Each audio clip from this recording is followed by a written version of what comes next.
And you can get into the weeds and really study it, but you'll find that when that balance is off, you have a lot of problems. So you're going to look at, when that balance is right, you're looking at joint health, you're looking at anti-inflammatories, just all this circulatory work, that, and it just tells you that your dog is healthy on the inside.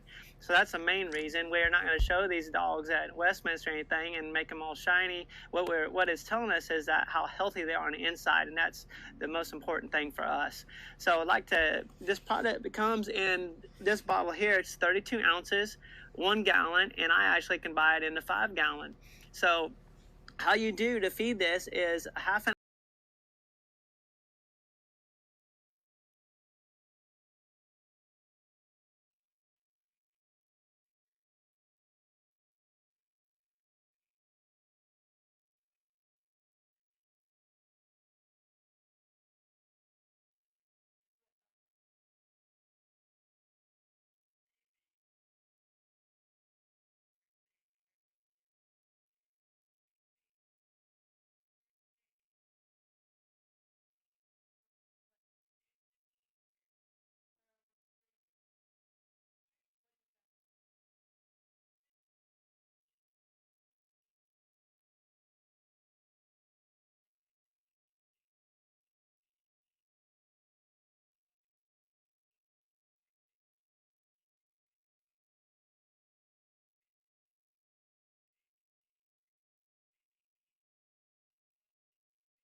Raising an animal is hard work.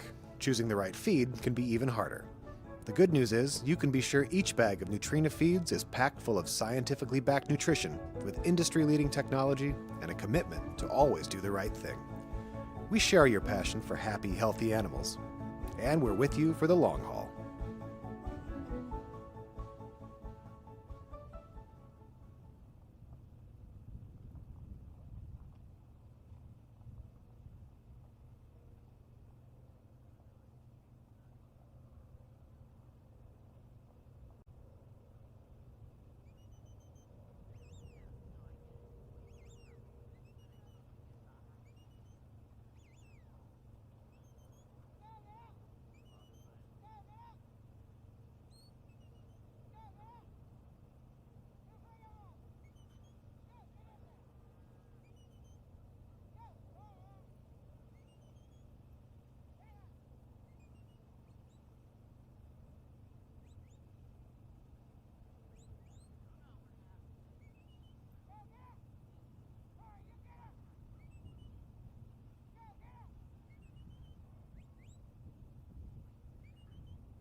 All right.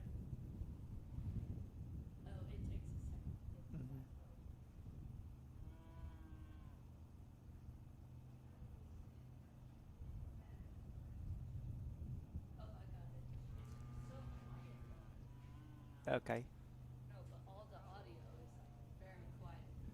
Maybe it's on the settings.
Come by.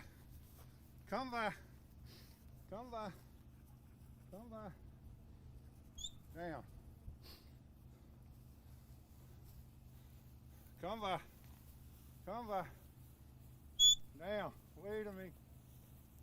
Down. Here. Here. Lay down. Oh, good. Here. Come by.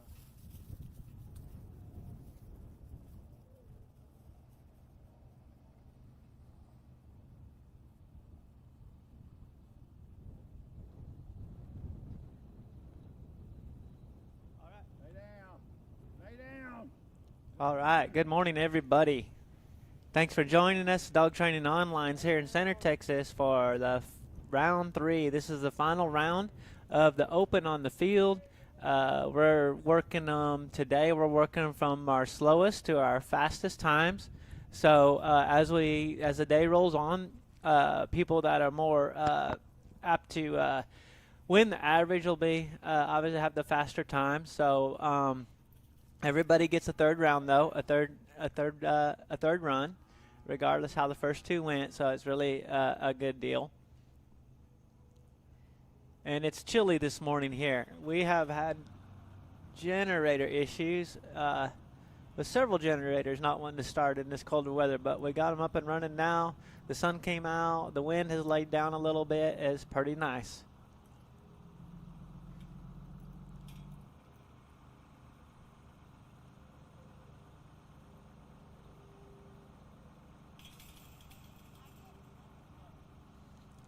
We got a 10-minute course out here today. Course is getting a little bit tougher. There's been a few changes, not very many though.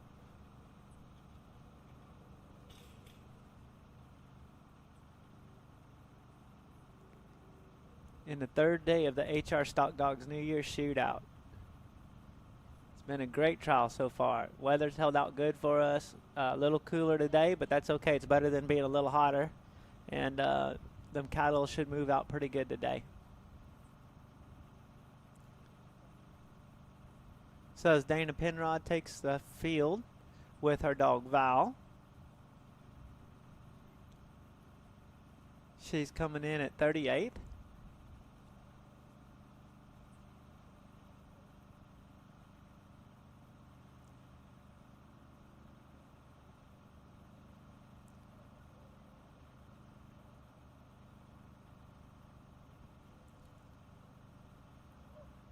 As Dana sends her dog, you just want to send a shout out to my son Tyler, 12 years old. Got all this gear started this morning all by himself, and there's enough stuff here, equipment, that you could probably launch the space shuttle. So he got them all set up for me while I was out there working on the field with cameras and generators and stuff, and huge help for us. Couldn't do it without him. He's running the camera a lot for us too, so y'all see his camera Fancy camera work today also. Forehead today. We started the first day with 5, then we went down to 4. We're going to stay with 4 today.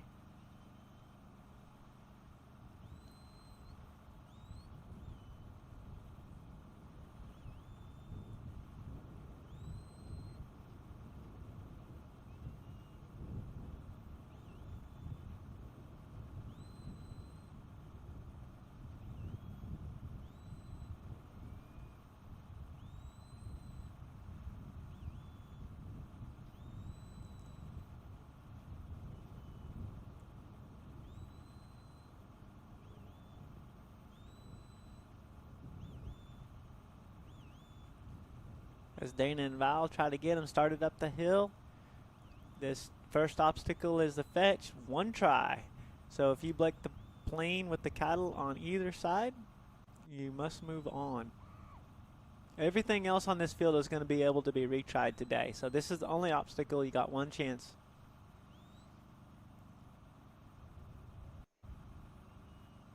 Keeps everybody handling their cattle a little bit better. And a little slower, being more sure of it, trying to get all your points that are available on the field.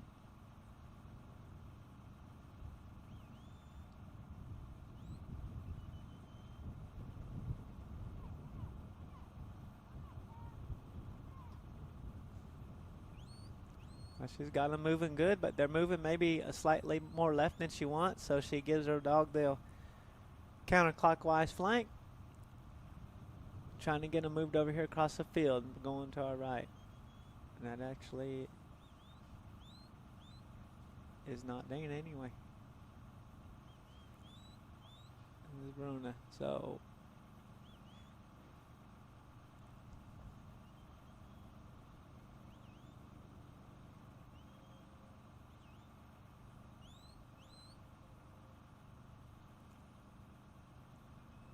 this is Verona and Jesse.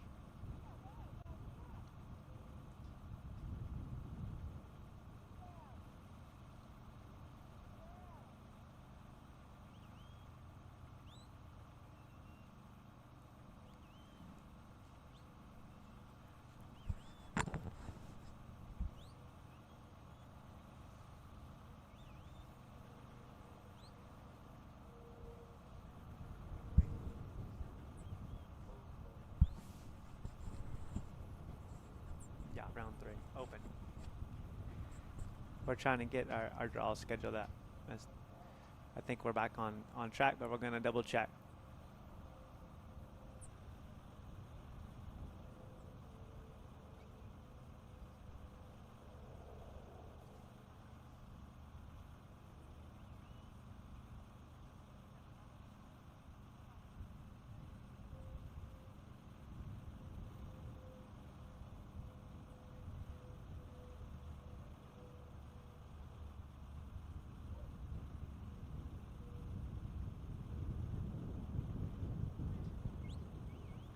Okay, so this obstacle, we're going to load them in the top left.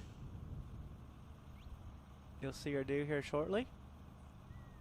And we're going to make a hard right turn for all our points. There are half points available at this obstacle. I'll explain if it happens.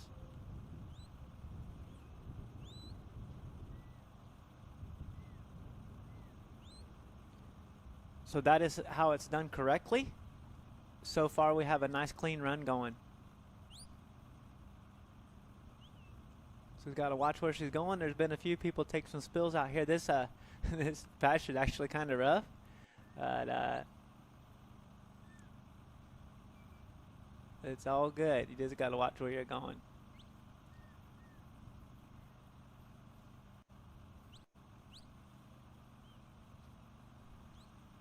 She made the turn here at about 5 minutes. This is, again, a 10-minute course. Thank you, Tyler.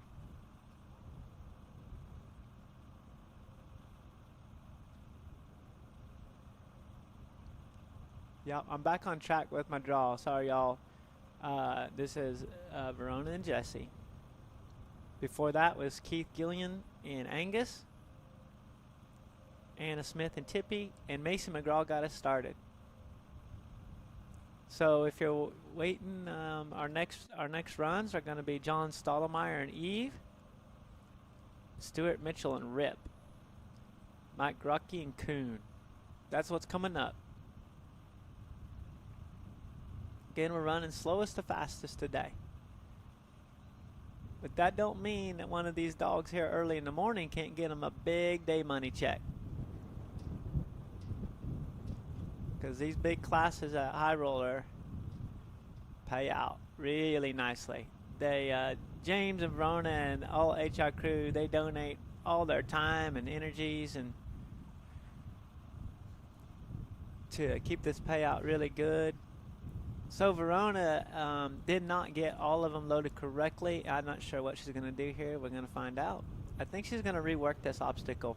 We need to load them out the very bottom, and they make a hard left turn and come out towards Verona. That's kind of hard to see here on this obstacle. So I'm going to have to get some cattle in here so I can explain it better. We're going to kind of load them from the bottom there. The bottom, I guess, is top from how y'all are looking at it. Okay, so she's loading them correctly. This is the correct spot to load them. Now she wants to make a hard left turn back towards us. And there is an opening where Verona is. That's why she's walking over there. She is free to move. They did change the handler's line after obstacle 2. So that was correct. She got all her points there. She's having a nice run. Running a little short on time probably, but she's got 3 minutes. So you can go down there and help today. But it's a gamble because it's where she's at now is a long ways from obstacle 5. So it's uphill the whole way too. So you don't want to maybe expose yourself down there too much, but she thought she better go down there and help. You can see how far it is across there. We got the intermediate finals going on today over here in the indoor arena. Incredibly tough competition. Everybody's within a few seconds of each other. Really more difficult course today. Has a sort for the intermediates. They haven't done a sort here yet at High Roller, so kind of nice.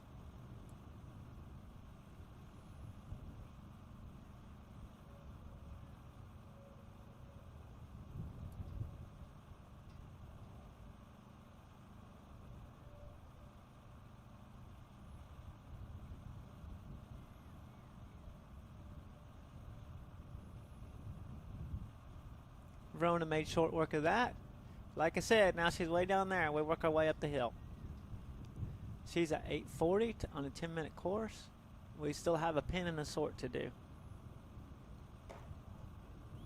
Like I said, lots of day money available. Everybody wants to win that average, but lots of day money available here. So I was going to have to try to have a quick run. Cattle have way improved, I'd say. Like, whoever gets these cattle after this trial is going to be fortunate because they come in wild and worried and nervous, and they've gotten really, really nice.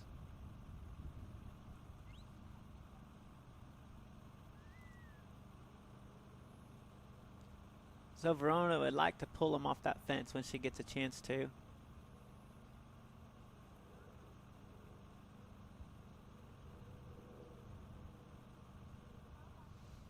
And we're running short on time. She's got about 30 seconds to get up here to our right. And now it's going to be difficult.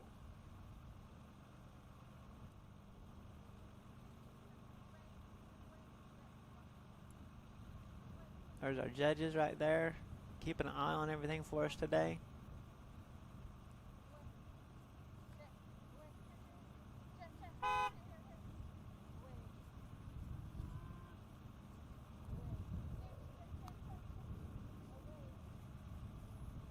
Verona's done. So she had a nice run going. Couldn't quite get her pin done. Okay, so now we're gonna go to John Stottlemyre and Eve.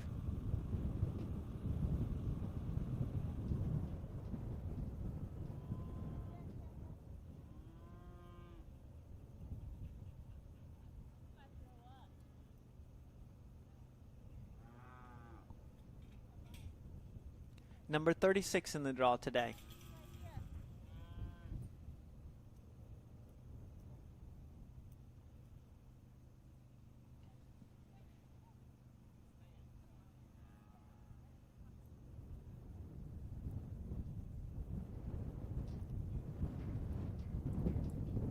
Any of our products, go to our website, online chat, phone call, email. Let us know. We'd love to hear from you. Really do appreciate your consideration and business.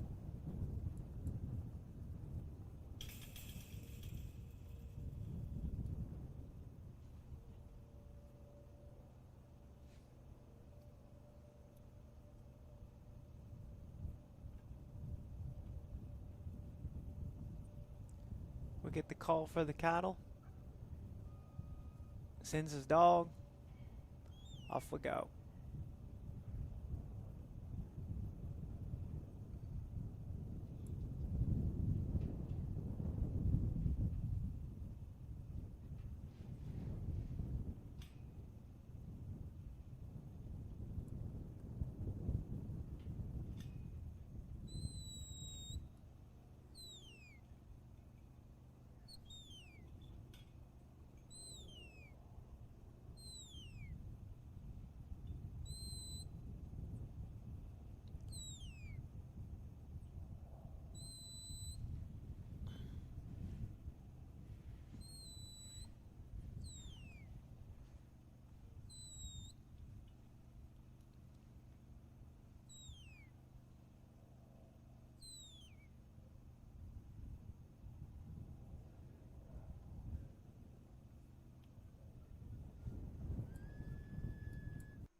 We've been very fortunate.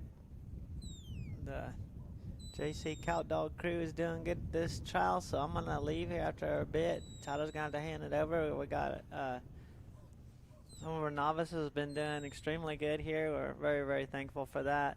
And man, it's fun to watch these novices hammer it out here. Man, 45 novice. So those are usually your beginners, and they're really showing a lot of improvement. It's been very nice to watch.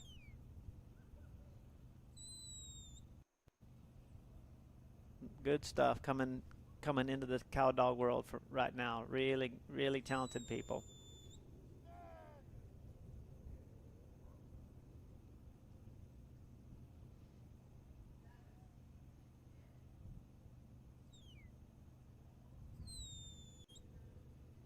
This trial is being sanctioned with Mountain States Stock Dog Association, National Cattle Dog Association. Get you some points there, both of them.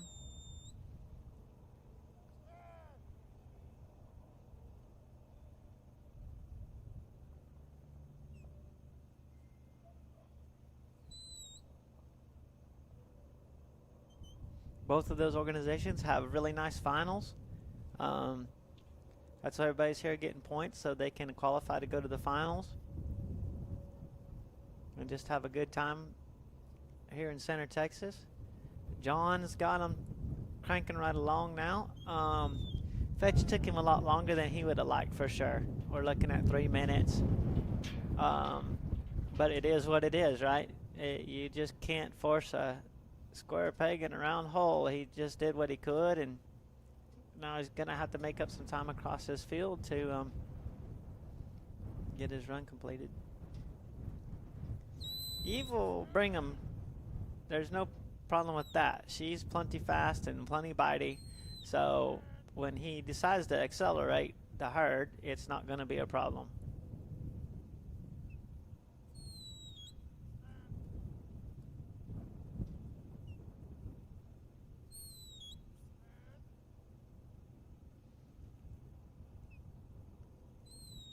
We're going to load at the top left. Make a hard turn. back to our left. There's your load. Here's your turn. For full points, he's coming exactly right. Okay, got that done. Got across there in good shape. Turning from 2 to 3 at 4:20. So it's always fun to see, because this, it really kind of tells you kind of the pace of things when they make this turn, because there's only so fast you're going to be able to make up time.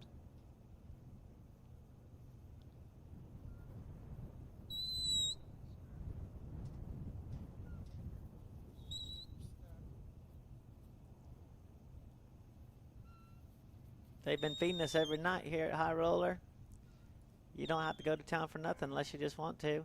Like I said, that hospitality is amazing, and they're always going above and beyond in any way they can.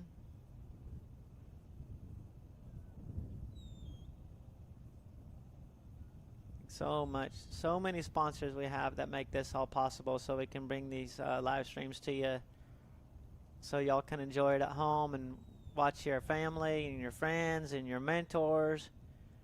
Maybe watch a dog that you had a part in raising.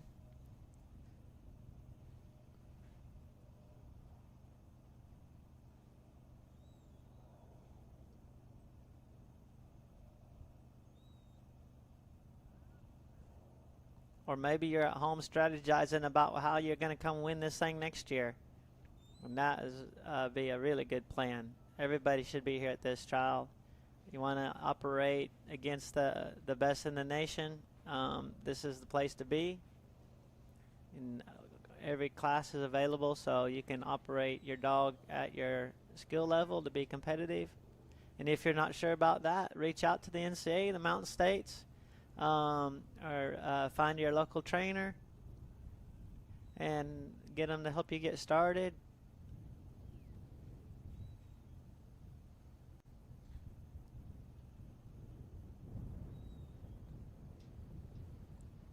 Want to find a competition close to you? WorkingStockDogs.com's really got a nice calendar to find events close to you. They got a filter you could put on there if you're interested in sheep or cattle, whatever you're interested in, your region.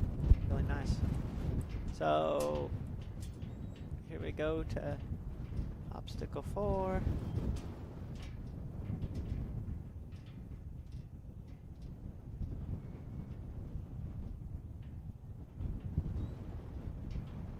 If y'all are wondering what you should feed your dogs, you can check out, we got some nice sponsors, and they sent us some dog food for some awards and helping us bring the live stream.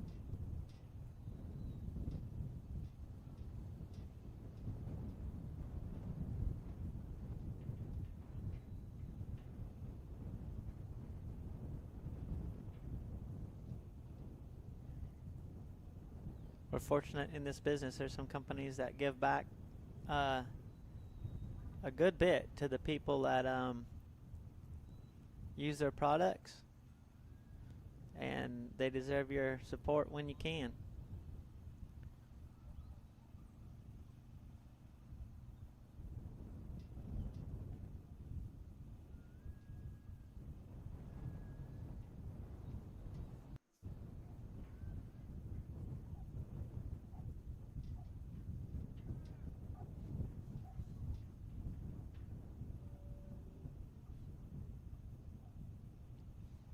John's headed the hill at 8:15.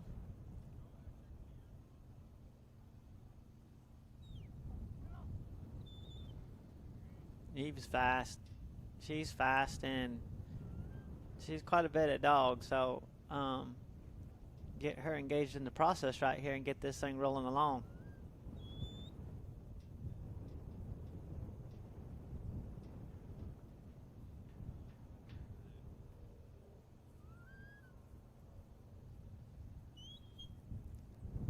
The old ear over there at the front is leading them across there. Just hope she leads them in the right spot. He got him turned, but turned back a little much. It's got a minute. We're going to load them up the top. Right there where that black one is right now. That's where the load is. Look in there, but got to get pretty still right here. This pin's not that big. He's got his load. He's looking for a split. So he just needs a split 1, 2, 3, anything. Just we're looking for a division of the herd. Like right there. He's not like that. So all of them went out on him, and that won't count. And very unlikely to get these repinned. Too bad for John. He didn't quite get that 1 or 2 cut off. And like I said, we're not looking for anything but just a divide in the herd somehow.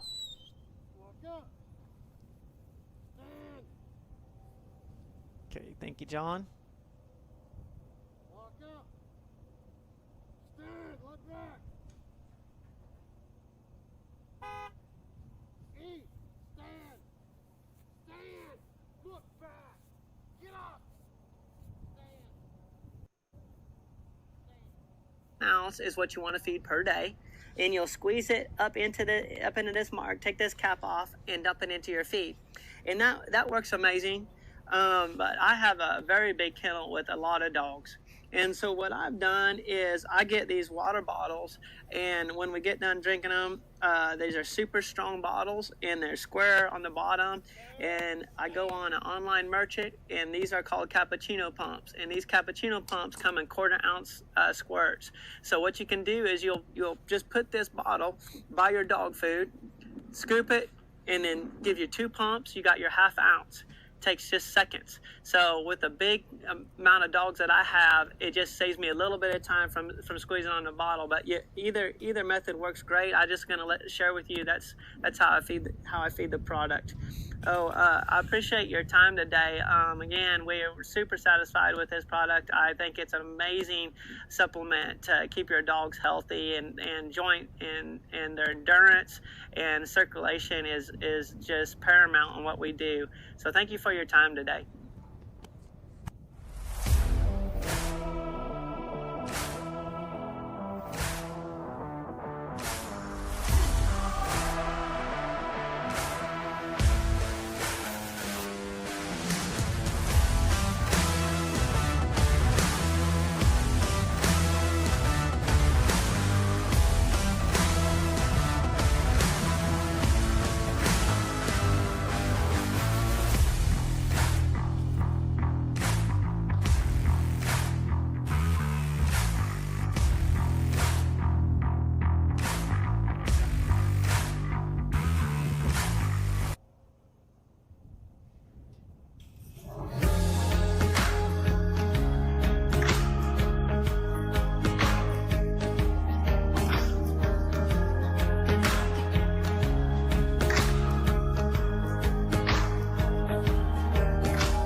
Stuart's calling for the cattle.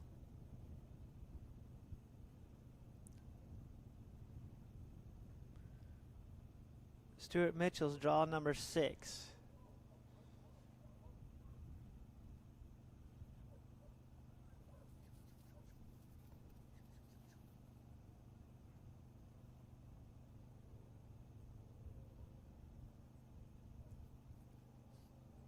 Stuart's dog casting out really pretty all the way down the field, giving them cattle a lot of room.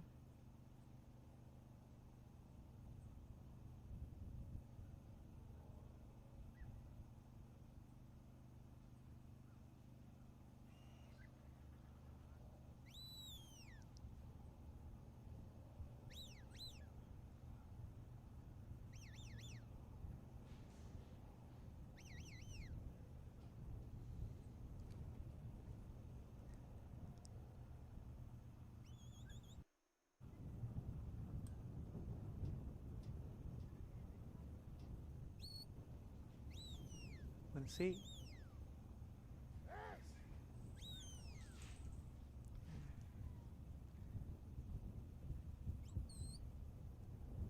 Stuart's having a little difficulty getting them put together to get his fetch done. He's got some going right and some going left.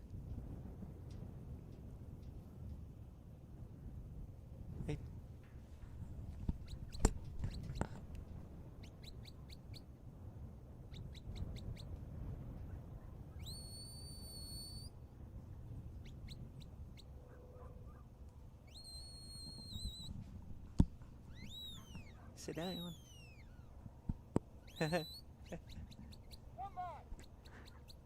All right, here we go. Through the fetch at minute 45.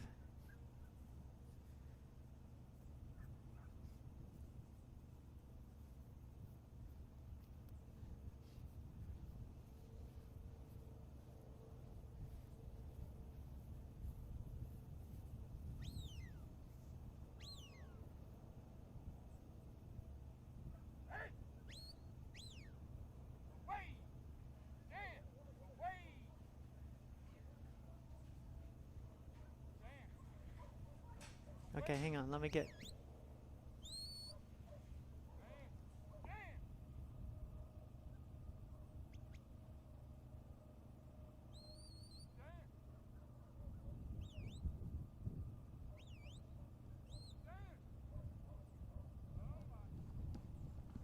All right, we're joined again by Brock this morning. He's done such a good job for us yesterday, talking us through what's going on the field. So there's Stuart Mitchell going through number 2, and that's the correct way to go through it. Come in this way and out back towards us. That's for full points. And now we'll go back across the field. So I'm going to hand this over for a second, and Brock can talk us through the rest of the runs. Thanks, Jeff. Good morning, everyone. Stuart's taking him on the cross drive over here to number 3 again. Change it up a little this morning, is my understanding. Going to come in the bottom and out the middle.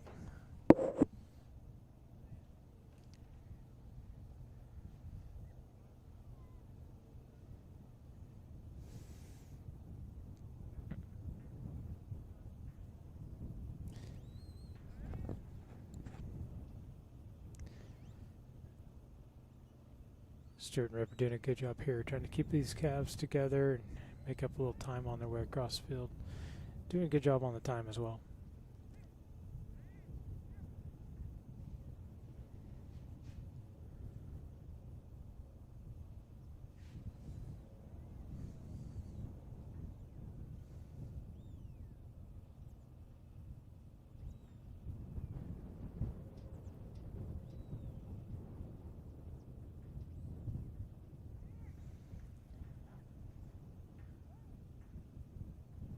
Rip did a good job there, getting him turned, stopped.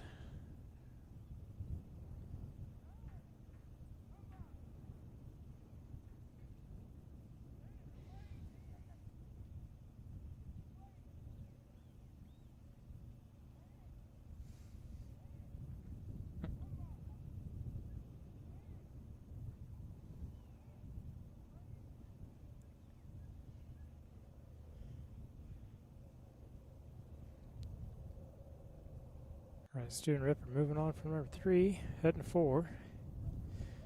Y'all can see that wind out there this morning. It's so cold here in East Texas this morning compared to the last couple days.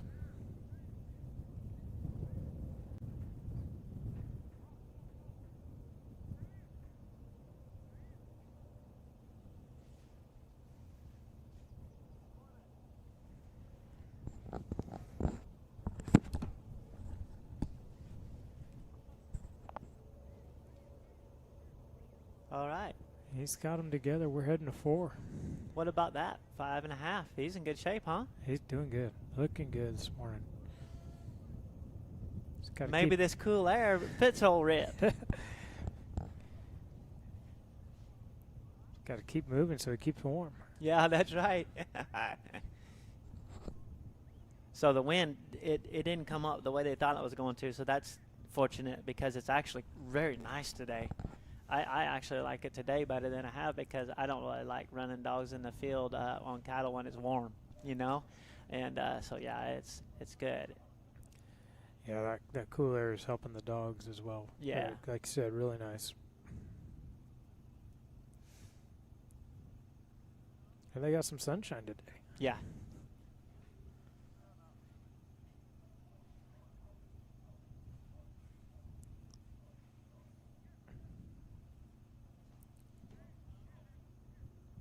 My understanding, they really didn't change force. So it should be the same in the bottom, the out the same. top. Yeah, there's a rut through there now. We've run so many runs. You think those cattle would go through there, but they're still fussing about it.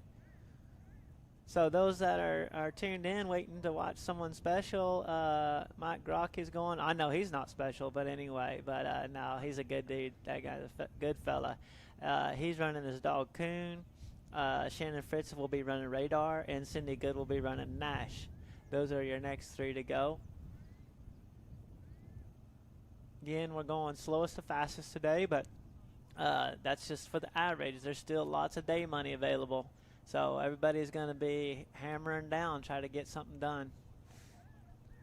Yeah, Rips. That whiteface there just does not want to cooperate Right. for him.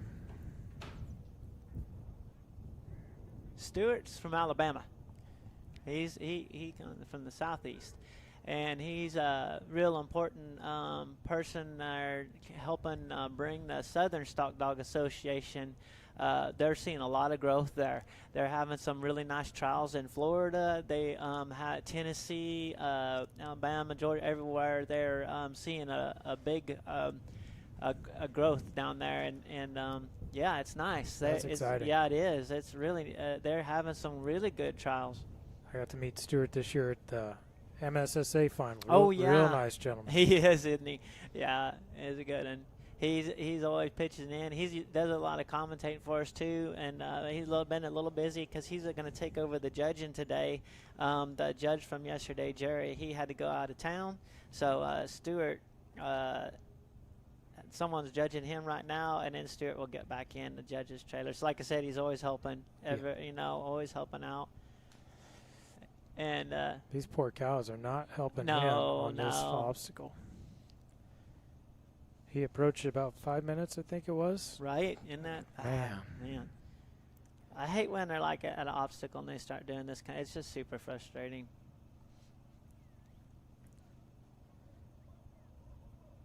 And on a day like today, the last day, trying to get the average is tough to want to take partial points on something. Yeah, exactly. Yeah, it's, we've seen so many good runs yesterday. Well, not so many, but enough to know that if you wanted some day money, you're going to have to get all your points, right? Yep. And for sure, if you want the average, because there's a lot of, in the average, a lot of people have quite a few points. They're Rip and Stewart able to get through Yeah. that one, heading to 5. 45 seconds to get them pinned is going to be tough.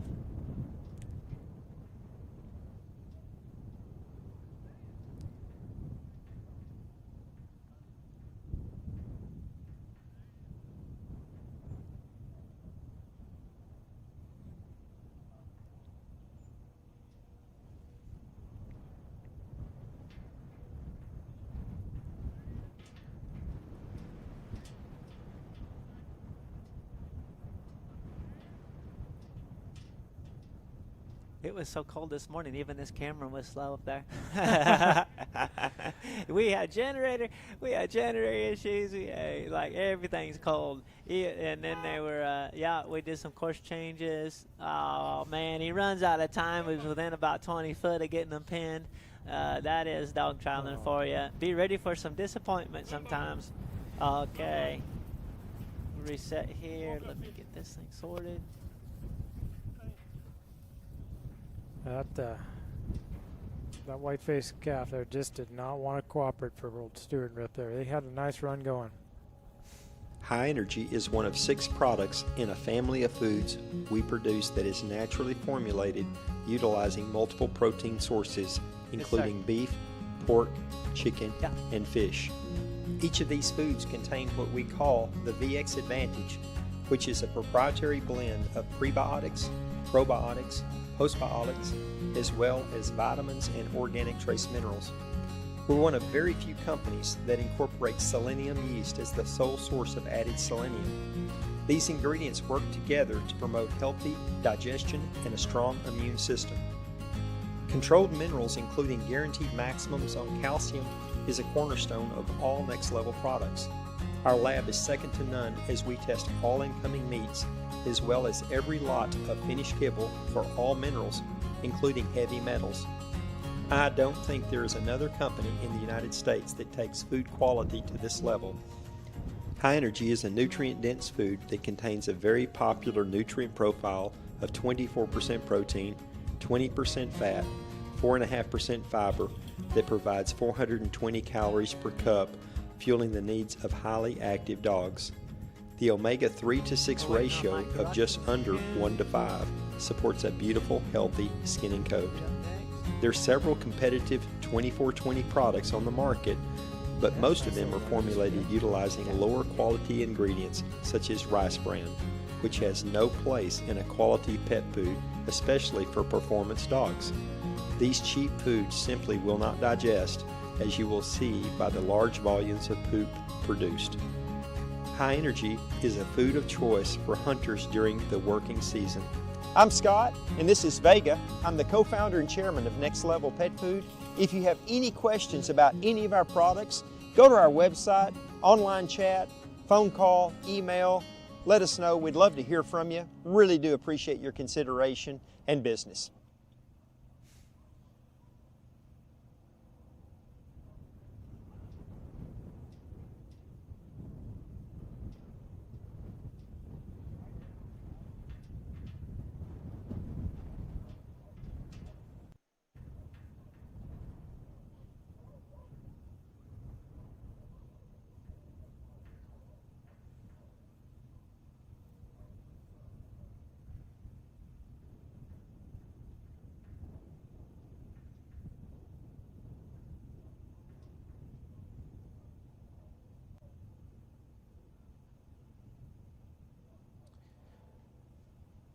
All right, Mike and Coon getting set here.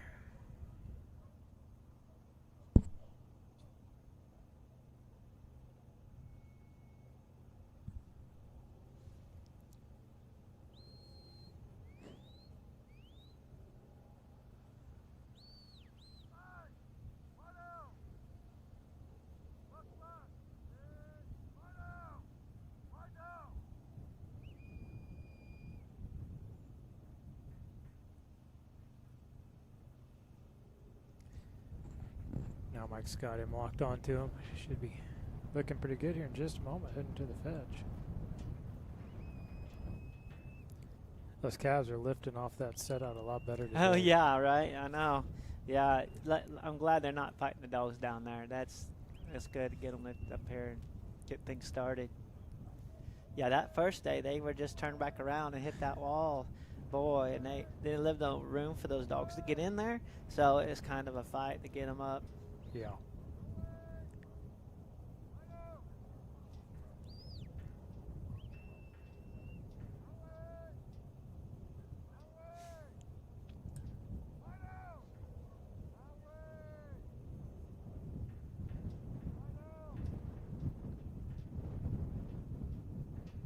Mike and his wife do a lot in the sheepdog world. A lot of sheepdogs and keep up.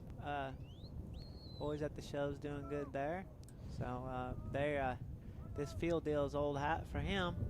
Just a matter getting these runs put together, I guess. Yeah. Are they doing the USPCHA? Yeah, they in the TSDA they're pretty instrumental in putting on a lot of the TSDA trials.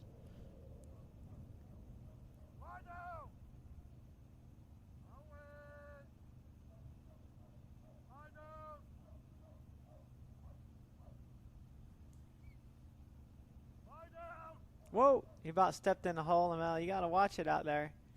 We've seen a lot of people take dives out there. Oh man! Yeah, I didn't check on Cindy this morning, but she took a hard spill out there. Yeah, Yeah, there's a bunch of holes, and if you're watching the dog and the cattle and you think you're just going to walk across there and not look, you're going to probably pile up and it's no fun. You don't think dog trialing could be a physical activity, yeah, but sometimes I know. that hole comes up and grabs your leg, or Yeah, that's right. Yeah. calf doesn't want to stop in the hole you're trying to block on the sword. Sure. Yes, for sure. They'll test you in them sorts sometimes, huh? Yeah.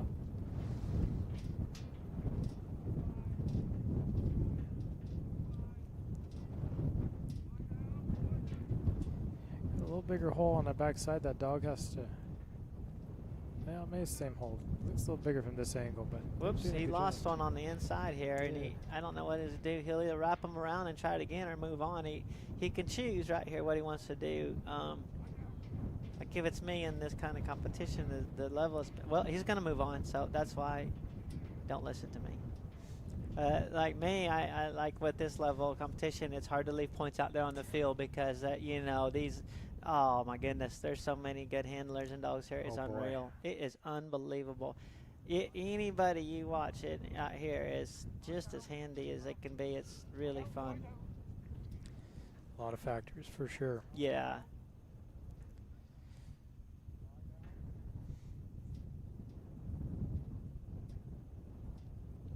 This is a good test of where you and your dog are at when you come out here to this field at this trial. Yeah, you'll find out pretty fast where your spots are. You should probably go work on. Yeah.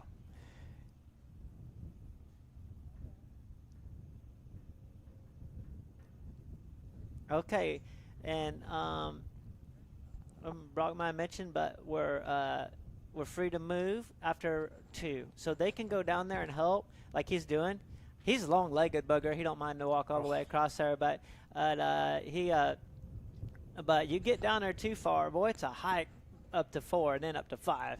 Yeah, and yes, it is. Yeah, so I don't know if you want to expose yourself too much down there, but you do, you know, if you can be close to your dog so I can hear you better or feel your presence to the cattle, and so a little trickier load today here because it's for sure, you can see how it drops off right there. So getting them to load at this obstacle is trickier today because they're pulling back down that hill. They are, yeah.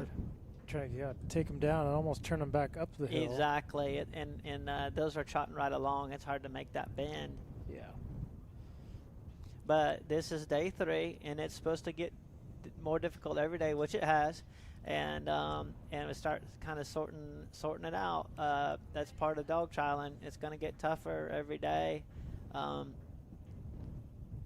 So they've done a good job of, I think, watching the courses. They've done a good job of increasing the difficulty, but not making it. That's right. Unachievable. That's correct. Yep. Yeah, it is doable for sure.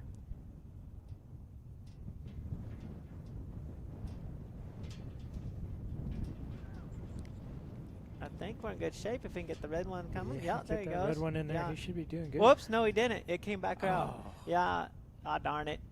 Well, now she didn't dirty him, so he can move on, which he's asking the judge now. But from my perspective, he can move on. And hang on a second. Let's see. They're having a visit, but I'm pretty sure he can move on if he wants to.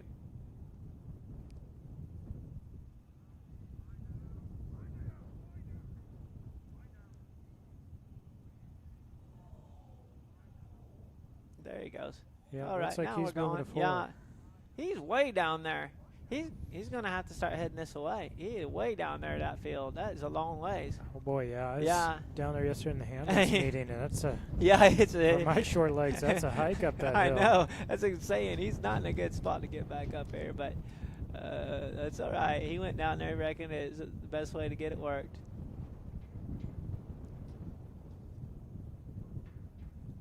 This isn't what you want to have happen when you're fixing to have to work this really difficult obstacle. Kind of want to get them pretty slowed up here to make that bend.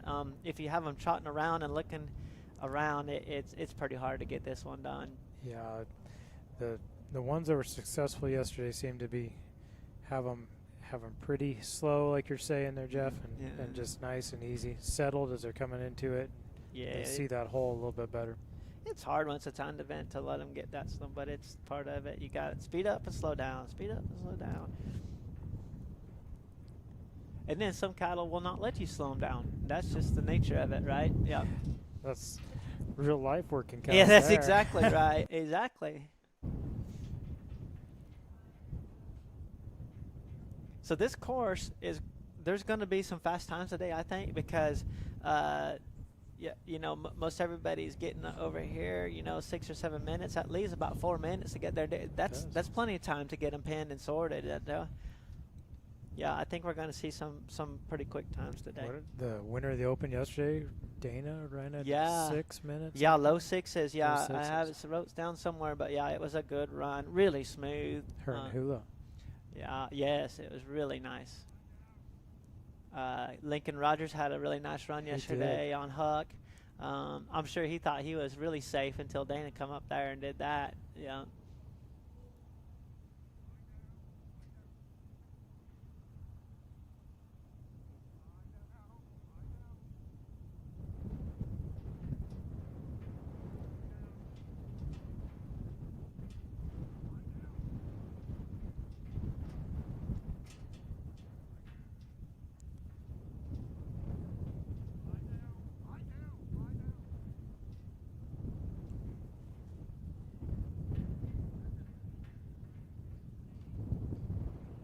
All right.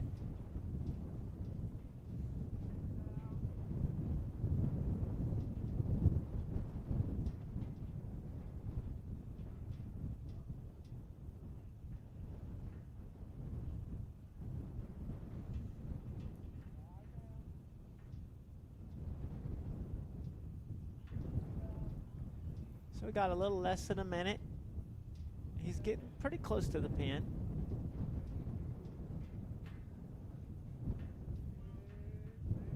Lie down. Lie down. Lie down. Lie down. Lie down. Come back. Well, He's got about 20 seconds. They're just not wanting Well. going to that draw that we had yesterday back there. that's right. Yeah, when they take off like that, it's pretty well over. Hard to get them turned back around. Can't see it here from the live feed, but boy, the exhaust is back where those calves are wanting to run to, and that draw is pulling them pretty tough yesterday towards the end of the day. That's his time. Lie down.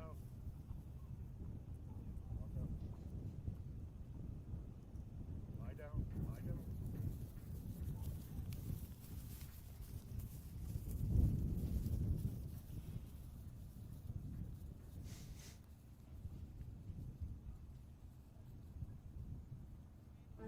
Raising an animal is hard work. Choosing the right feed can be even harder.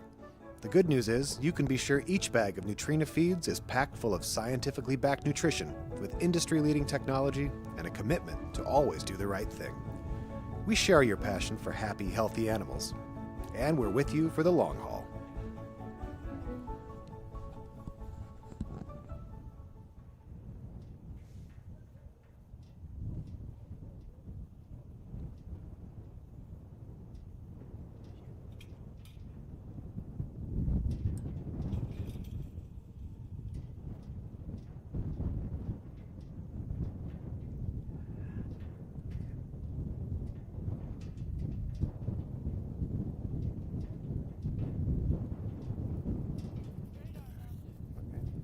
We've got Shannon Frisk coming out with Radar. It's a great name for a dog, Yeah, it is. especially in a field trial like this That's with a long right. outrun. So Shannon is draw number 8.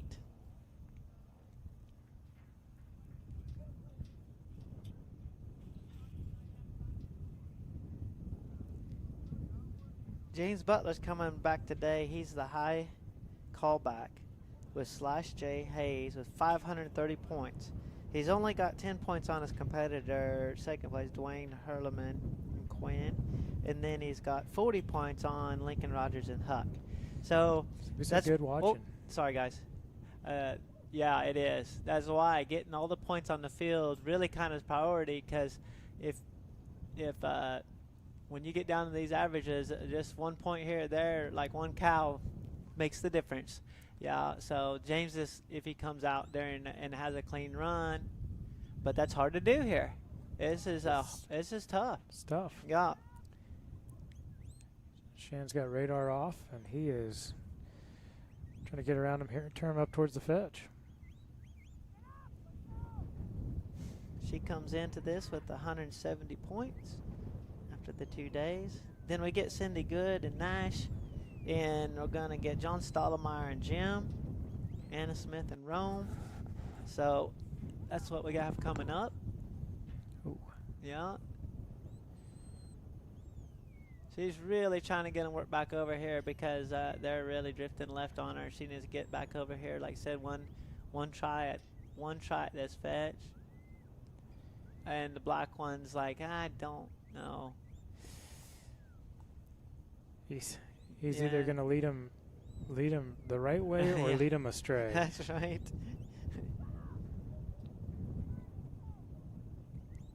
She's trying to put together a cross drive here. If she can cross drive him over there and then bend him in through that fetch panel, she have some success.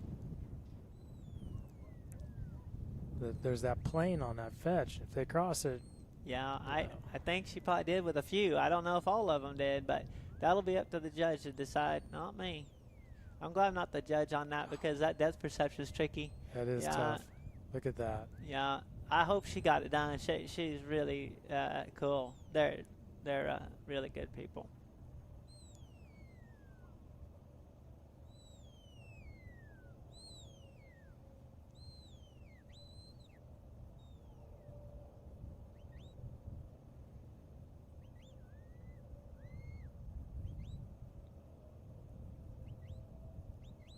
They put on a real nice trial up there, and I have it wrote down here. I'll look what its name is. Where are they from? Ginger. I'm up north. I know, but I'm kind of. I think they're from North Dakota. I think north. It's North north or Dakota? South Dakota. Yeah, We I got think one it's of the North two. Dakota. It might be North Dakota. Yeah. Yeah, we're She come chatting a with them long way. yesterday. Yeah, they're cool. They always come down and support these trials down here and always bring good dogs to show. We think it's chilly here in North Dakota. Oh, can you imagine? Oh, man. Yeah, I'll take this all It's day a summer long. day for them. Exactly. Oh, she did a good job bending that right Boy. there. Yeah, I like that. Now the red one slipped on the inside. Maybe she can recover. Oh, don't let. Oh, we have one come out the wrong hole and one go out the outside. So that I think is no points when they come out that one. They get half points if they come out the one on the far right. They do. Yeah. So she sure dropped some points there. Let's see what she wants to do here. I think well, I don't know. I'm not gonna guess. Let's see what she does. Sometimes when you get a feel for them stock and you're thinking, okay, yeah, you get a feel for them stock and you're thinking, well, I've got all of them I can get out of them. I'll just move on, and that's a pretty wise decision most of the time. You kind of get a feel for them and think they'll tell you how many times they're going to let you bend them around, and they get sick of it. You're a bit liable left with no points.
Okay, we completed that.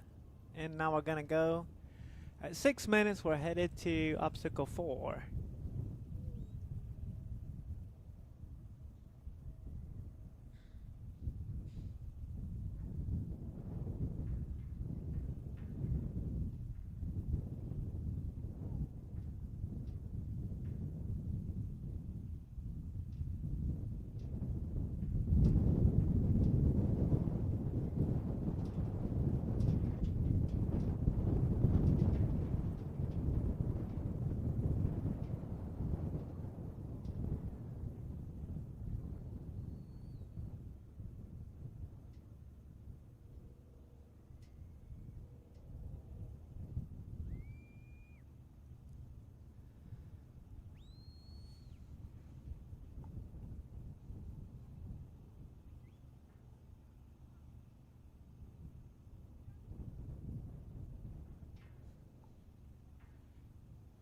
She can't really get him up there at that obstacle the way she wanted, so she'll regroup, get him to bend around here, and try it again.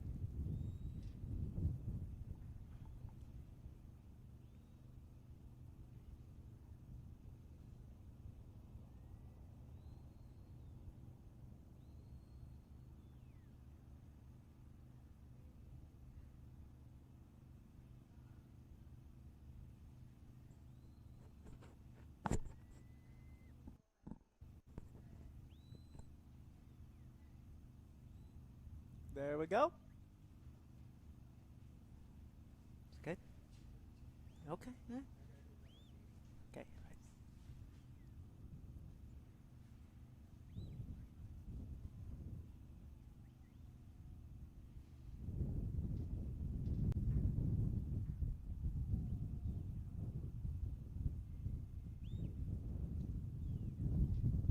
From 4 to 5, we're headed up. There's 2 minutes left on the clock. 10-minute course. That 10 minutes has been working out good because it's right on the line of being able to complete this course or not, so it makes it kind of exciting. Got to be pushing them right along. Not really any room for error if you want to get up here and get this course completed.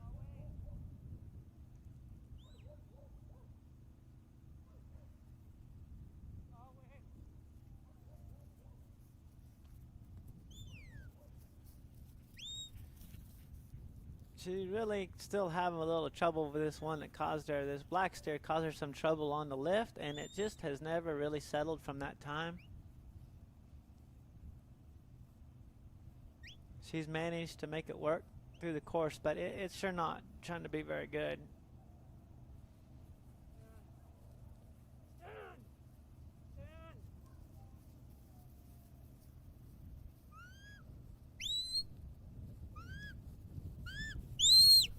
Okay, we have our load. We have 45 seconds to make our sort. There's one. She can decide when to cut him off whenever she wants, but she cannot let him out the top. And nice. I got her at 9:29. Good job.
All right, this should be Cindy Good and Nash. She called for her cattle. There's our start. They're off to the races.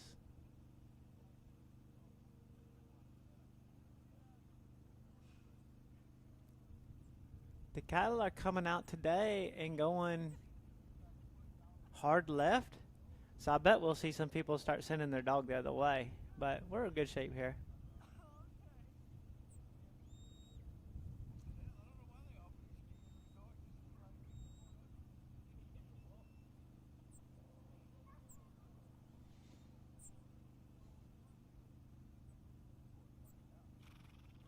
Got a nice trot going up the field. She can get them lined out.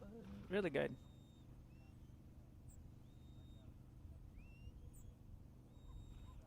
This is draw number 9. So the numbers on the draw are not right because they did change it up, but that's okay. Number 9, John Stallmeyer, Jim are number 10 coming back, and Anna Smith and Rome will be number 11 coming back. She got a nice trot on her cattle. She's only minute 15 and we're headed to 2, so she maybe has a set here to kind of make a impact.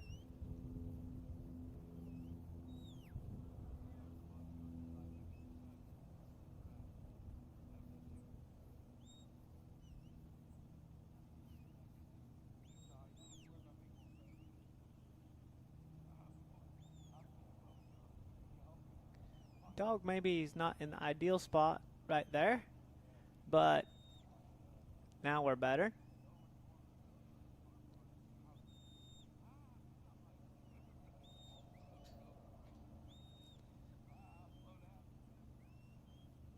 She is 3 loaded correctly, waiting on the 4th.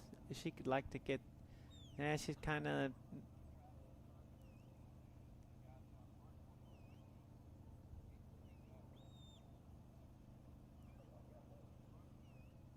she's trying to get them stopped. If she's trying to hold them in there. The dog's doing a good job of holding them, but she's trying to keep them from going out the wrong opening.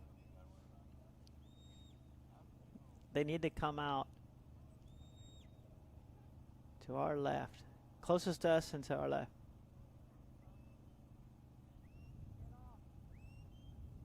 Well, luckily they didn't go nowhere when she brought them back out. Usually they take off, so they're giving her a nice opportunity here to get this one done. Oh man, but the red and white face did not. So she got 2 through for half points. And to me, we're moving on with this run. Look, nope.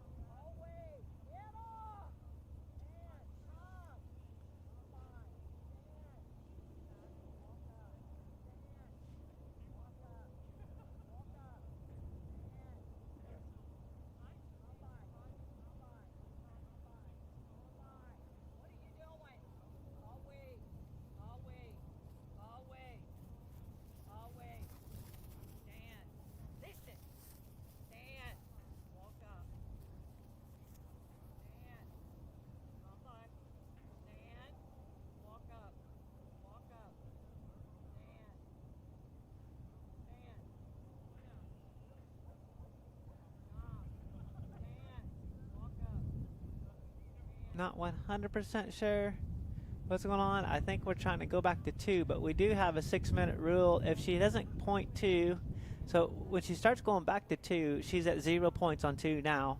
She's making an attempt back at 2, so she's going to go to 0 points, and she's got to get through there in 6 minutes. I'm not 100% sure what's going on with the... There's a cloud going over, I guess.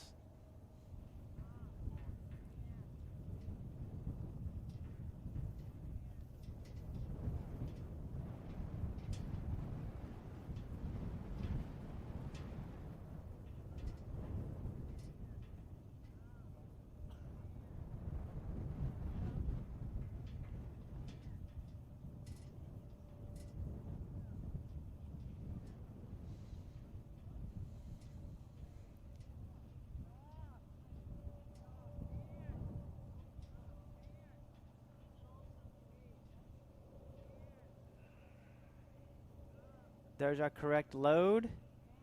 And I think she's going to get them bent correctly to come out. So, okay, she got all her points there. On to obstacle 3. She's not really in very good shape time-wise. So I'll be getting, she just checked her watch. And if I'm running this course right now, I'm thinking better speed it up somewhere, which she will.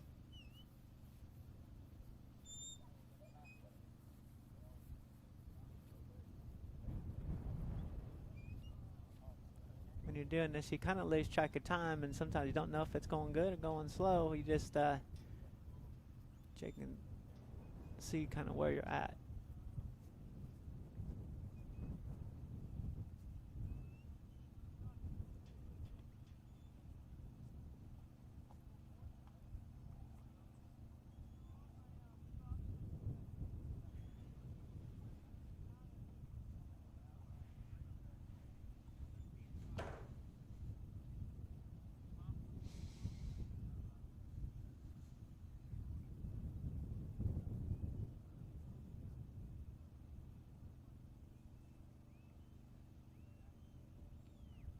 We really need to be turning them back up the hill there. They're really getting a long ways away from 3.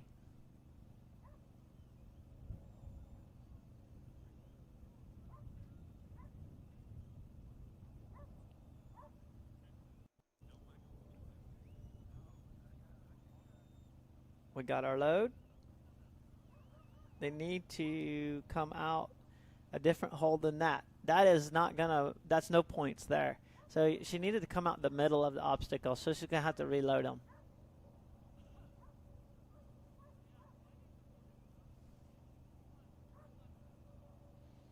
They changed this obstacle up to kind of trick these cattle where they've been coming through there all the way through, and now they got to make a hard turn, and so that's why you saw them trot through on her. She didn't quite get her dog up there in time.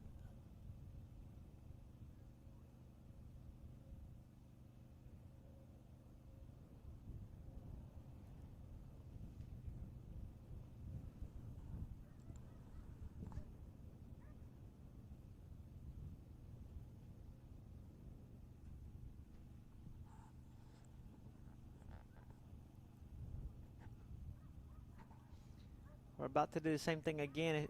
This time she got her dog there. Finished 3 in 8 minutes.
We got a minute left on the field. She'd like to get through 4, I'm sure.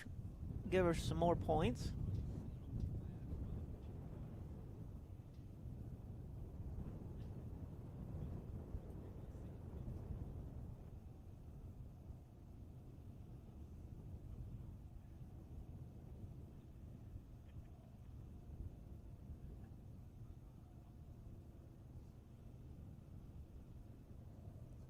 You're running really short on time.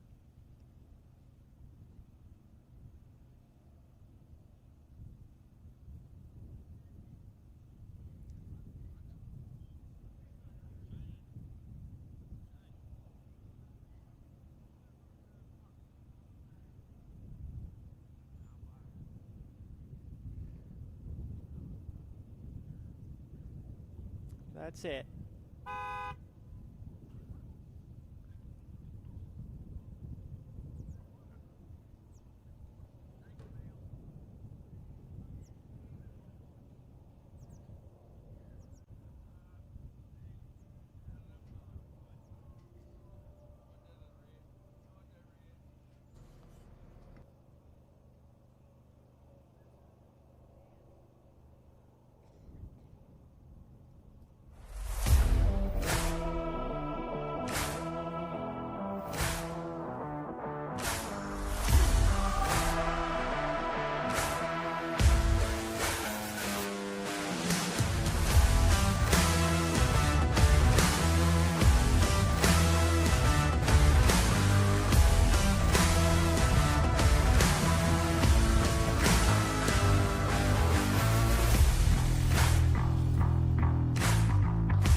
John Stottlemyre and Jim are going to show us what they can get done out here on the field today. They are run number 10 of 42.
Jim's struggling kind of getting them up here.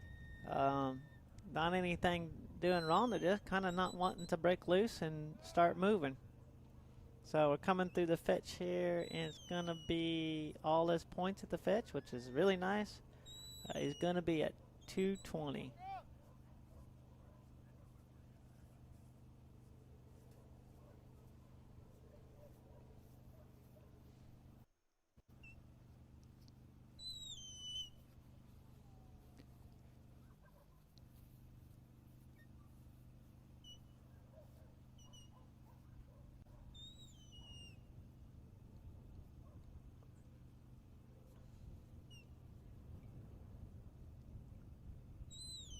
Now we're going to the bottom right-hand corner of this pasture, and little trap.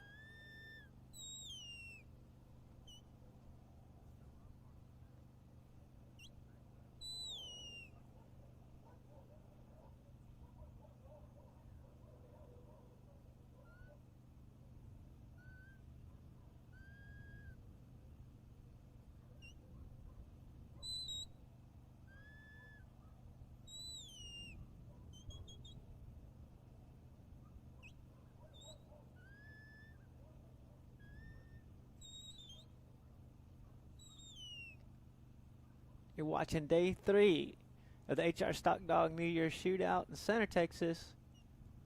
And we have 3 days left. And those will be on sheep and, well, there's a horseback cattle dog trial also, and then in the sheep trial.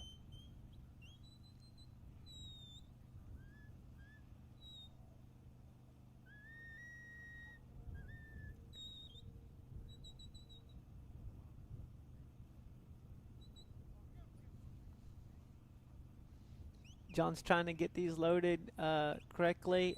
He doesn't have 2 of them loaded.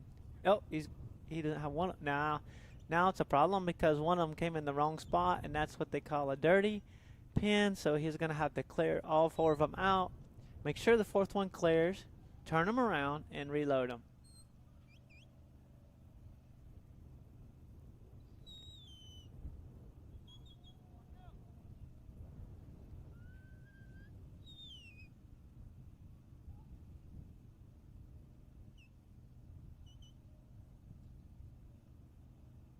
Anna Smith will be next with Rome, Shannon Fritz and Hank, Lincoln Rogers, and HR Kate.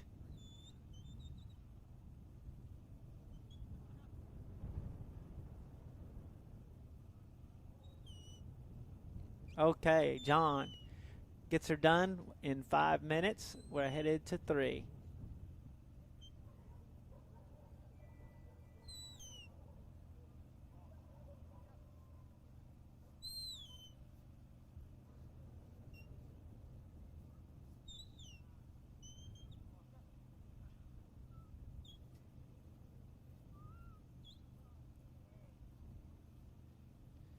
John and his wife Jennifer, they're from Oklahoma. Jennifer shows in the novice class.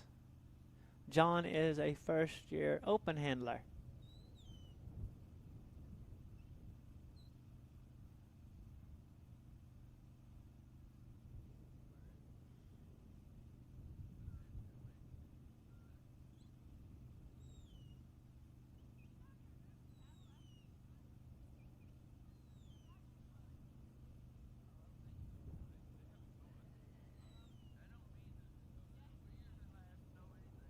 There's a sign, Jennifer. I think Jennifer shows in the intermediate.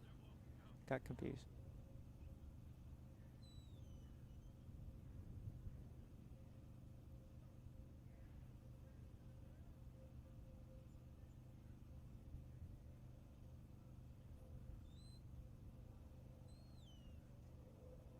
Okay.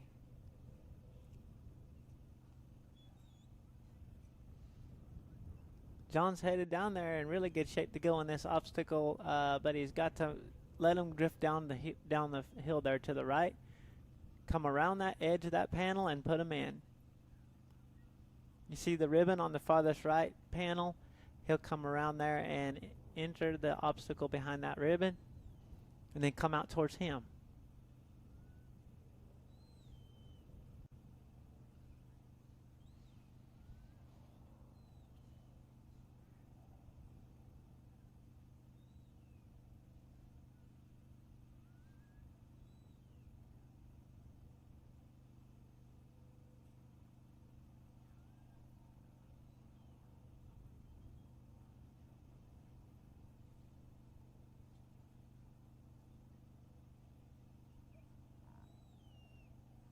Okay, there's your completed obstacle 3.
All right, John and Jim, trying to get 4 done.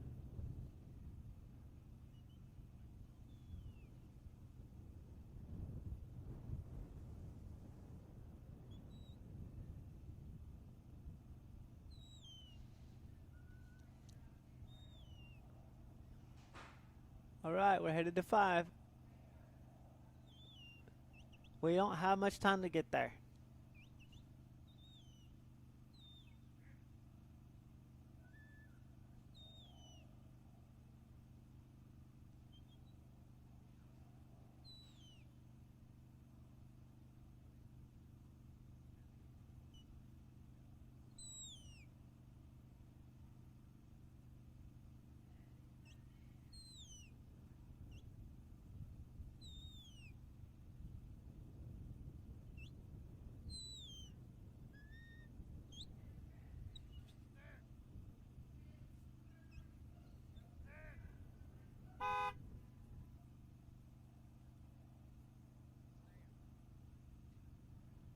That's time.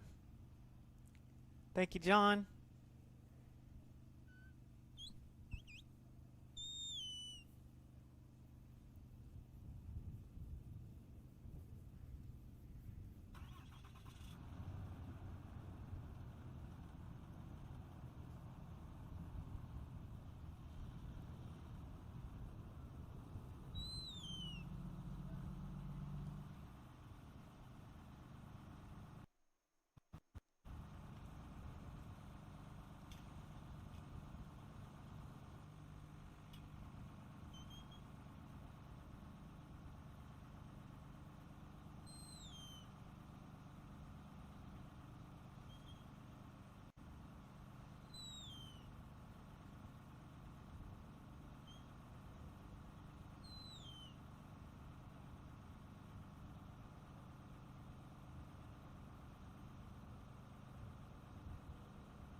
You need to come out of number 2.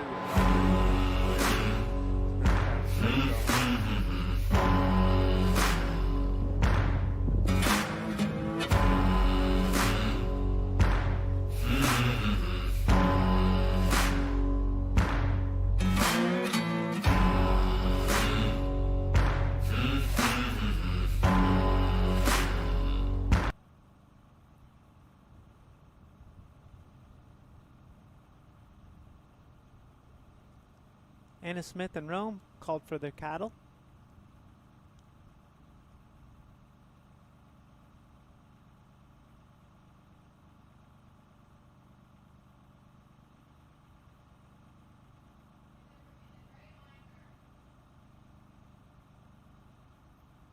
And they're off.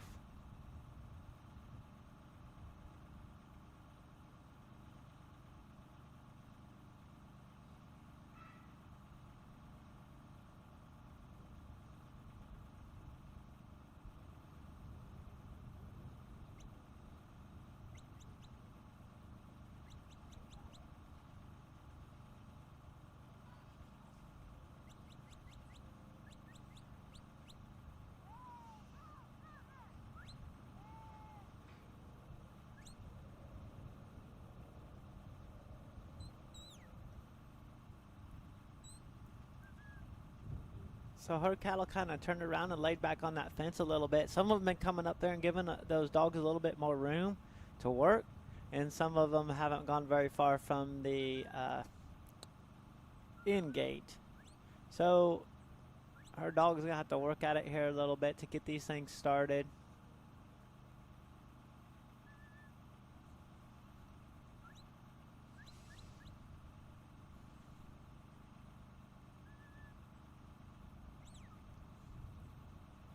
So after this, Anna Smith's run, we're going to have Shannon Fritz and Hank, Lincoln Rogers, HR Kate, Philip Keisner and Riata, Shannon Fritz and Bob.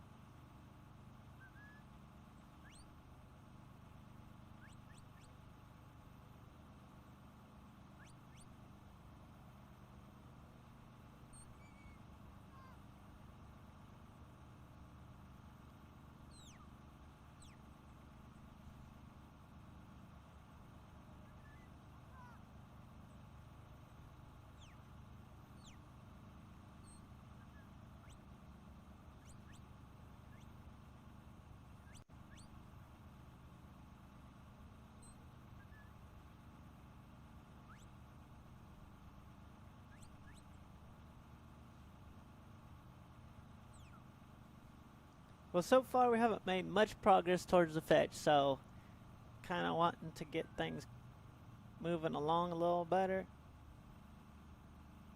I know they're trying.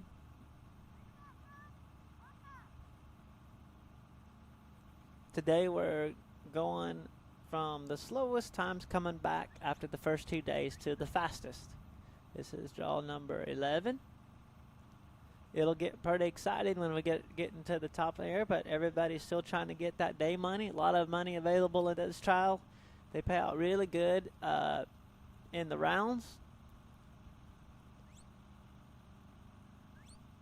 James donates cattle and help, and so it's quite an opportunity.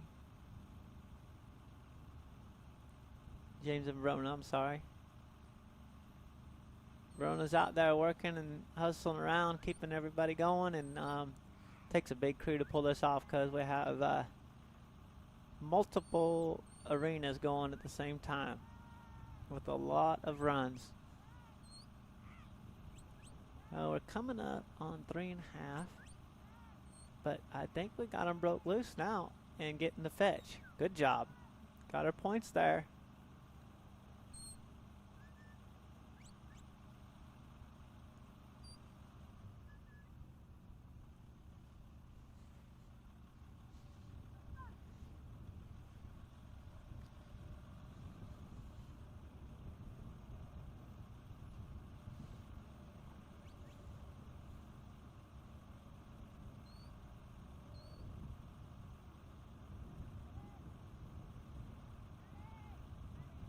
Got him loping up the hill.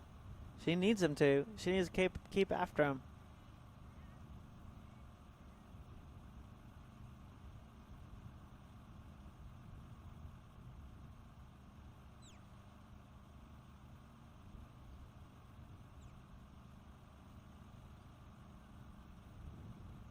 So we have one going in the wrong spot. That hurts her because that dirties the other. So she's going to have to, kind of like the last run, going to have to clear them out. The correct opening is at the top left, and they're coming out the bottom left.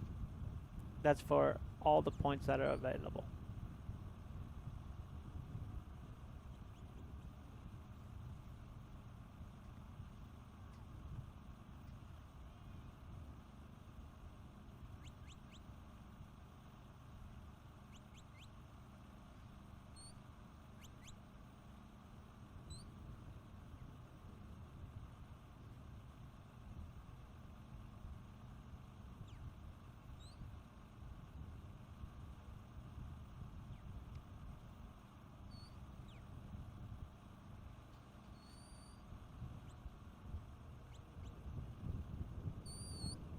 Can't get that one to load.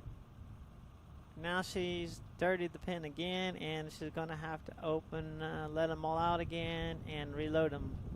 I don't know how many more times these cattle are going to let her bend them back around, and then they're getting a little unhappy about being up here. So hopefully when we make this next turn, she can get them pushed in there. Now they're dirty again, and she's got to clean them out.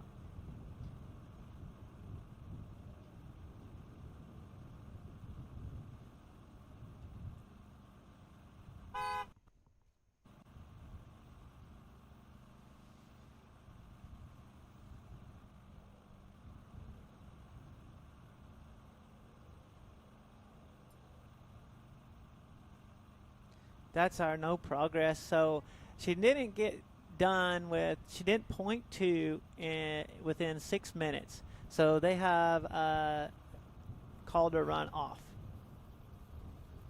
That is what's happening there.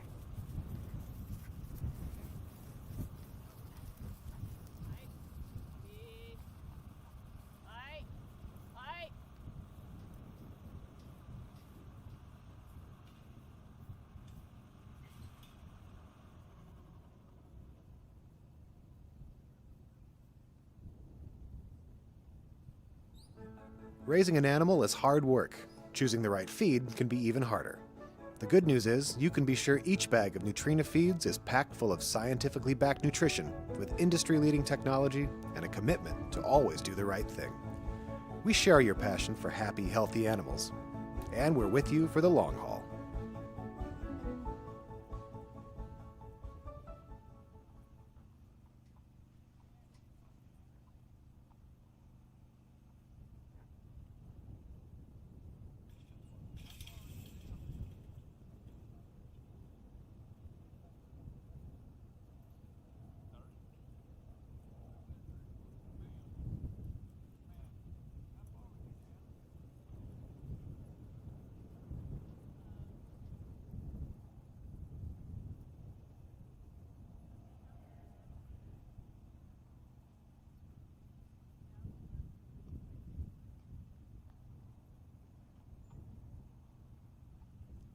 Shannon Fritz and Hank called for the cattle.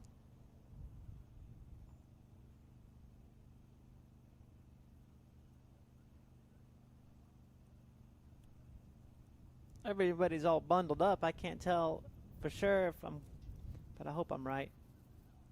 I'm going by the run order that I have.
Okay, that was completed nicely.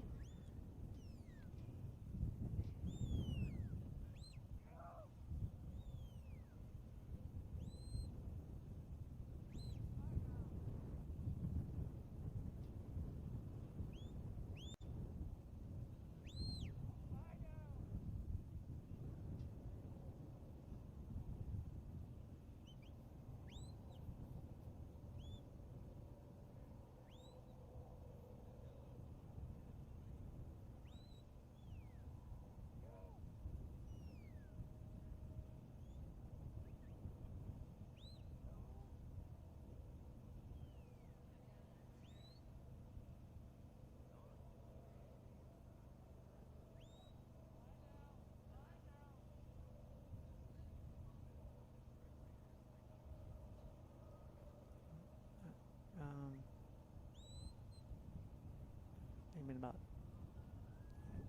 a couple minutes.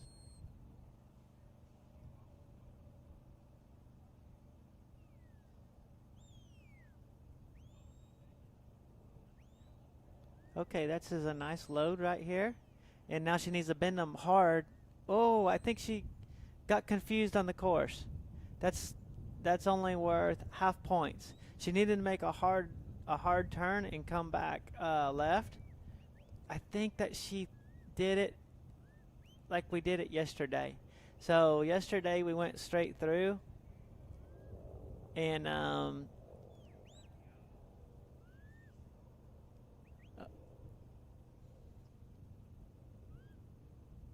don't know if the judge has told her yet or not, but if I'm the judge, I'm just going to make the word to the person before they go very far away from this obstacle that the obstacle wasn't completed correctly. She did get half her points though, so so rather than getting 40 points at that obstacle, she got 20.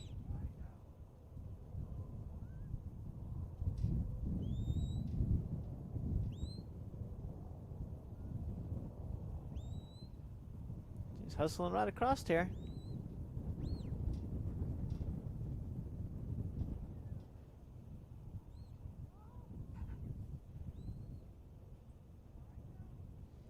I think on that last obstacle, I think she thought she remembered yesterday, and that is hard to keep separate because she didn't send her dog to try to bend them. It's easy to have happen.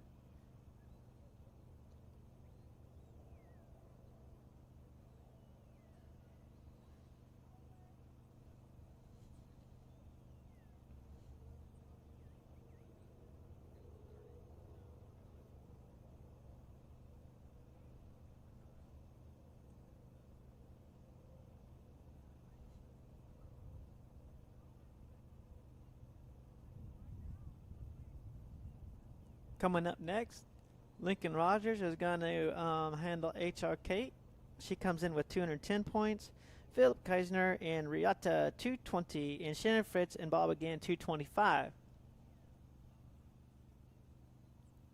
These are dogs competing for the day money. They're not going to be in the average, but there's a lot of day money up for grabs. As the day goes on, we're going to start getting into more dogs that can be competitive for the average championship over the 3 days, which is a nice feather in your hat to come in a competition.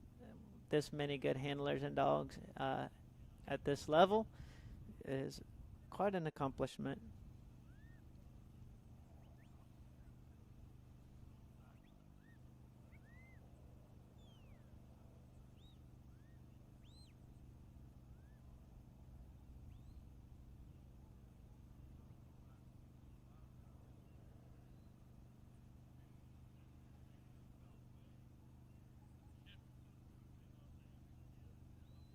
If you are in the bottom here and you're trying to get day money, a big day money check will sure make your weekend seem a little nicer.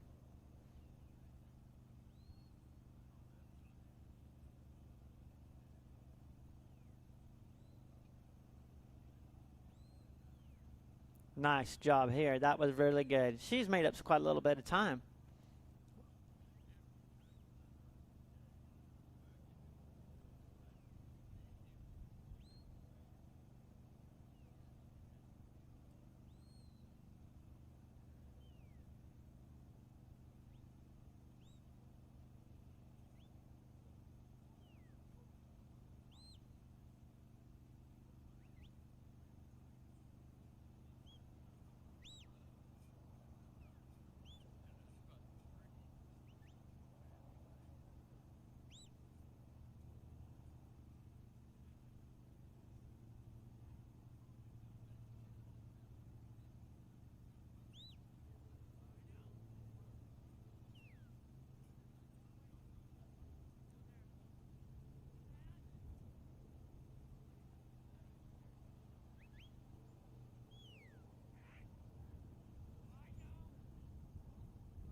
Okay, we're at the pen at 8 minutes. Away. Stand. Away. Walk. Stand. That's not the correct load, but she just needs to let it just ease out there and kind of stay right there in the opening. Sends her dog, hold that steer right there in that spot. Which I think she did exactly. Oh, easy. That dog shouldn't have done that. That did not help her.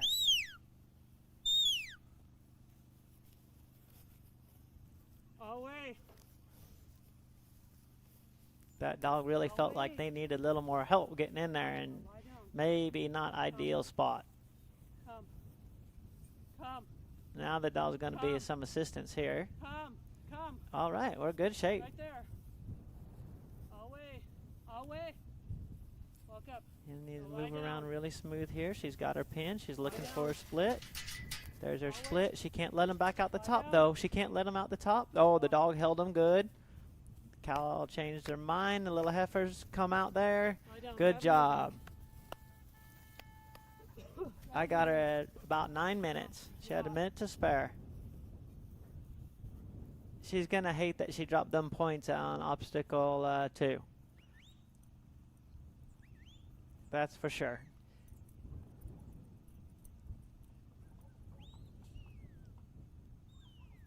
Let me get on Lincoln.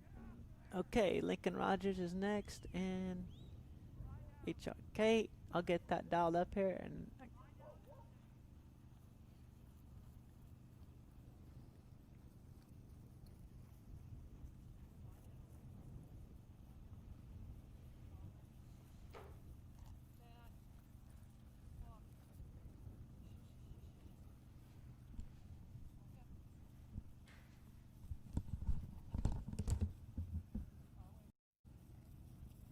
Lie down. Lie down.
in here.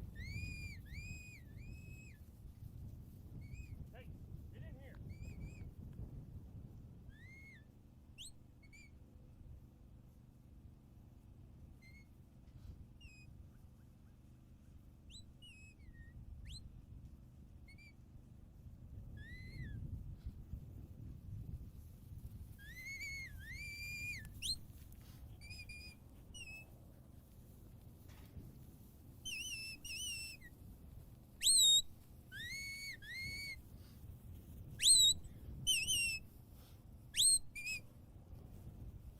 Stand.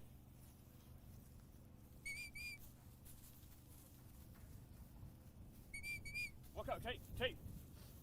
Walk up. Come by.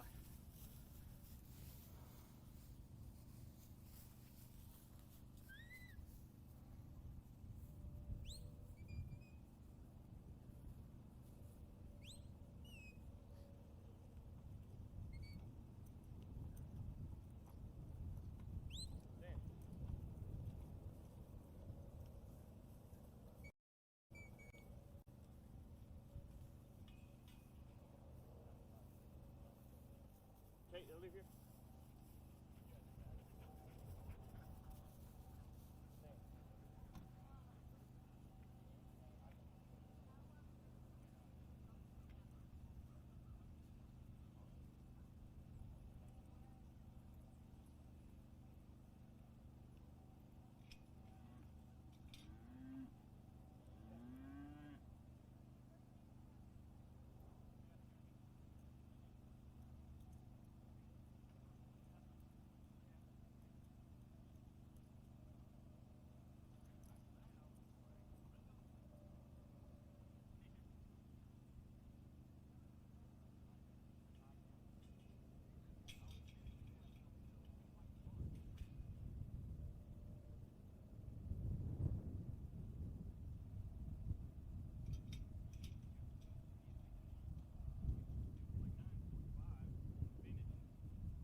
need to come out of number 2.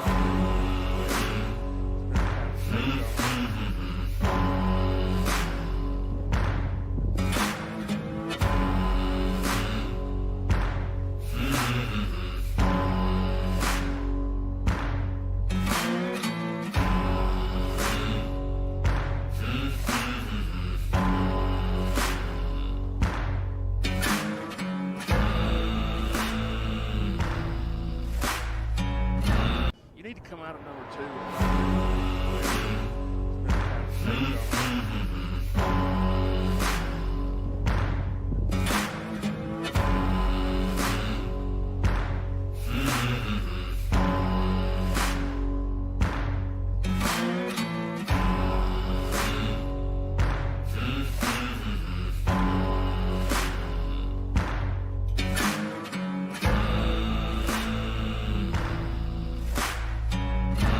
need to come out of number 2.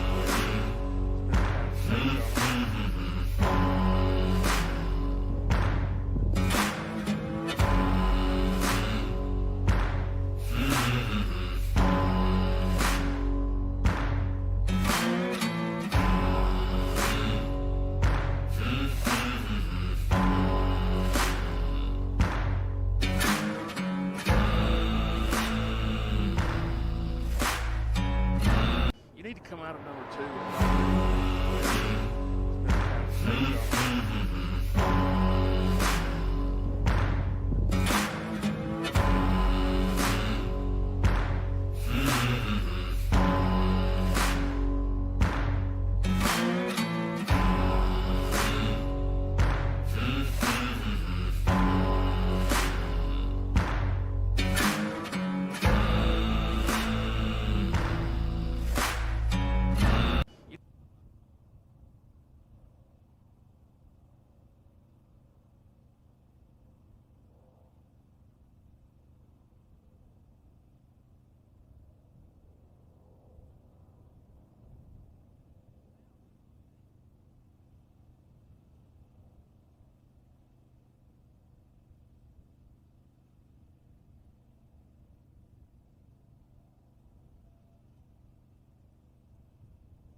Lie down.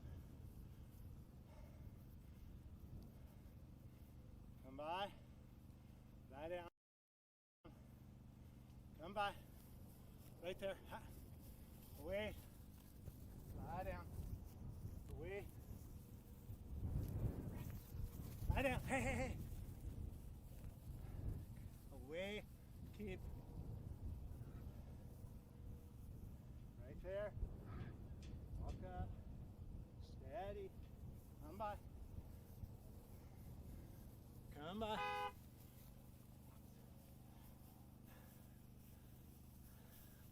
Hi, Dad, Mom, Julie, and everybody. Love y'all. Come by. Lie down. Hey, hey, hey, hey. Right there. Lie down. Away. Lie down. Lie down.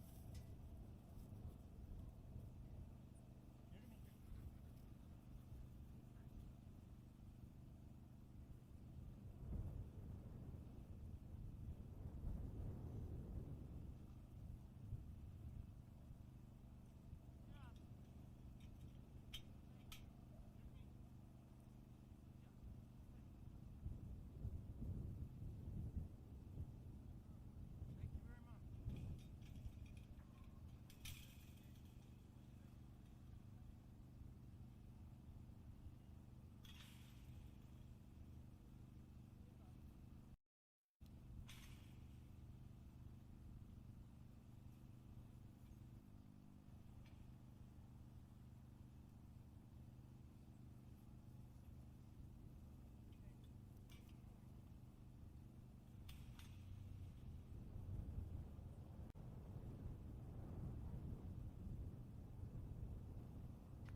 boy. Stand. Lie down. Lie down. Lie down. Come. Lie down. Bob, that'll do, Bob. That'll do, Bob. Come.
walk up, walk up. Walk up, walk up. Walk up, walk up. Walk up, walk up. Away. There.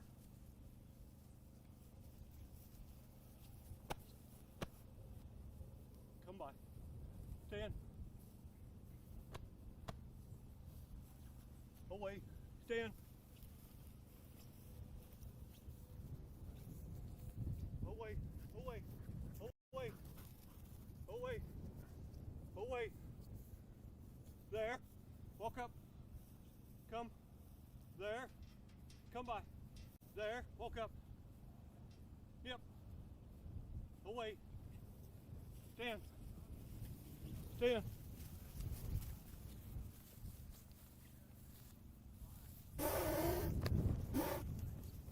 Yep. Come by. There. Walk up, walk up. Stand. Nip. Down. Nip. Nip. Good boy.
Don't run off too far. Don't run off too far because almost gonna go run dog, and I don't know how far the novice is getting. How if you can find Jimmy or Debbie and ask them how long it is till Jimmy shows his dog. He's right. Yeah, or Jimmy or Debbie will be sitting down there, right there where they normally sit. Yep.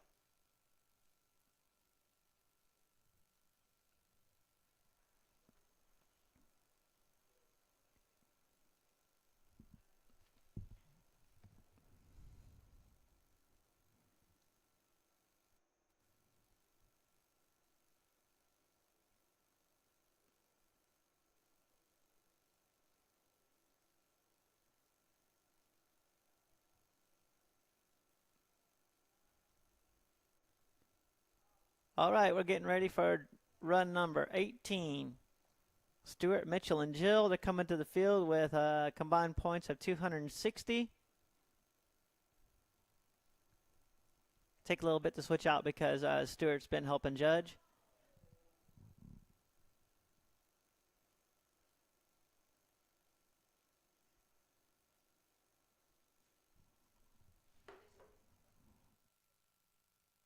Oh, okay. Can you come get me a few dogs before he shows? The novice is well underway here in the indoor arena. There's Stuart.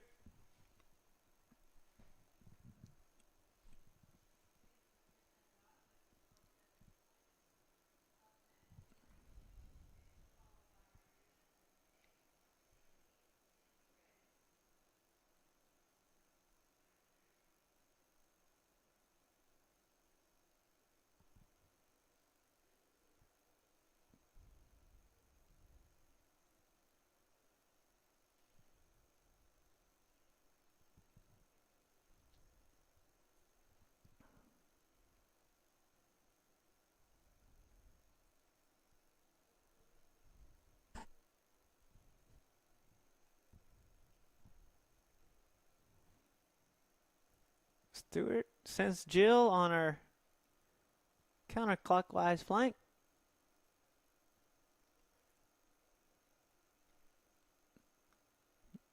She widened out nicely. Pick up these cattle.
Stuart Mitchell's draw number 18 of 42 runs today. Third day of the HR Stock Dogs New Year Shootout. This will be the last day open cattle. Running our times today, our draw is slowest to fastest. So it'll get exciting here when we get in the top 10. Everybody here is running for day money and trying to get a big check.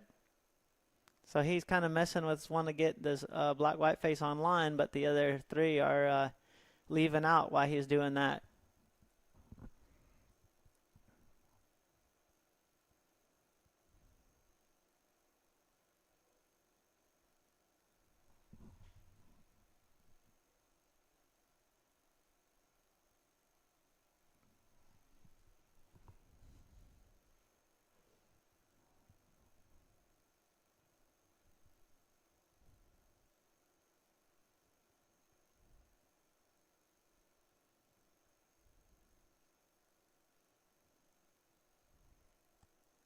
I think he can't get Jill to look back there and realize those three are left. Oh, there he goes. Now he got her.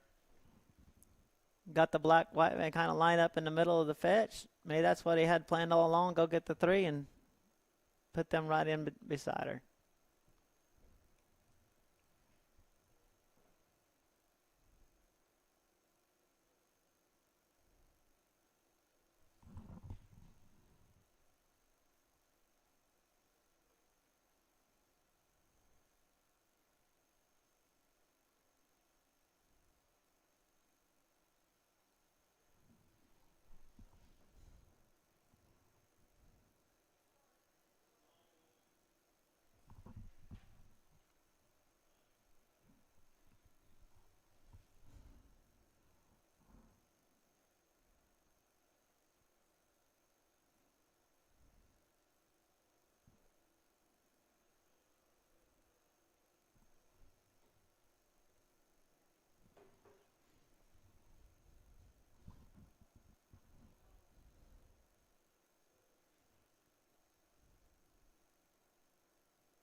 I'll read off some of the draw for you coming up.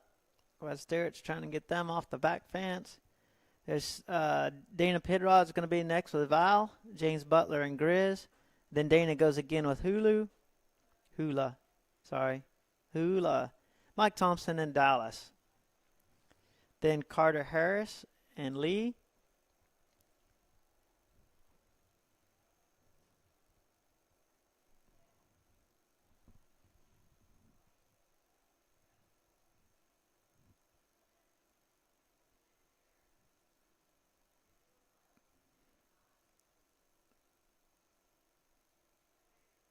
Stewart's got him put together and got him off that fence. He's got him some bait sitting up here at the fetch, too. That black white face stayed right there.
So they're going to call his runoff because that's no progress as of you got to get through obstacle 2 by the time 6 minutes is up.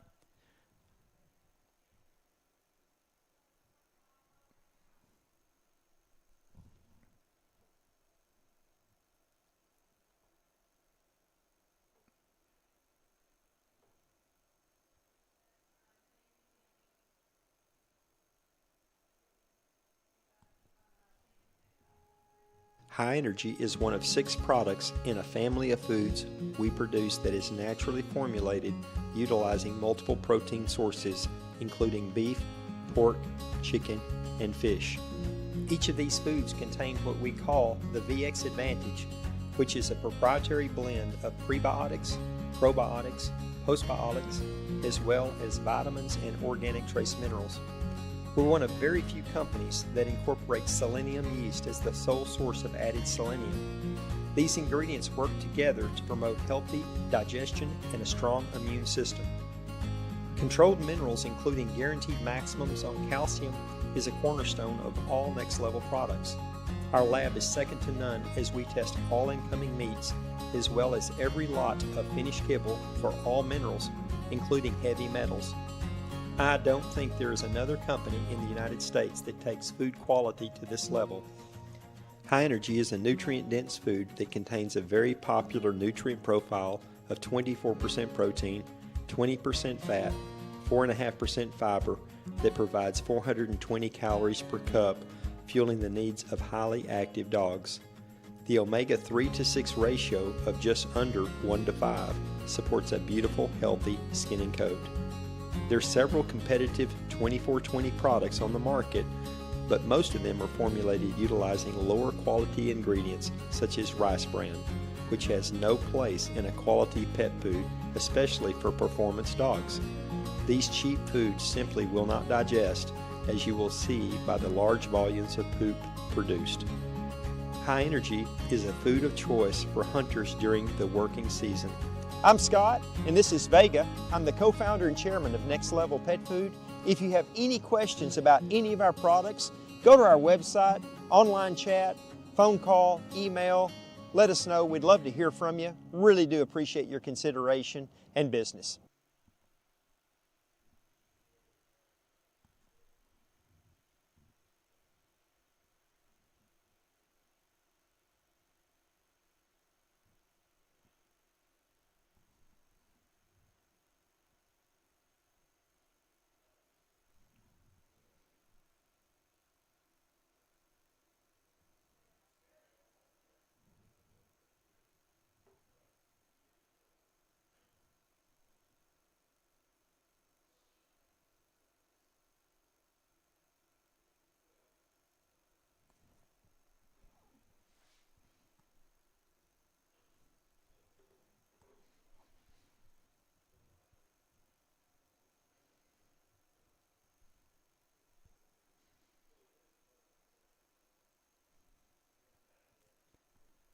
All right, we have Dana Penrod Val getting ready to run her dog. She is 19th in the draw.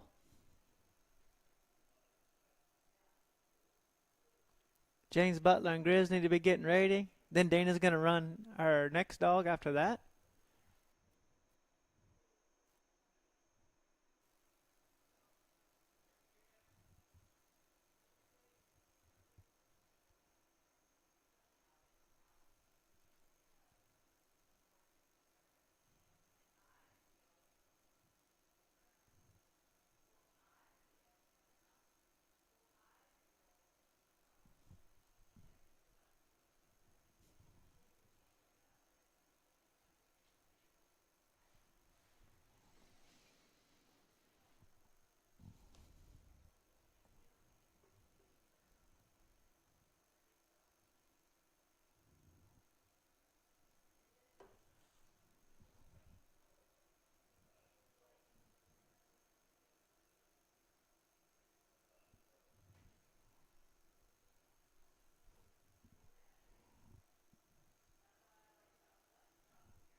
cattle seem to be going through a bit of a stage of not being as easy to lift up and get started up the field as they have been. Last few dogs kind of struggled to get them started.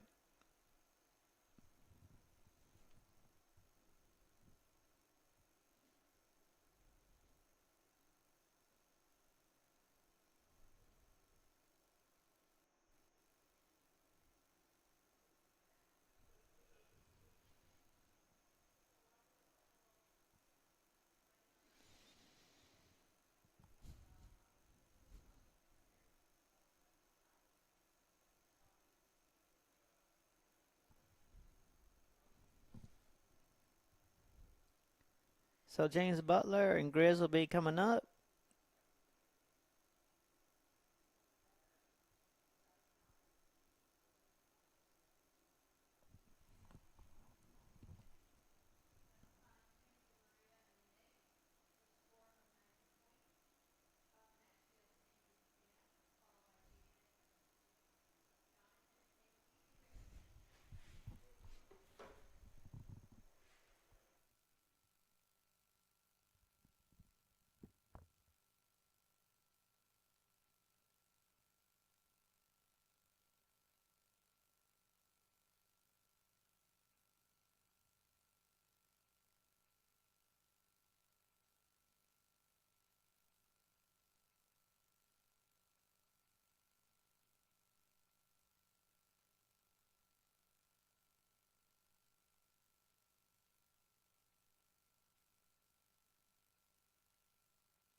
All right.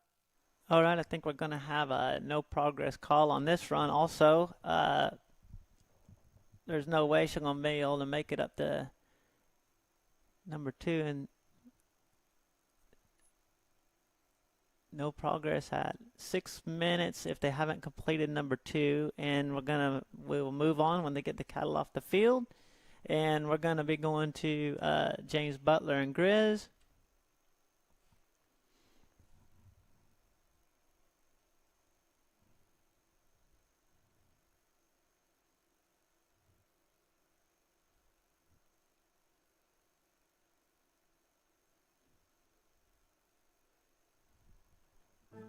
Raising an animal is hard work. Choosing the right feed can be even harder.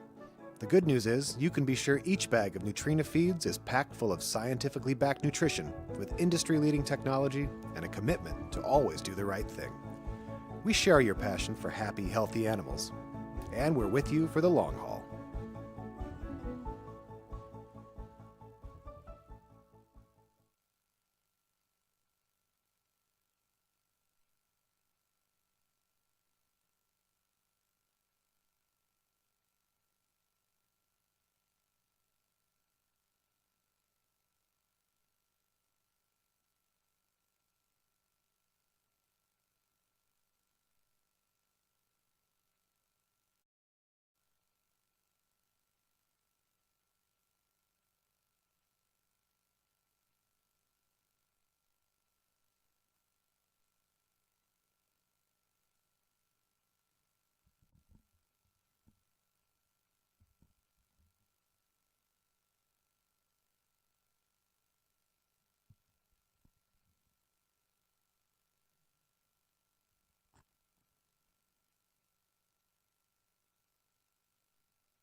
All right, James. All right, James Butler and Grizz, call for the cattle.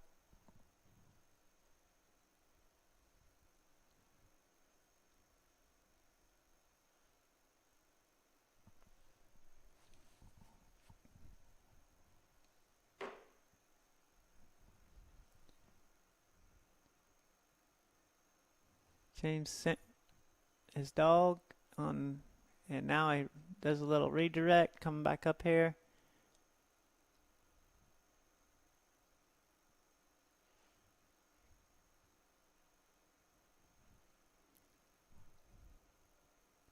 Grizz made it down there in good time.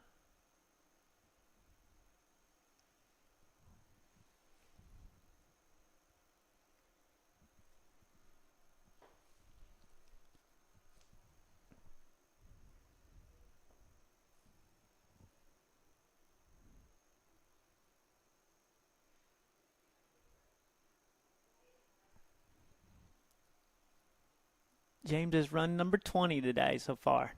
Got 42. We're nearly halfway there.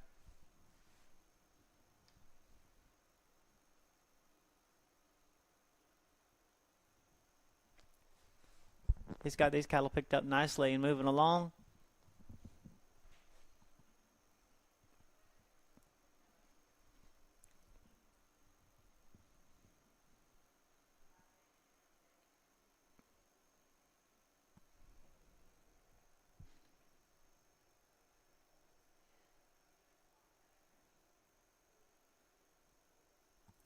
We got Dana Penrod coming up, Mike Thompson, and Carter Harris.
All right, perfect obstacle 2. 2:45 when he got done with obstacle 2, headed over here to the obstacle 3. Downhill and all the way from right to left.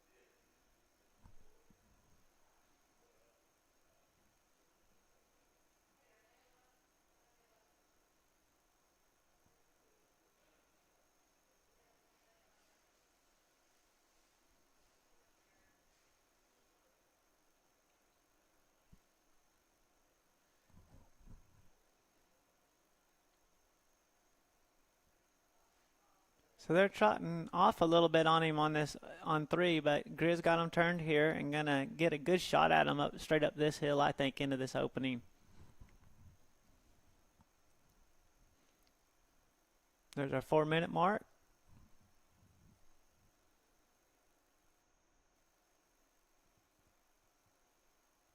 And now they need to come. He got it stopped good because that was fixed to come out the wrong direction. Now he's got to stop it on the other side. He does. Grizz is fast. He can get there. There he did. And a good job of getting them cattle out of that middle of that obstacle. All right, now we're going to 4.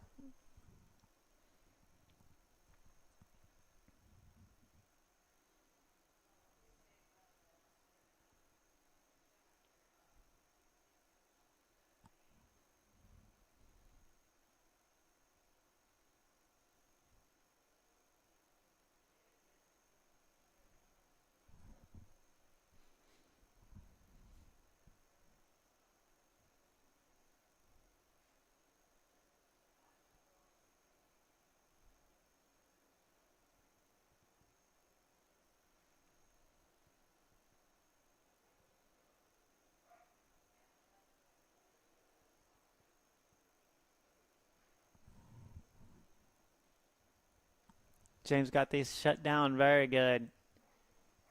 They were coming up here fairly quickly. And that's a pretty quick job of that, number 4. So he's coming up here to the top as probably with the quickest time as we've seen. It'd be nice. It is real nice to be leaving for 5:30. So a lot of time on the clock yet. Got 5 minutes up here when he gets there.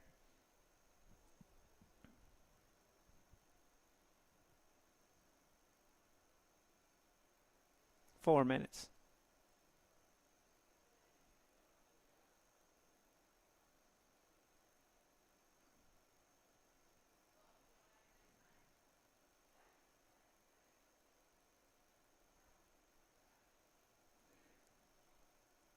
This is a pin and a sort, so he does get pin points as soon as he gets them loaded. All 4 got to be in there.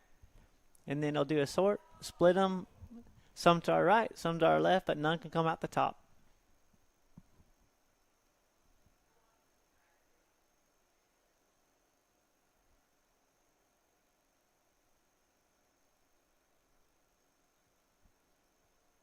He's got 3. He don't want that one to come in. Oh, nice save because that would have dirtied his load. So did a good job there getting that thing stopped. He's got his load. That was a good job. Coming up on 7 minutes. So the sort can be anything. He's going to kind of decide what he wants to let go there, what he wants to keep. Grizz got him in trouble there. And those 2 went out the wrong direction. He's got a lot of time. He's still got 2.5 minutes. He can repin them and get that sort.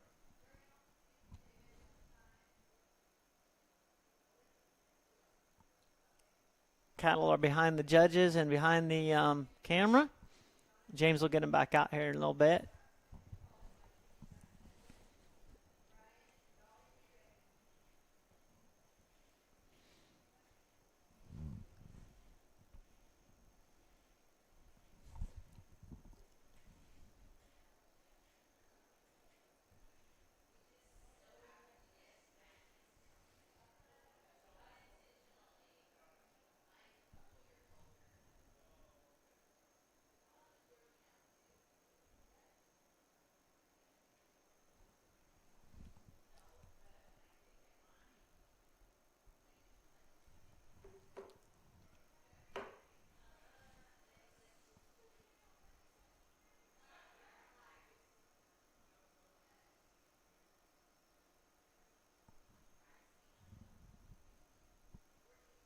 Okay, got him back. We're going to try this again. Have a minute and a half left to do.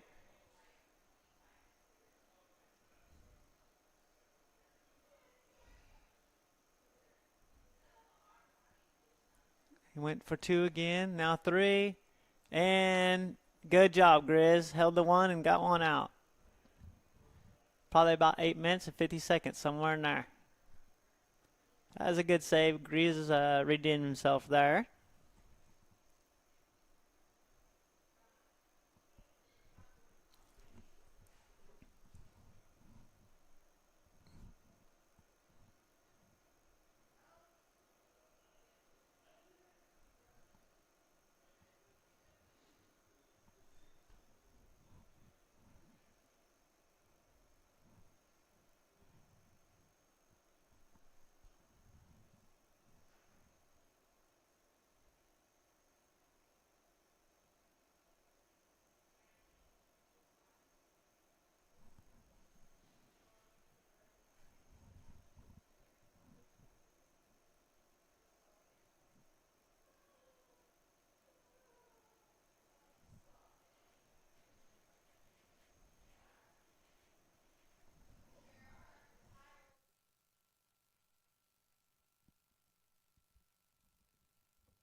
Need to come out of number 2.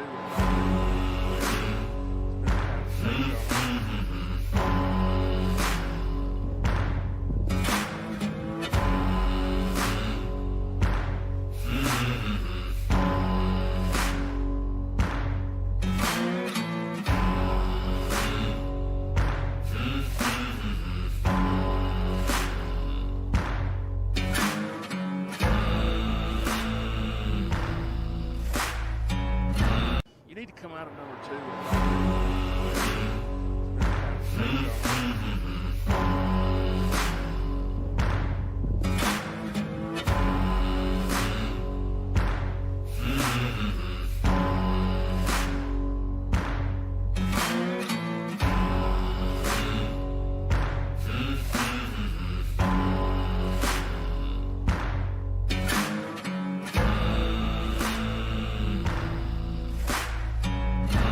You need to come out of number 2.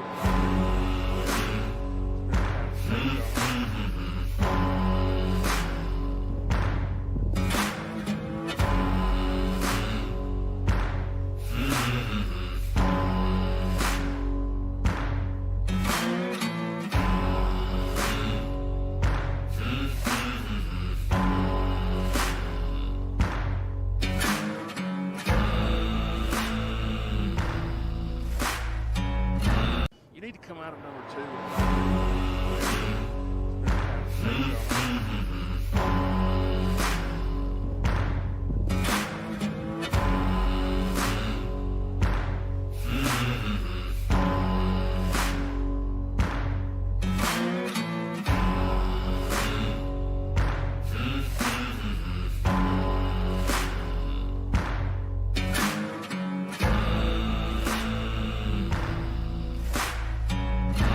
You need to come out of number 2. High Energy is one of 6 products in a family of foods we produce that is naturally formulated utilizing multiple protein sources, including beef, pork, chicken, and fish. Each of these foods contain what we call the VX Advantage, which is a proprietary blend of prebiotics, probiotics, postbiotics, as well as vitamins and organic trace minerals.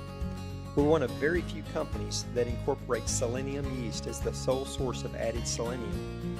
These ingredients work together to promote healthy digestion and a strong immune system.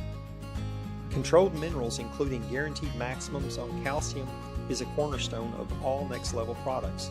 Our lab is second to none as we test all incoming meats, as well as every lot of finished kibble for all minerals, including heavy metals. I don't think there is another company in the United States that takes food quality to this level.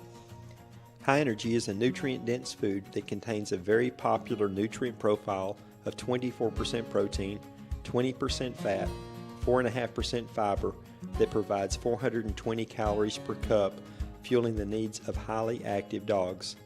The omega-3 to 6 ratio of just under 1 to 5 supports a beautiful, healthy skin and coat.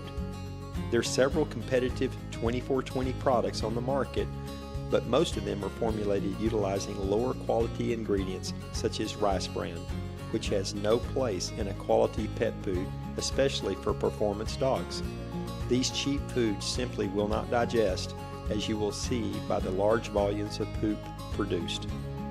High Energy is a food of choice for hunters during the working season. I'm Scott, and this is Vega. I'm the co-founder and chairman of Next Level Pet Food. If you have any questions about any of our products, go to our website, online chat, phone call, email. Let us know. We'd love to hear from you. Really do appreciate your consideration and business.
Dana's away for her run. Getting things started.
All right, this is Dana showing her dog, and Mike Thompson's next. Carter Harris, and then Kevin Lippy.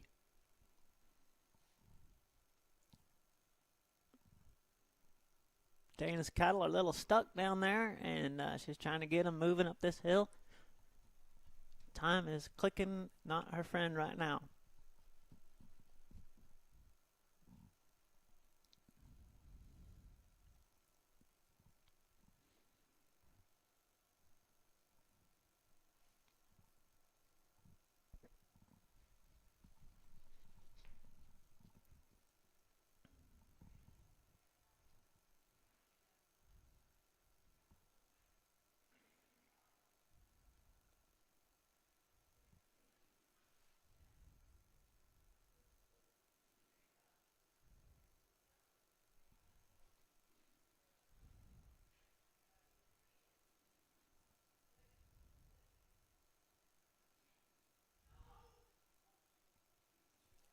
Now she got him broke loose and moving.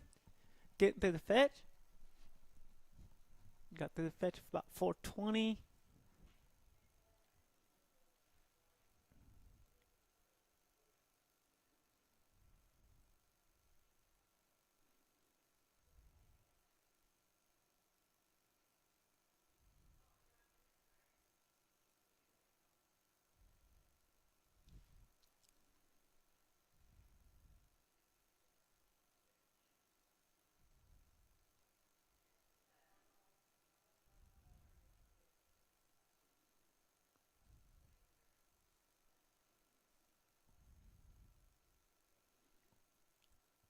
She really needs to get them bent back to our right if she's planning on going to 2.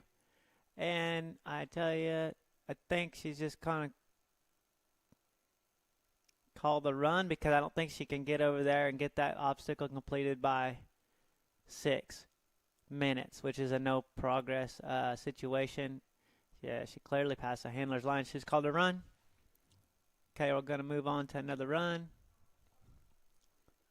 Our next up, Mike Thompson and Dallas.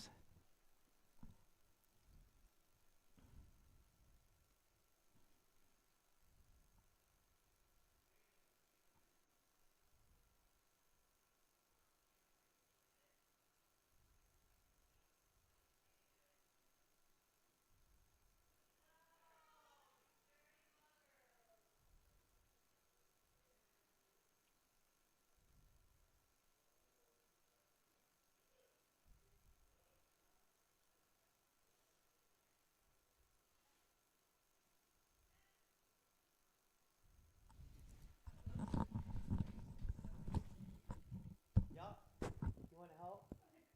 Yeah, I like it. Oh, you're cooking beans?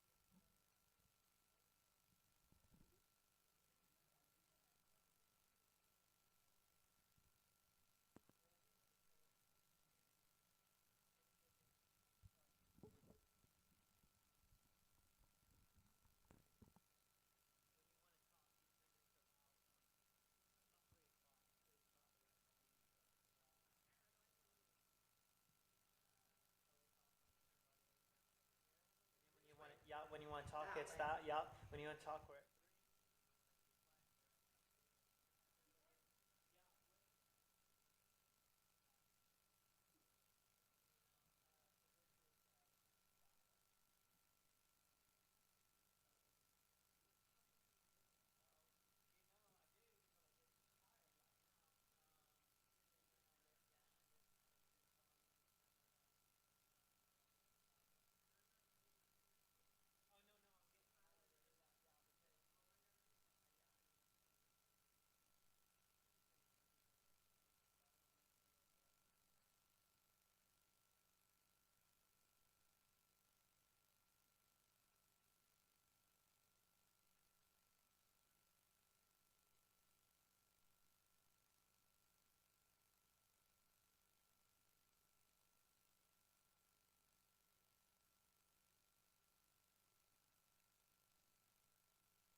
Mike Thompson in Dallas.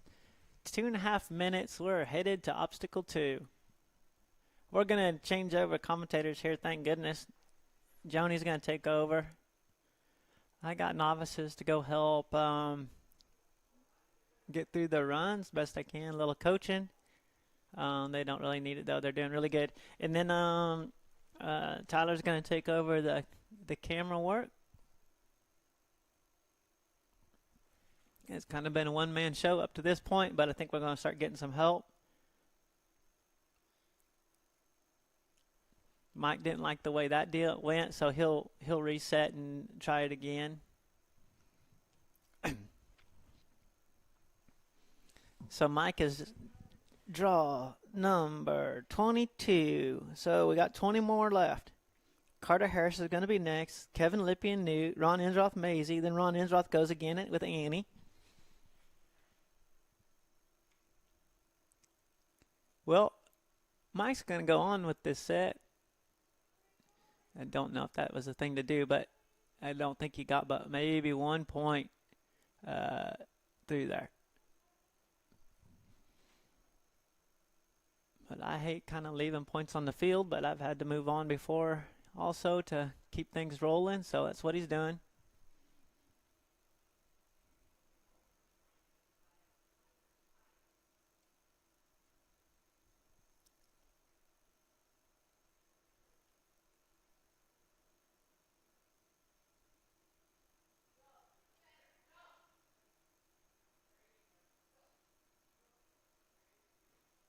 Man, he's going to have to, there you go. I was hoping he didn't wait much longer to send that dog because their tails are up and they're covering.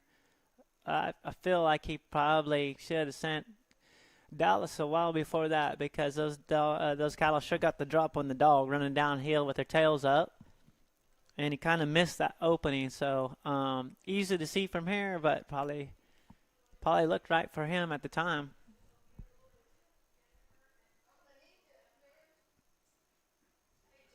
Yeah? Let's get to the front of the line for food. They're taking a 20-minute break. And then we're 8 and we can then...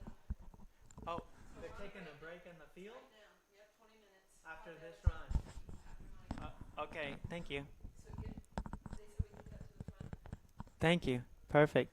They're going to have us a big feed here in a little bit. So after this run, we're going to take a 20-minute break. We got to get all the handlers fed. Lots of people pitch in to do that. Joni just came and said she was cooking a bunch of beans, and we got to get everybody fed. And I think they feel like they're running pretty good on time. So we will take a little break. I'm not sure what to do about this thing here, but to leave it run.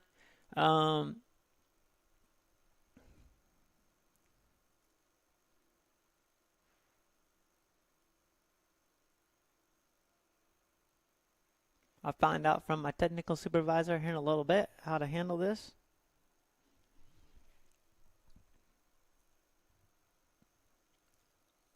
Mike Thompson in Dallas coming up on 6 minutes. He did drop a lot of points on the course though, so just for personal pride right now.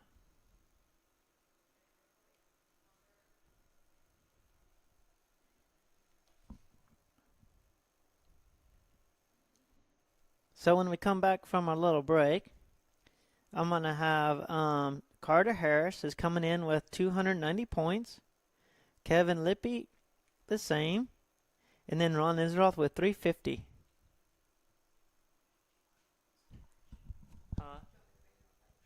They said we're going to take a 20-minute break. Oh, okay. Yeah. Thank you for offering.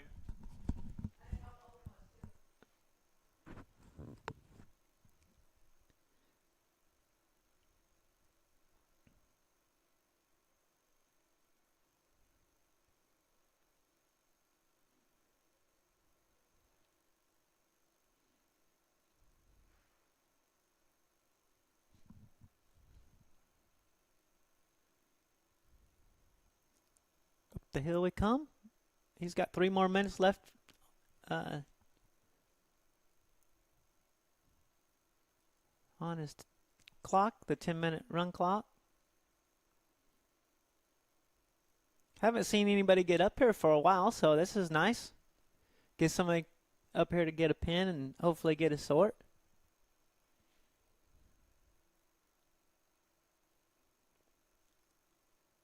Mike comes to us from New Mexico.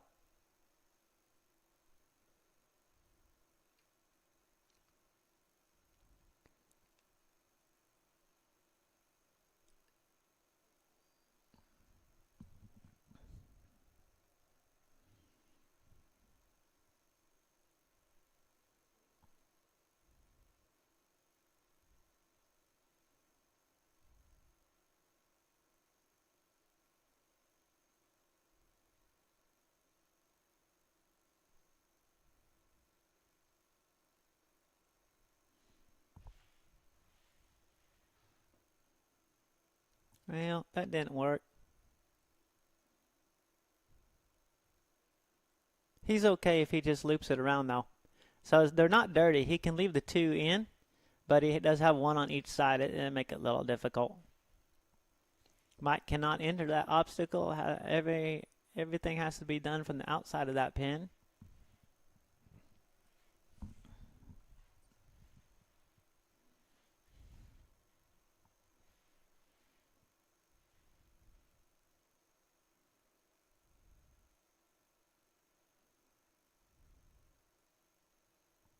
There's his sort, first part of his sort. The black one went out the wrong hole, so the sort doesn't count.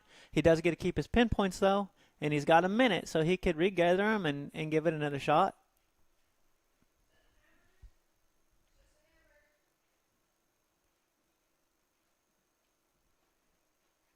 What's that?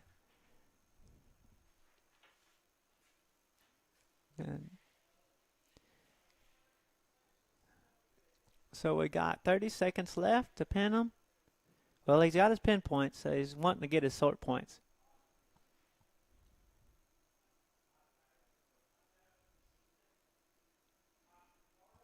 Okay, they're going to give him another shot at it. He's got 20 seconds left. This time he might change his strategy.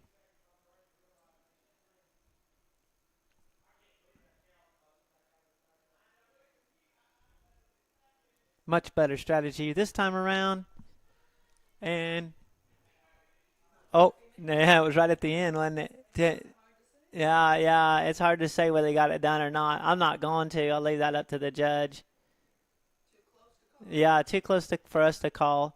And that just means even if I got the time started exactly right, which I felt like I did, so it'll be a judgment call there. Glad it's not me making the call. Okay.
I'm Jeff Christensen, and I thought I'd take a moment today to talk about a product that we've been feeding the last 3 years called Wild Gold. And we actually started on this project on the equine side of our business. I was really amazed at what it could do for these horses. So when they came out with the canine product, we were super excited to try it, and I'm glad I did because, like I said, there's no reason to quit. I saw an immediate change in the hair coat. Just the darker colors and the glossiness and the nail growth and the pad development by dogs really changed. So I was really happy about it. I think the product's omega-3s and 6 ratios and balance of this product is exactly perfect for dogs. And you can get into the weeds and really study it, but you'll find that when that balance is off, you have a lot of problems. So you're going to look at, when that balance is right, you're looking at joint health, you're looking at anti-inflammatories, just all this circulatory work, and it just tells you that your dog is healthy on the inside.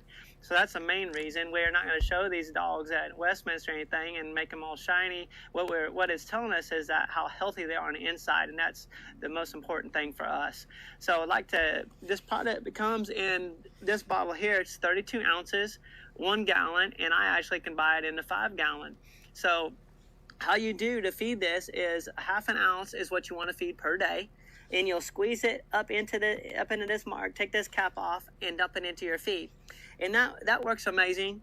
But I have a very big kennel with a lot of dogs. And so what I've done is I get these water bottles, and when we get done drinking them, these are super strong bottles, and they're square on the bottom. And I go on an online merchant, and these are called cappuccino pumps. And these cappuccino pumps come in 1/4 ounce squirts. So what you can do is you'll just put this bottle by your dog food, scoop it, and then give you 2 pumps. You got your 1/2 ounce. Takes just seconds. So with a big amount of dogs that I have, it just saves me a little bit of time from squeezing on the bottle. But either method works great. I'm just gonna share with you that's how I feed the product. I appreciate your time today. Again, we are super satisfied with this product. I think it's an amazing supplement to keep your dogs healthy, and joint and their endurance and circulation is just paramount in what we do. So thank you for your time today.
Raising an animal is hard work.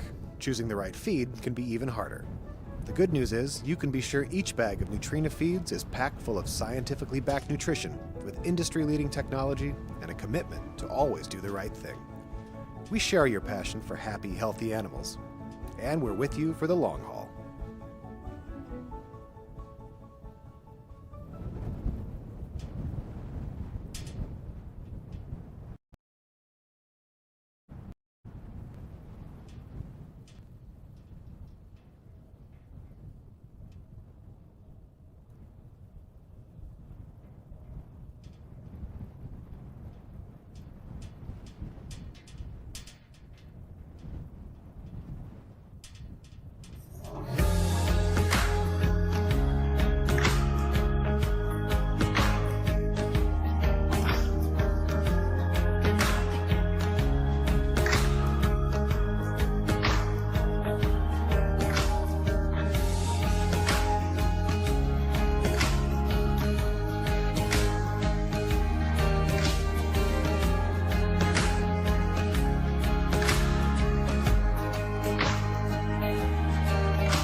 I'm Jeff Christensen, and I thought I'd take a moment today to talk about a product that we've been feeding the last 3 years called Wild Gold.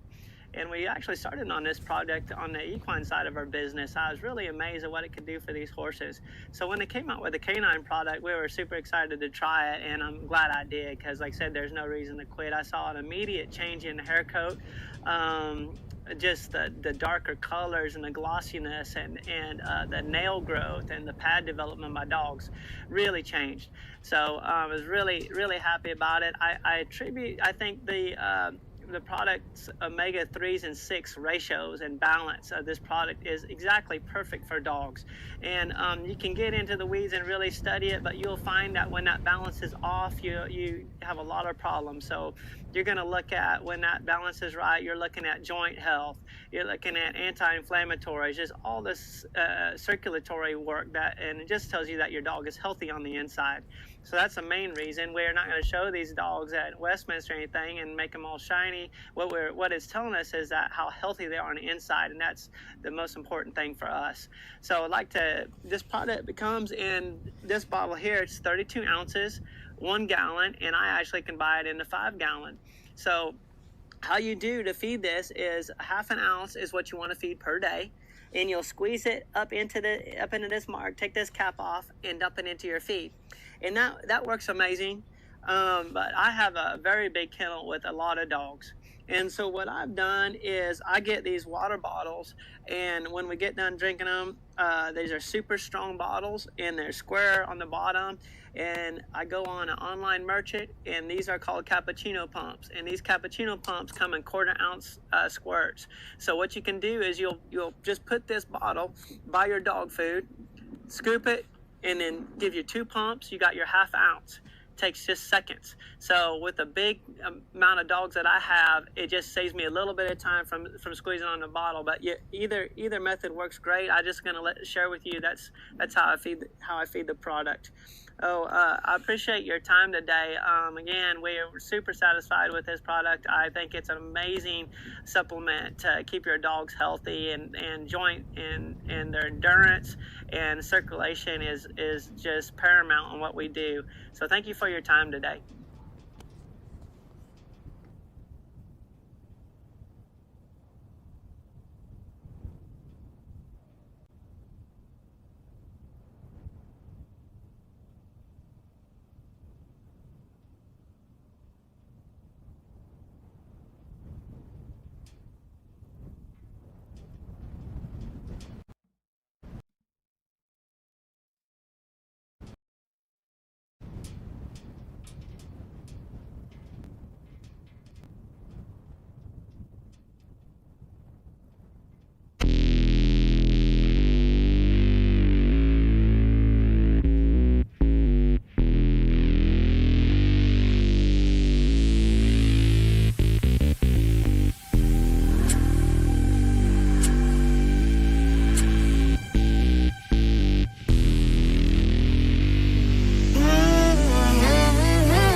You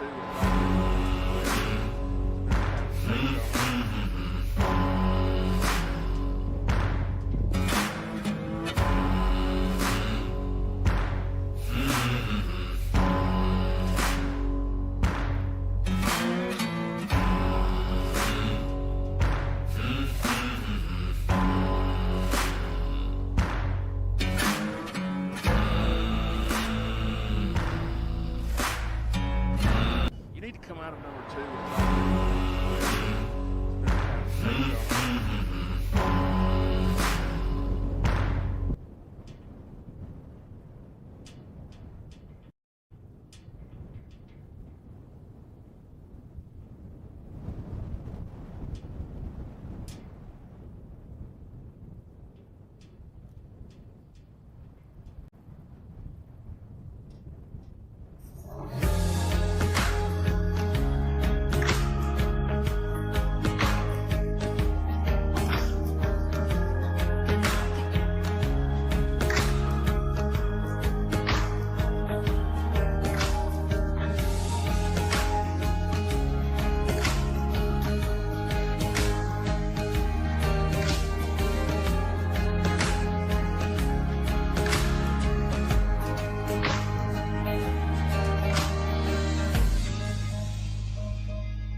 High Energy is one of 6 products in a family of foods we produce that is naturally formulated utilizing multiple protein sources, including beef, pork, chicken, and fish.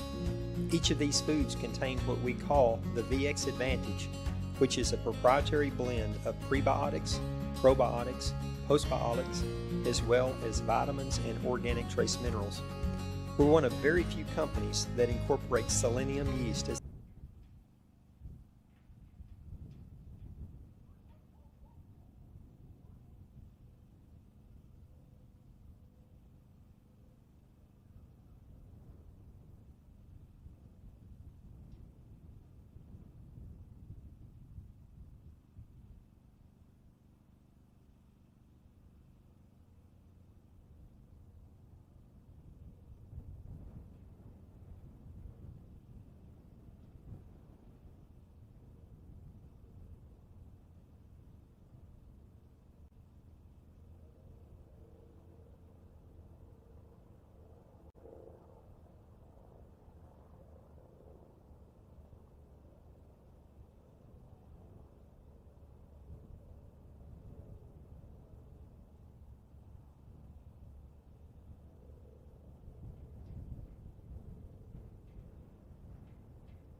I'm just checking to see if we got sound.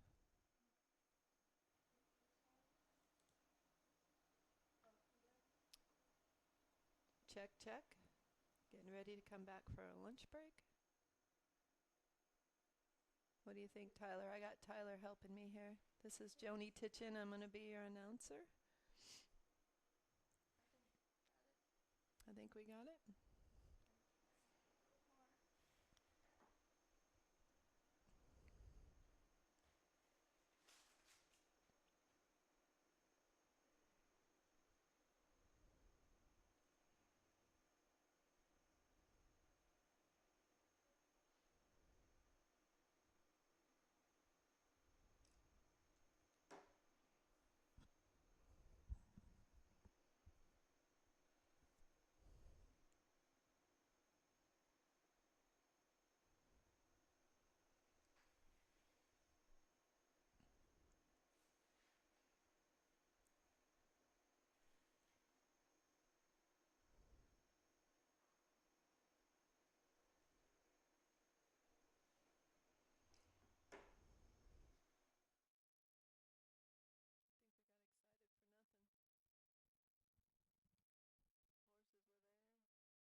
Okay, we're back. We had to do a little cattle moving, and Carter Harris is our next runner.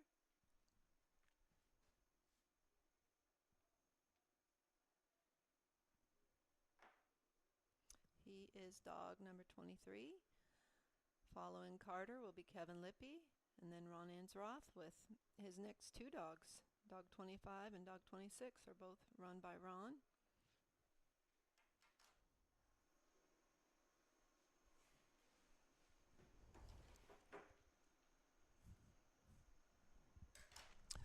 Carter's waving for cattle.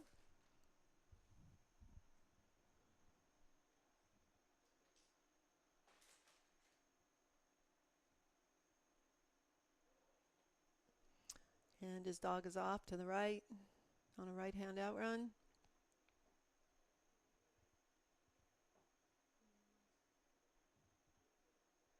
His cattle are out.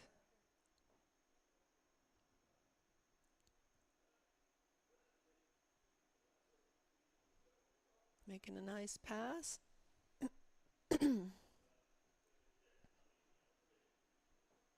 Comes in right where he needs to. He's got a red calf. Being a little bit independent thinker there. He'll have to get him tucked back in.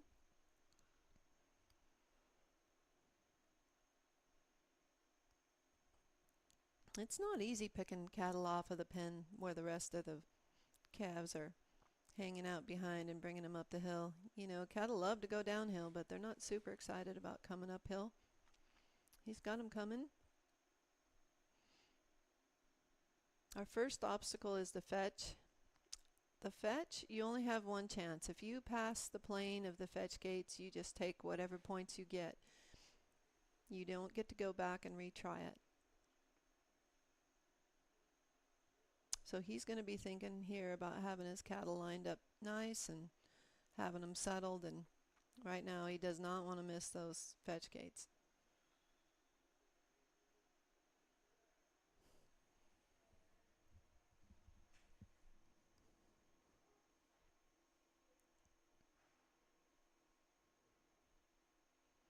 It's always tricky. You want to get them rolling and get them coming this way, but you also don't want to stir anybody up. It's a really fine balance between keeping the cattle moving at a nice pace and overpressuring them enough to get them upset.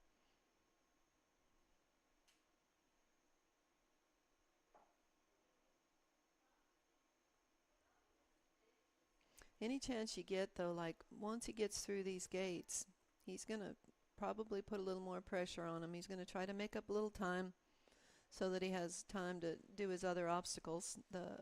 These little stretches where you can just get them coming and, you know, buy yourself a little more time to finish at the end is just a good opportunity.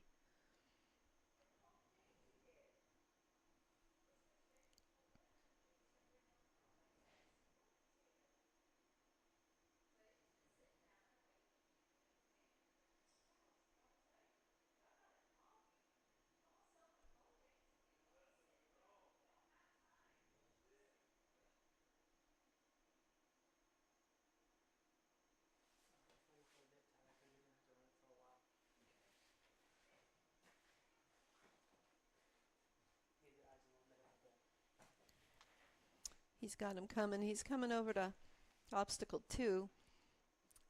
For me, personally, I like to kind of have them all together when they're coming, when they get a little closer up here, and he's going to be trying to put them through here.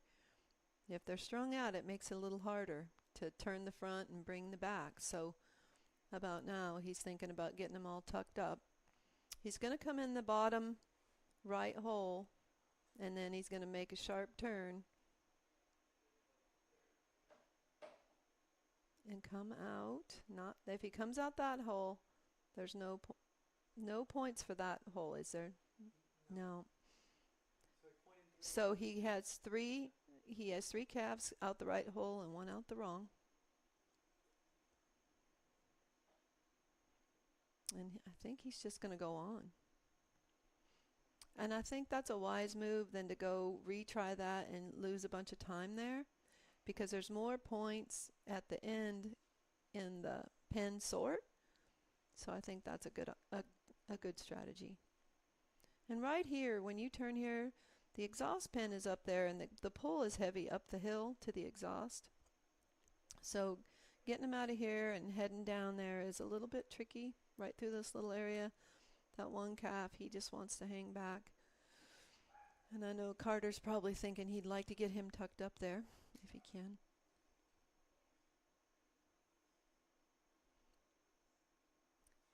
And once you clear obstacle 2, you can, if you want to, you can go all the way down there, but you know that takes time too. You're faster if you're not down there, but also you're risking not making the bend in obstacle 3.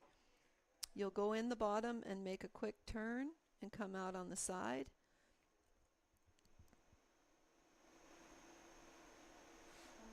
But it's hard to do.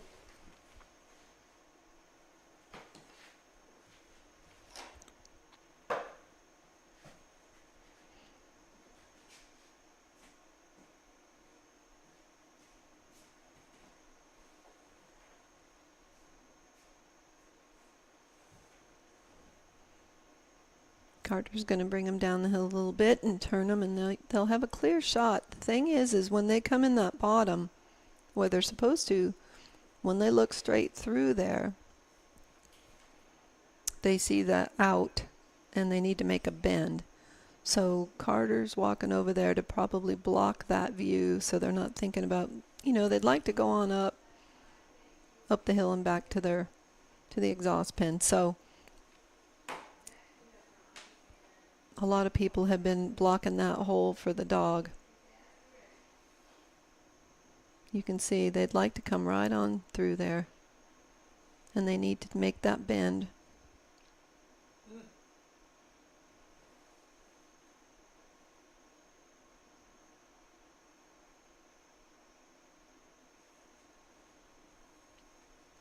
And there he goes.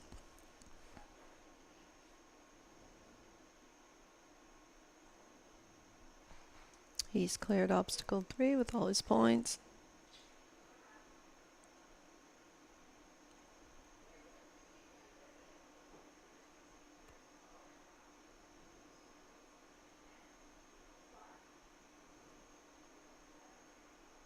He's heading to obstacle 4. This is the hard part about when you go down and help at that obstacle. Now, you've got a lot of ground to cover, and you need to be up there when you get to the pen sort. So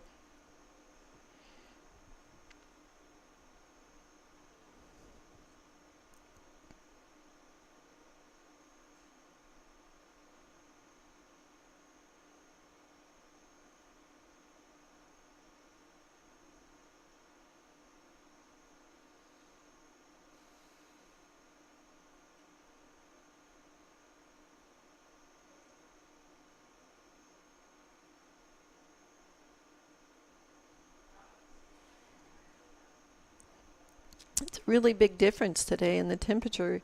The last couple of days were really warm and humid, and really wore the dogs out quickly. Today it's actually cold. Quite the cool spell came in, so the dogs will probably hold up a little better at the finish than they have the last couple of days.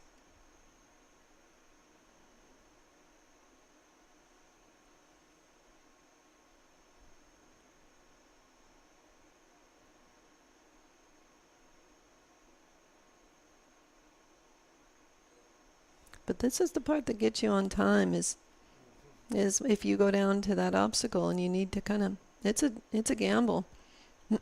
It's a gamble either way. It's a gamble not going, and it's a gamble going, how you use your clock.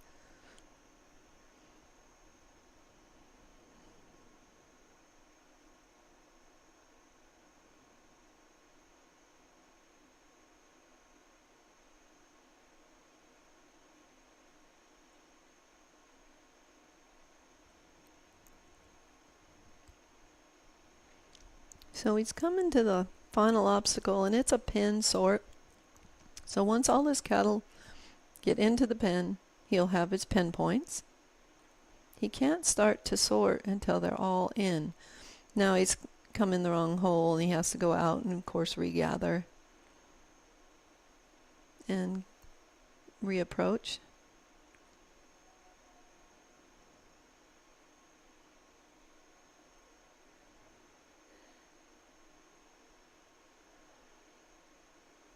There he has him.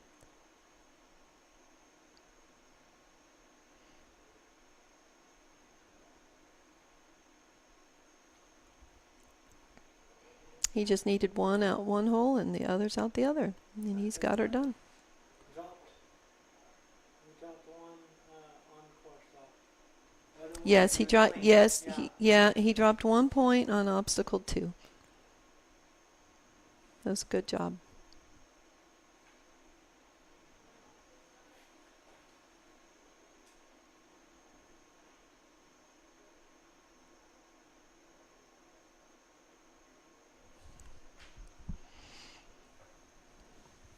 Here comes our exhaust crew. It's a long day for them. Raising an animal is hard work. Choosing the right feed can be even harder. The good news is you can be sure each bag of Nutrina feeds is packed full of scientifically backed nutrition with industry-leading technology and a commitment to always do the right thing. We share your passion for happy, healthy animals, and we're with you for the long haul. Yep, Kevin and Newt. Kevin's one of our long-time veterans, super clever handler, always fun to watch. And his dog Newt's a veteran as well. I wish I could remember all this stuff. I think Newt might be a past champion here, but I think so. Yeah, that's what I thought so too. I'm pretty sure. yeah. He's won a ton of things, but with Newt. But He was NC Open champion 1 year too, something like that. Yeah. He's been really good. yeah, super nice dog.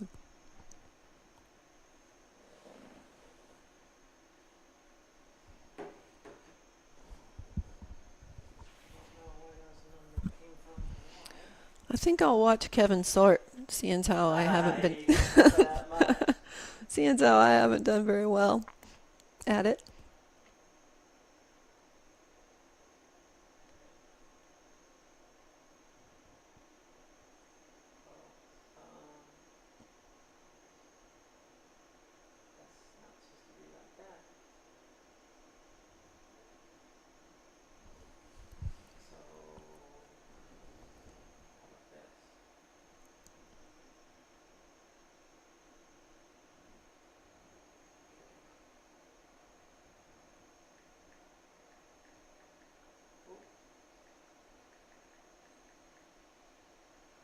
I just pulled up the weather here so I could tell you guys. So it's 47 degrees right now. And yesterday was like 80, wasn't it? Yeah. 79, 80? Yeah, it was. Yeah, big change.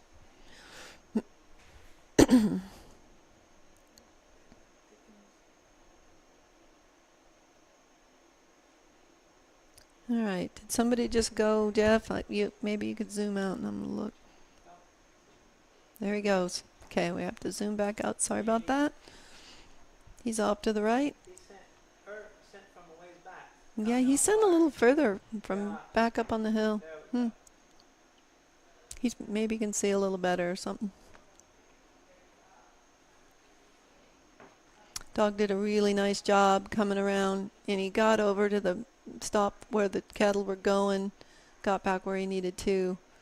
He needs to move over that way, but that was really nice, that dog landing on the pressure. He's got to get that back calf coming. And then he's got an independent thinker again. There's a one in every crowd. I don't know what that is. Gonna have to change his mind. Get him educated before he gets up here on the course. Probably off about 30 seconds on this time. 'Cause he Okay. took me. Yeah, we might. The time's a little off on this run, because we didn't notice that he was there. He snuck in on us. Yeah. Okay, he's got him back together. That one is still kind of wanting to give him a little trouble. Just not wanting to hang with the others. There he's got tucked in now, and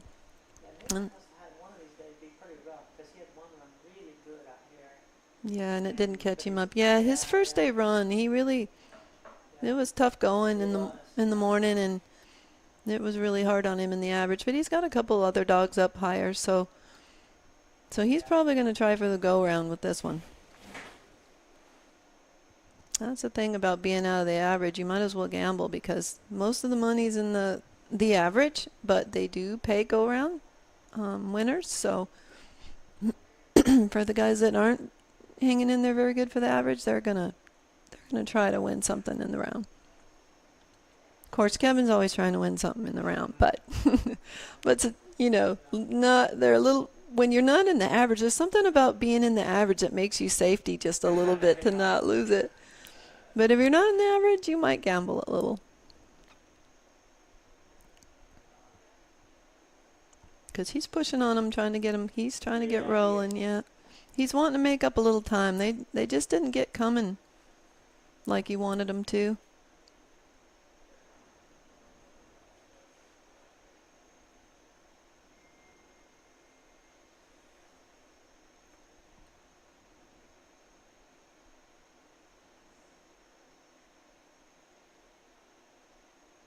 That little bugger's just going to give him trouble the whole time.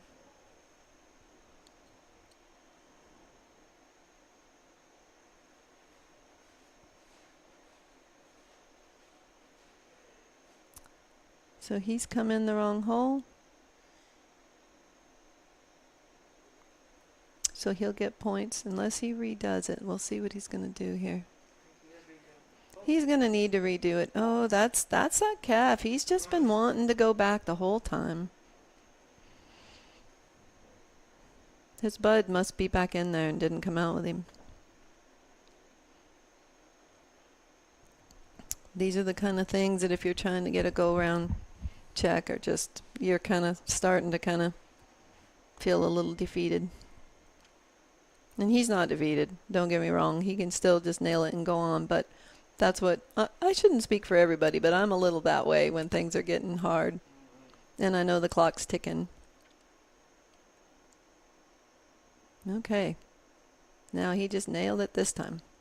Now he's going to roll. So see what he does here.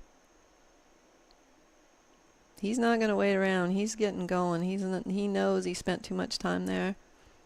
So he's going to gamble and get him loping down this hill and see if he can time that right. He's a long ways away from it, though. I know. Remember the year yeah.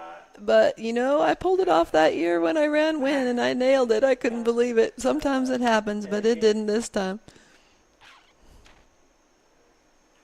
But I'll tell you, you're a little clinched when they're running down that hill. Yeah.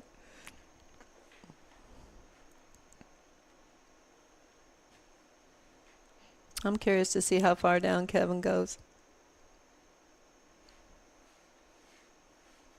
Everybody seems a little worried about that hole because they look straight through there, don't they? Yeah, he's got him another terrible calf, and that he's probably glad it's not one of his other dogs that are up higher in the average, though. There is that, right? About now he's thinking, well, I'm glad it's him and not one of my others that are up higher.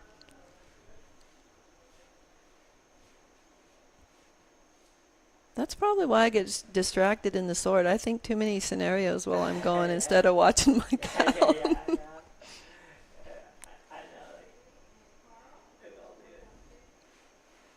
Okay, I'm going to see how he pulls this. See, he's not going to be all the way up there. He's going to count on his dog here. Well, no, he is coming. But he's barely going to make it in time. That is a treacherous spot. They are going through there faster than you think they would. Because yesterday they hung out in there a little bit. And today they're shooting through it. Gotta be.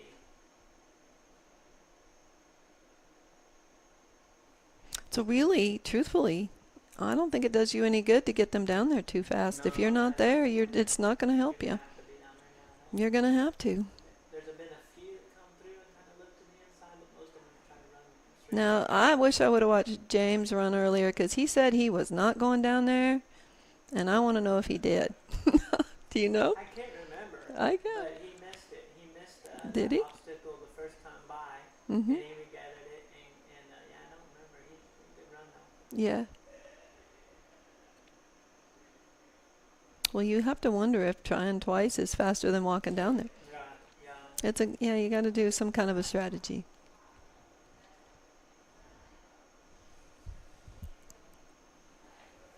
Yeah, it's a long way down. Long ways back.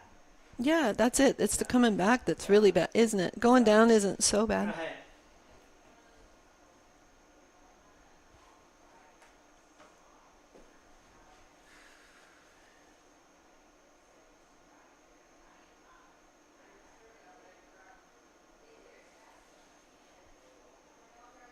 So, like I said, I'm off on my time, so it's probably about 7 minutes and 30 seconds. Okay. If I had to guess, it's Right. pretty close to 7 So when you're looking at the clock, just keep in mind we were a little late. So honestly, though, with the trouble he's had, he's got plenty of time to do it, doesn't he? Yeah, he's in good shape.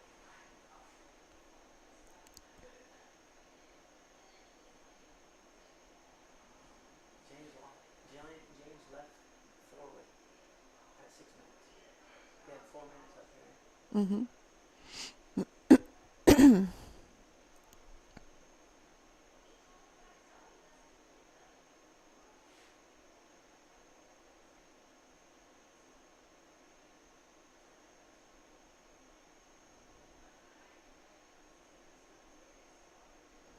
Well, we know he's got it one in and it's not wanting to be good, so he's going to be a little careful here, I reckon. Yeah. Yeah, he's going to be watching. That one's watching him too and Yeah. thinking about how he could Yeah. put a ringer in something, isn't he?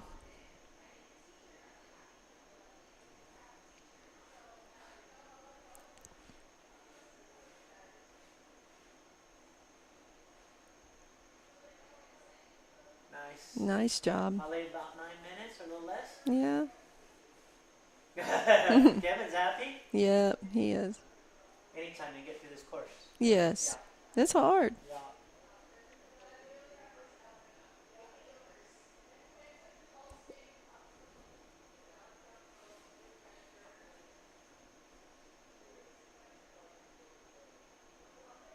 Ron Hensroth and Maisie. Yep. Ron Ensroth and Maisie will be coming to the post. What place did he come in?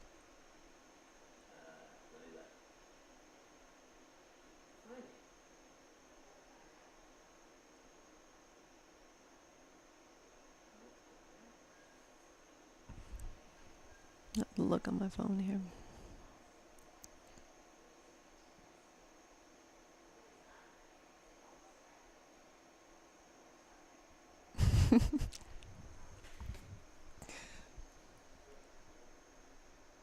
Oh. we're laughing. Okay. So I just got a text message. Turn on my deal.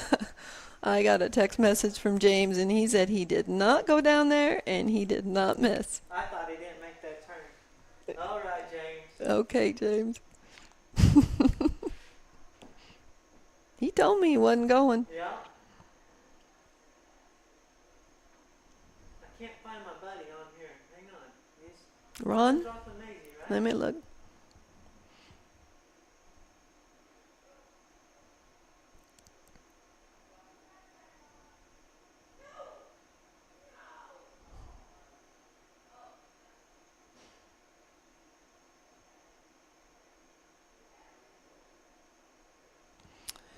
Ron Ensroth is dog 25.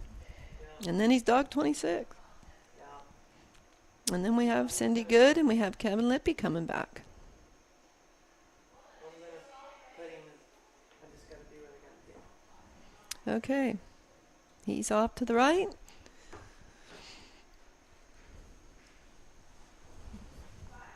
So, can we, I'll explain myself a bit. Okay.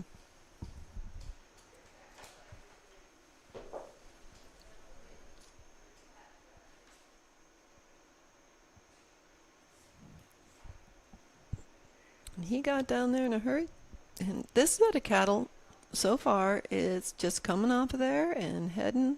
Oh, the one red one wanted to try him a little bit, but off and coming pretty good. That's what you'd like to have happen. Get everybody tucked up and started up towards that fetch gate on a little trot, but making time. That makes a guy happy when you see him doing that instead of fighting you down there. That was a really good time getting through that fetch, isn't it? Yeah, very good. Anytime you get through it in a minute, that's Yep. really nice. Helps you. So this is Ron Insroth and Maisie, because for some reason he's not in the draw right now with that, but that's who it is. And what'd you say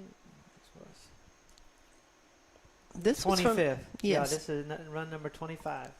Okay. Out of 42. He comes in. Maisie comes into this with 350 points. Okay. Thank you. And you know, he made it up here in really good time. Yes. And he's lined out. So I've known Ron for a lot of years, and I'm telling you, he could run a poodle around this course. I mean, he's run a lot of dogs over the years, and you know, really, he can really run a dog. He can. Yeah. Runs a dog excellent, and he's been here multiple times. He's got a good idea of this Yeah. field. Yeah. And you know, he's our current USBCHA Open champion. That's also. right. And that dog runs next. Yeah. Yeah. Yeah. So, what I've been seeing with on this course is if you can turn this thing between 2 and 3 minutes, you're pretty good shape. Mm-hmm. Yeah, if you get much past that, it's hard. It's hard to get across this field that much time and back up. Right. Well, and if you don't make it by 6 minutes, are you still off in this round? Mhm. Yeah. Yeah, we've had some of that. Okay.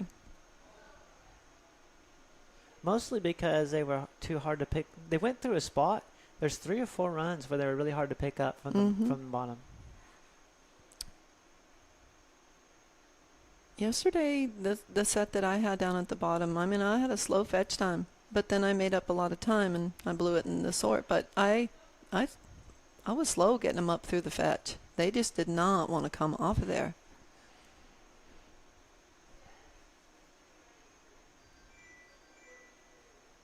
Well, Ron is not going to pull a James Butler. Ron is going to go down there He's and going make sure down of it. James giving me a hard time. I thought it. Uh-oh. Uh-oh. You got to keep the cattle up there, though. Yeah. Yeah. Uh-oh. Oh, that one's a bucking and playing. Gee whiz. Well, one thing about it, I'm going to tell you, the care that's gone into these cattle here. I mean, nothing. You ought to see the feed they get.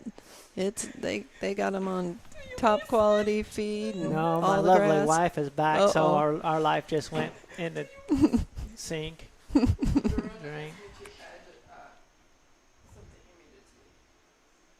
I bet these cattle are feeling good. And he doesn't leave too many in the pennant once either. Do you know? He's shuffling them around so they're not standing there without feed and water. Such good care of the cattle. And can you imagine, none of these cattle, when they came in, they were snorty and wild and goofy, and now you can do about anything you want with them. Yes, You know? I bet the guys that are going to get them back are going to be thrilled to handle They're them. going to love them. Oh, no.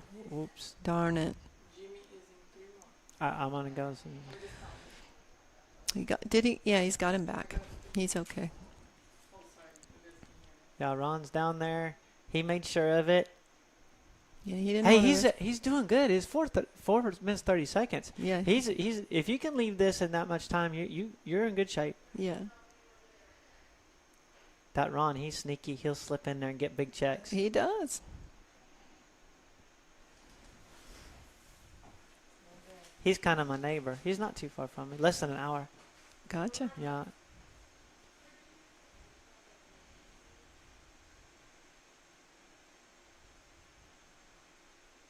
He lives at the home of the Dr. Pepper. He's from Dublin. That's gotcha. where, yeah.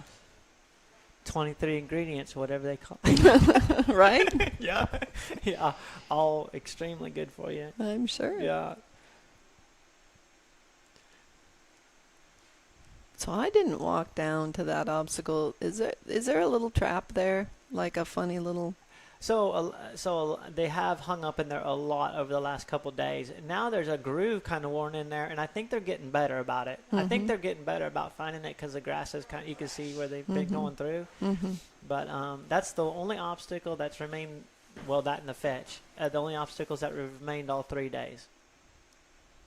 Ron Insroth catching him a gear.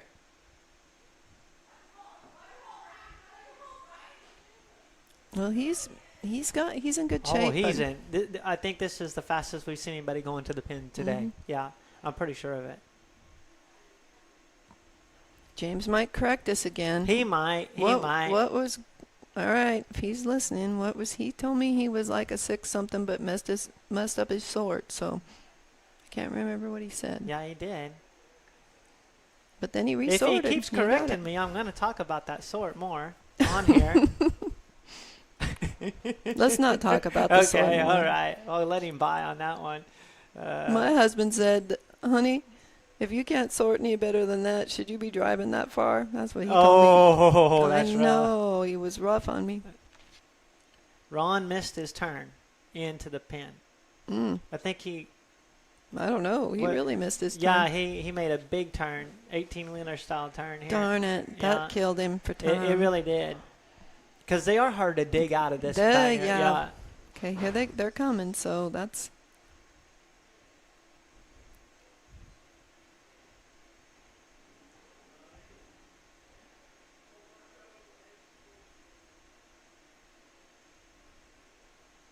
Maisie's been working good for him. Oh, yes.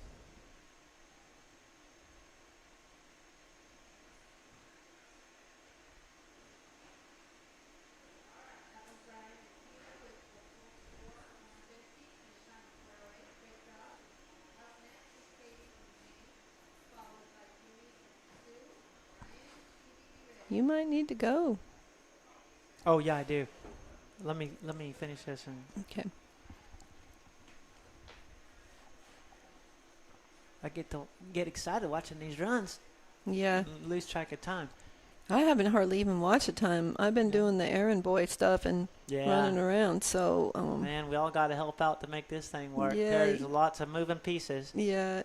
You know, and I don't get as nervous when I'm busy. Yeah. But if I sit around and watch too much, I get a little nervous. I only got one chance. You know, I only brought one dog for the open. Yeah, there he goes. Good run. Oh, I zeroed it by accident. So so we don't know. I don't know. Oh, yeah, it's good, but I don't know good. exactly when it We don't know. was. Yeah. Okay. I got all right. I'll catch you back, Jeff, later. Tell me how they do. Yeah. Jeff's got to take off and run over and watch a couple of his favorite people.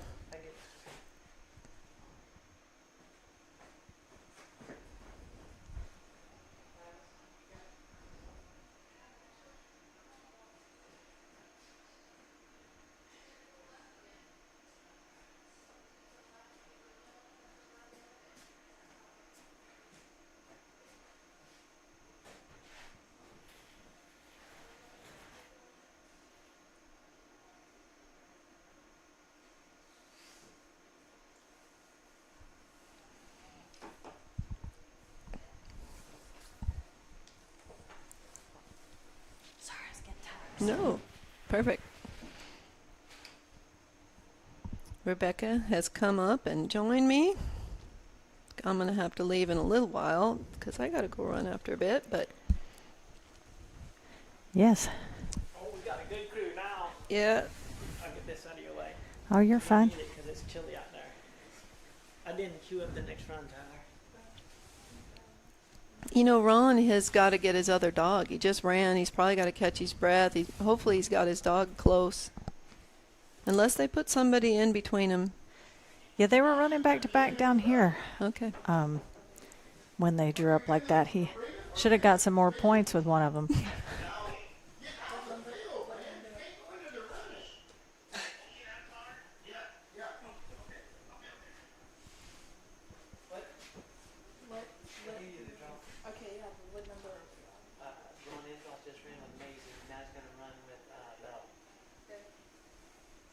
We got cowboys going down. Oh, man, and they are look at the hauling. cattle. Yeah, we missed the exhaust hole, I think.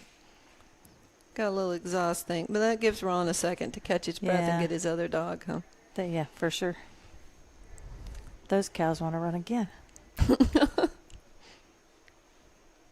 How's it been going over here? I have You know what? It's good running today. been in town. Good. Yes.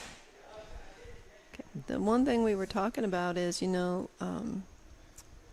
obstacle 3 is a little bit tricky. It's a gamble. If you stay up top and don't go down and help your dog, that's when you bring him in that bottom, it's a straight look through, and you need him to turn in the middle, and come out that side, and it's a risk. So that's been interesting to see how people handle that. Boy, wasn't lunch fantastic. The people who miss Oh. coming to this trial are really missing something. I mean, it's not just I know. the stock. It just, The gosh. whole feel of being here. Last night we had fajitas. Were those crazy good? Oh, they were really good. The fajitas Really good. had The sausage. pork chops were flipping fantastic. Yeah, I know, the big fat pork chops and beans and Man. yeah, we had really nice. I think it's their local raised. Well, it might even be James raised. I think their beef or their hamburgers. Yeah. And then we made beans and oh my gosh, that was good. Well, and then the guy Big who fat cooked ones. lunch and cooked the pork chops just changed all the tires on my truck. Is that really? Yeah. I mean, it's just a one-stop shop. It really is. He came up to me the other night and he said, are you the one that's been texting me? This was after he cooked the pork chops. And I looked at him kind of funny and he said, I'm the tire guy. That's awesome. Yeah. I said, then yes. Yes. You are the one. I'll tell you, that guy can cook catfish too. He can change tires too. In hush puppies. Oh. I hope we get some Serious. of those during the sheepdog trial Maybe this we week. will. He said he's cooking again. I bet it's catfish and hush puppies. Mm. There's a different level. I didn't even know I loved it, but I'm telling you, after coming and having it here, the facility here is, yeah. Oh, just unbelievable. It is. So we're going to have a sheepdog trial starting tomorrow, and we're going to be flopping the field around, and we're going to be running. It's a steeper hill than it looks like in this camera. Oh, and it is challenging as a sheep field from the other direction. We're going to be running from the bottom up, and the hill is steeper, and it's harder, and it's blind for the dogs, isn't it? It is.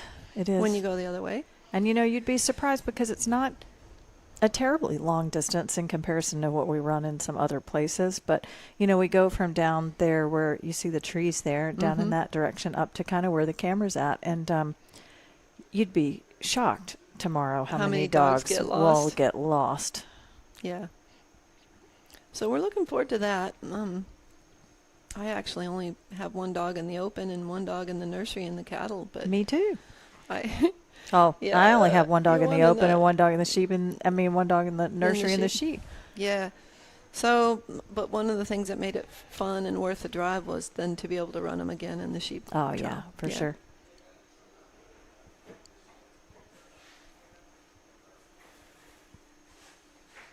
And they went to, is it Pat Ashcraft that had them? Mm-hmm. Yeah. Mm-hmm. She's got really nice sheep. They're She healthy. does have really nice sheep. I saw them yesterday too, and they look fantastic. Gosh, they look great. Yeah. We were talking with Jeff just a little bit ago about the care of the cattle. One thing that's a little different here than some places is, oh yeah, here comes Ron, is that they don't leave them sit in the pen all day. They're rotating them around to get back on feed. Right, they are moving, and I think it's been good for them because they've been great when they come over here and run for the nursery class for sure. Yeah. In the arena, it's a different place. They see different things, and they're not just standing in a pen watching the same thing all day long. Yeah, and they go back on feed, so they're in a good mood. Okay, this is Ron's dog, Belle, and this is the dog that he won the USBCHA National Cattle Finals with this fall.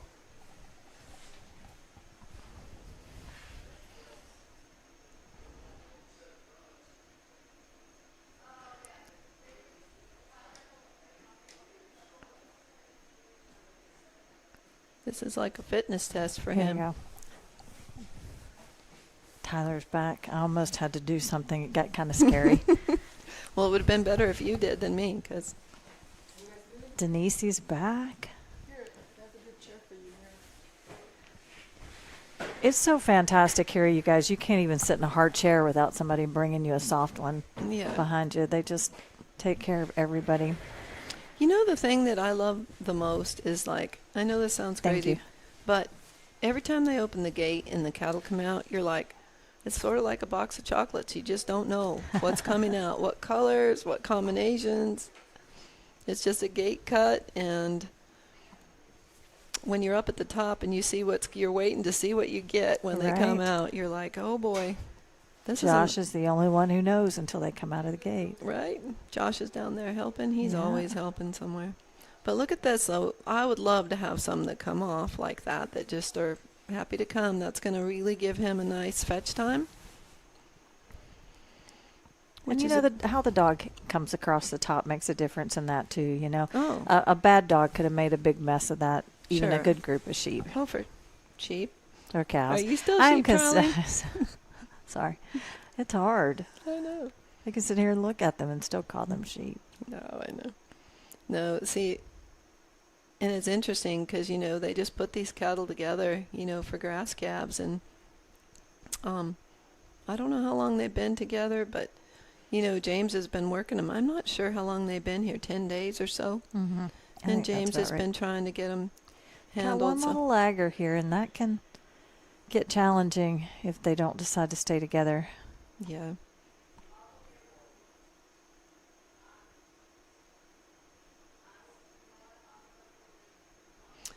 But again, he's trying to make up a little time on this little stretch where you can kind of set yourself up here. You find a few open stretches. You want to hit a trot if you can. Help your clock so you got time, a little extra time in the finish. A little extra time to pack yourself up the hill. Right. Yeah.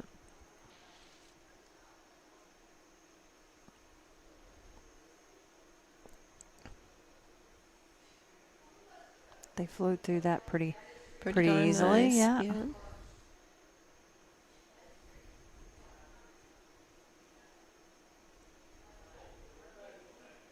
Yep, he's putting on a nice run. Nice set, nice handling.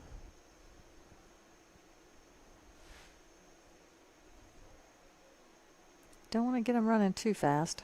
No, you know, Especially but here's a chance though for you to just make speed up a little bit. little bit without getting going too crazy. Right. Ron's getting a little excited there too.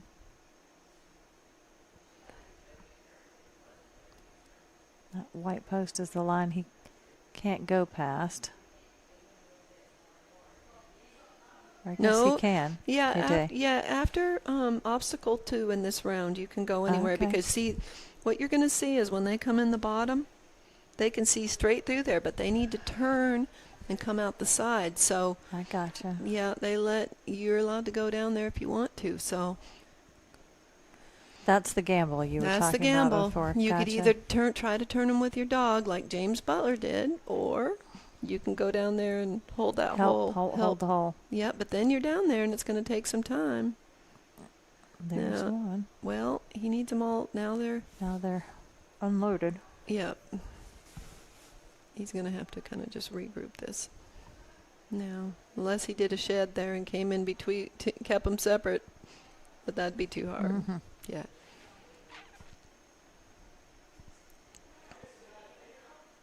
Yeah, he's got him. And he's got it. Yeah, and he's got to turn him. Now he's down there. Yeah. He's got. Oh, he's only got one out. Yeah. Needs that the red black one's come through already, though. No, you can't. Oh, you can't do that yet. No. They all got to come. Once you restart, you know, they all got to come. Mm-hmm. And I don't think they needed that right there.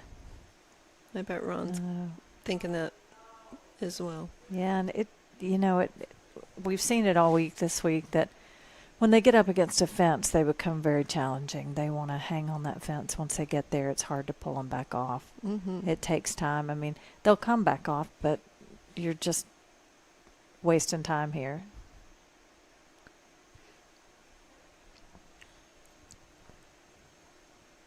And it's interesting, too. You'll see a set, and they were being so good, and then all of a sudden you'll hit an obstacle, and they just don't go through like you'd expect. Right.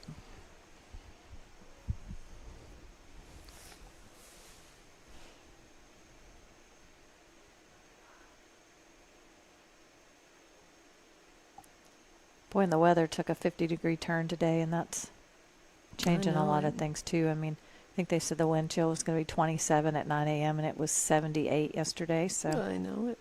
that makes a big difference in the livestock. For sure. Okay. And the people. Now this time he's going to nail He's got it there, yep. Yeah.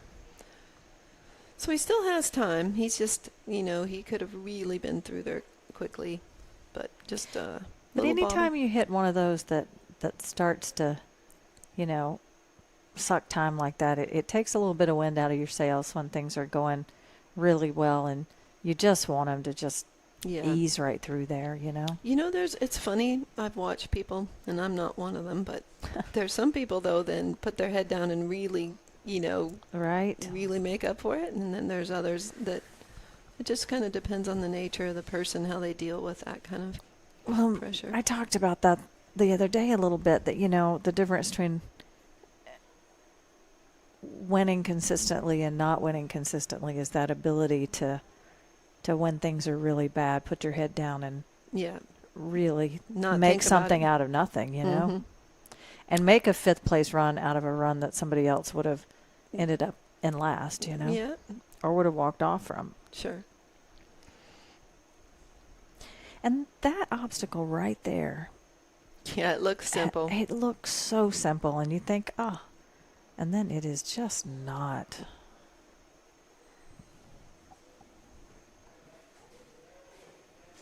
It's going okay, John? He's going to be hard on you? They can get mean, both of them. We like Tyler. He does a great job. He does a good job commentating. Yeah, he does. I think he got wore out yesterday. I bet. Well, he's through that one now. He's got, 2.5 minutes? He could do it still. Yeah. He can at least get a full score.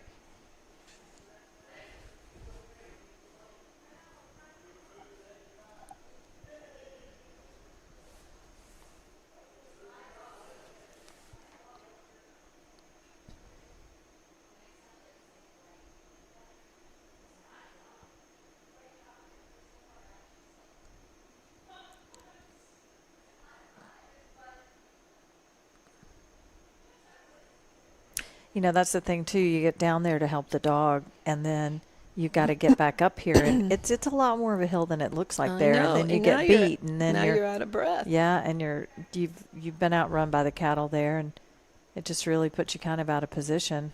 Yeah. Now, what's the sort today, Joni? It's just a split. So 2 and 2? No, that's Anything. that's what we would think if we were sheepdog trialing. But that's a Joni move right there. Oh yeah, that was me. Too much pressure on that calf. Yeah. I did that last night myself. Dang it. Life lessons. Yeah. So you just have to put one out of one and something out of the other. Yes. Is that yeah. As long as one goes out one of the holes. And does it need to be the right one first? Mm-mm. No, just No, anything. Anything. It's a pretty small little pin, you know? Yeah. So, and you can see how easy it is to get too much onto them. Well, they start to push on each other in there too when you've got such a small space like that. They do. They all have to be in there before he can make a split. So to get his pen points, they all need to be in there. So he would have already had his pen points anyway. Now he's just trying to get his sort. So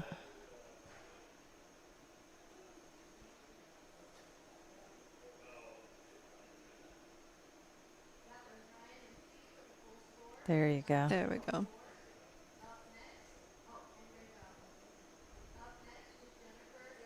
And he had about 20 seconds left, I'd say.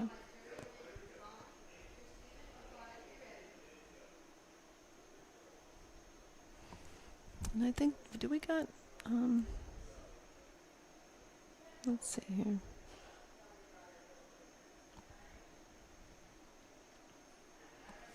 We have Cindy Good next from Florida. Okay. Cindy had a nice run the first day. I didn't see her run yesterday, but must have been fairly decent. She's You know, Cindy always does a good job. She's a good hand. Yep. Yep. She trains her own dogs, and you know, she lives on a place in Florida and doesn't really have, you know, cattle, and Right. and comes and is always competitive. Mm-hmm. Yeah.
Here comes a dog, I think. Yep, and there comes Cindy.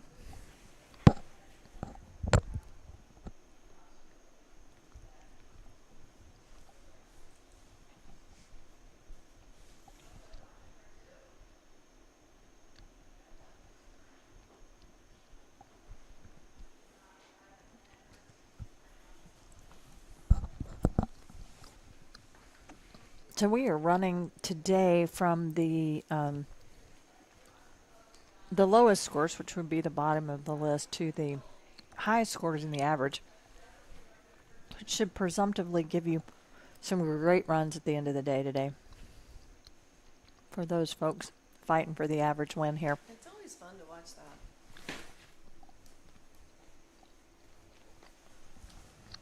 Yeah, it's always fun to watch the end to see how it shakes out. I love it when they do that. You know, we used to do a lot of that in barrel racing at the finals. You'd get they run from slowest to fastest, and it always gets exciting.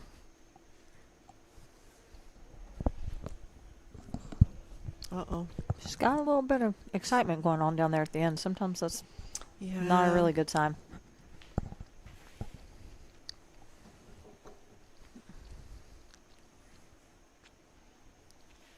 Uh-oh. There we go. There it comes. Boy, that's a stinker. You know, these cows are not like sheep in that they will split like that, and yeah, they're not as they're not flocky like sheep, that's for sure. and they certainly can decide that they don't want to hang out with their friends at all, and be perfectly fine with that. Yes, this is a tough set here. They do not want to come off of here, and that little black one is going to be a challenge. Those teams, once they start, you can pretty much nail it. They're going to be a problem all the way around. They don't really generally break. Right. And the red ones have not been easy either. That one solid red cow without the white face, it's really just about decided it's not going to move. Now nothing's moving, see? Dang. Got a little freeze up here.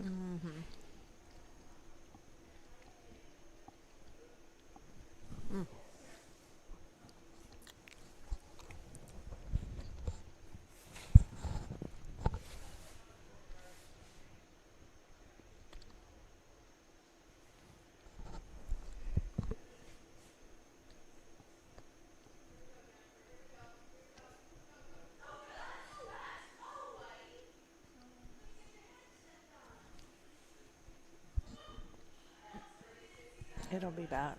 It usually comes back.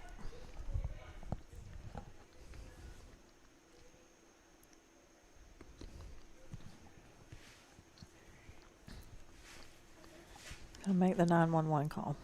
Yeah, I don't know what's happened. Technology.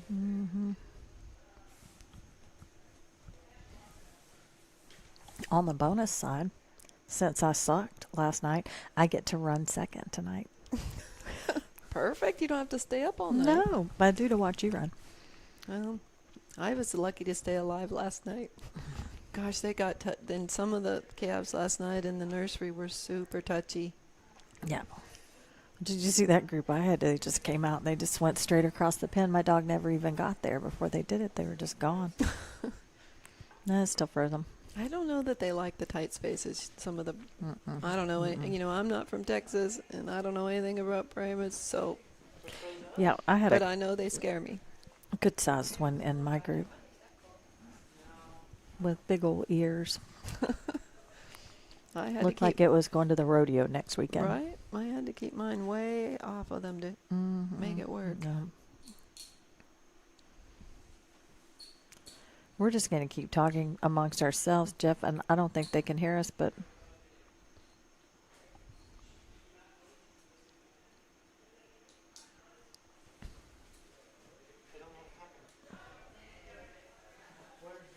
We don't know. I didn't touch anything. Joni didn't touch anything. We're just sitting here. It did a little bit early, Glitchy. which is weird. Because you're red on both of them, which I hear is good. The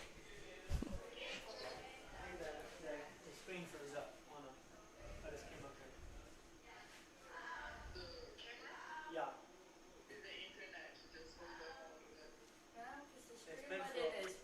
It's been for a while. On the screen. Yeah. Okay. Somehow I can refresh this. Oh, reload it? Yeah, somewhere right here. Well, Mom says she's not away, but whatever. Tyler says, I got it. So if we get this, and I don't know. Okay.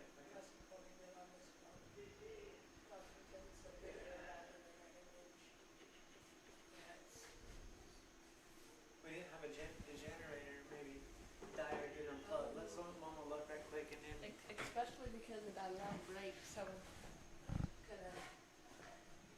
Someone tripped over or pulled the cord out up there. I don't know if it goes dark or if it freezes the last frame. It might freeze at the last break.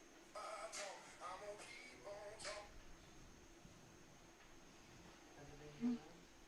Lately? Not really. Cindy was having a hard time here. I might have to run up on the hill and.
I'm Jeff Christensen, and I thought I'd take a moment today to talk about a product that we've been feeding the last 3 years called Wild.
All right, I think we're back.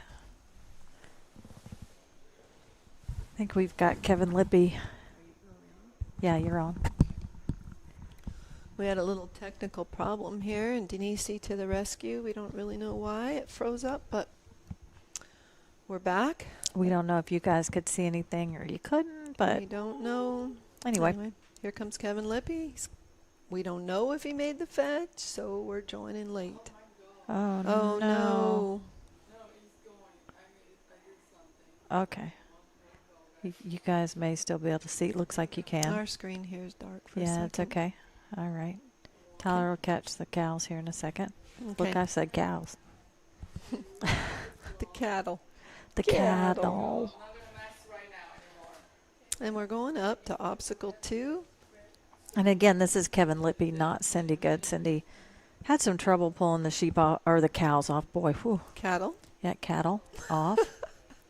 Yeah. But we don't know what happened because we don't went black. know. Yeah, yes. she could have gotten it done beautifully and finished that. We don't know. We don't know. So he's into number 2 really nice. Yeah, coming out of number 2 very nice. Yep. Rolling on to number 3. Yeah. But Ron had this kind of flow going from 1 and 2. And you can really be thinking everything's going in an instant, everything can change. But right now, there's a lot to be hopeful for on this run. Feels good. Mm-hmm.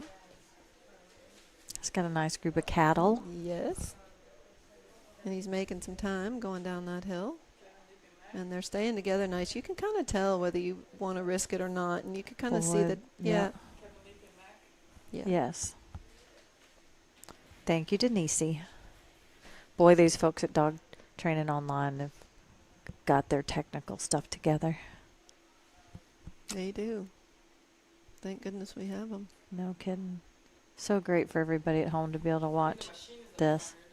Oh, he's got 1 to the outside here. Yes, he does. And 3 to the outside.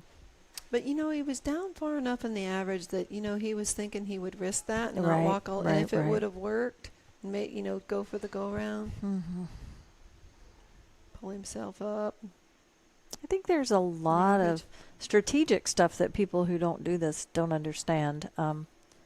There's a lot of plays on strategy. Mm-hmm. It's not. I mean, there's a lot of great stockmanship, and you've got to have great stockmanship, but at the same time, you've got to make smart, strategic plays to. Right. See, now he rolled his dog around and did that with his dog. Yeah.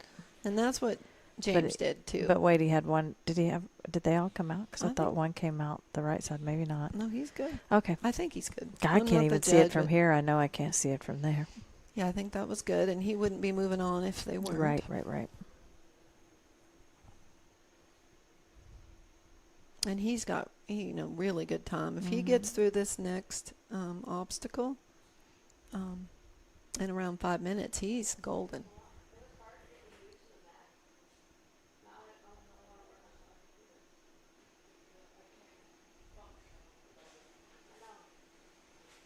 And like I said, I mean, he's got nothing to lose. He might as well go for it. Right. And try to, he's not trying to stay safe. Look at that. Boy. Yeah. Oh, come on. Yep, he's got it. Yeah. Okay, he's out of there in 5 minutes. Really on that, only that one little blip there at number 3. Yeah, and it wasn't much. No, it wasn't. I mean, he didn't get his cattle down low or lost in that. It just was a little blip. And he saved time by not having to walk all the way up here. Right. So that was a good payoff. He's a bit further up the hill than Ron was. Mm-hmm. He's got a head start on it.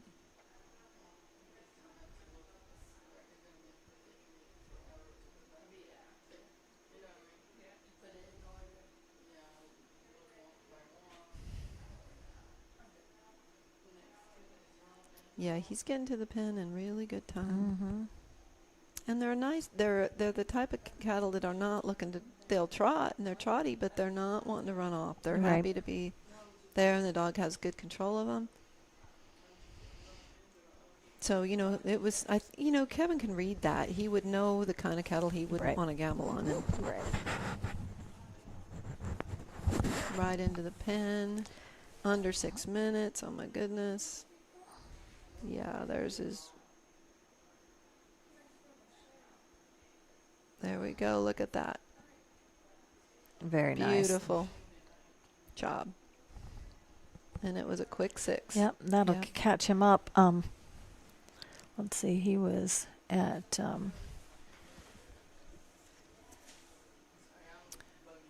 he was at 360. So he was down about 170 points. But clean run, yep. Yeah, it just depends on what everybody else does ahead of him. But there's go-round money, so right. Yeah, and if anybody stumbles, then he can move some places.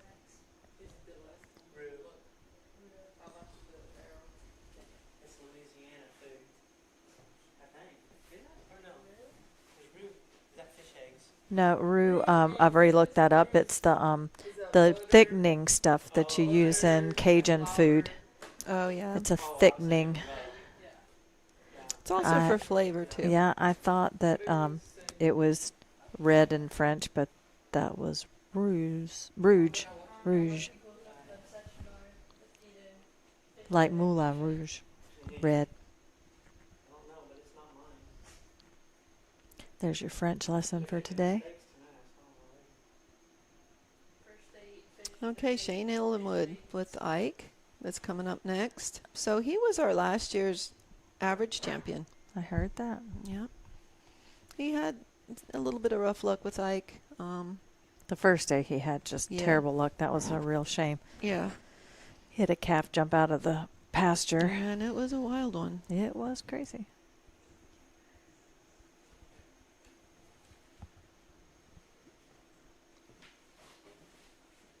But he's also got another one in a little bit later down the road. Yeah, oh yeah. He's got a little female named Edie, and he got her from a friend of mine named Donna Cole in a trade. And it was for that little dog that I got from you that I traded to Shane, and then we made a big swap, and it worked out for everybody. That's excellent. Yeah, Edie you'll see her in a little bit.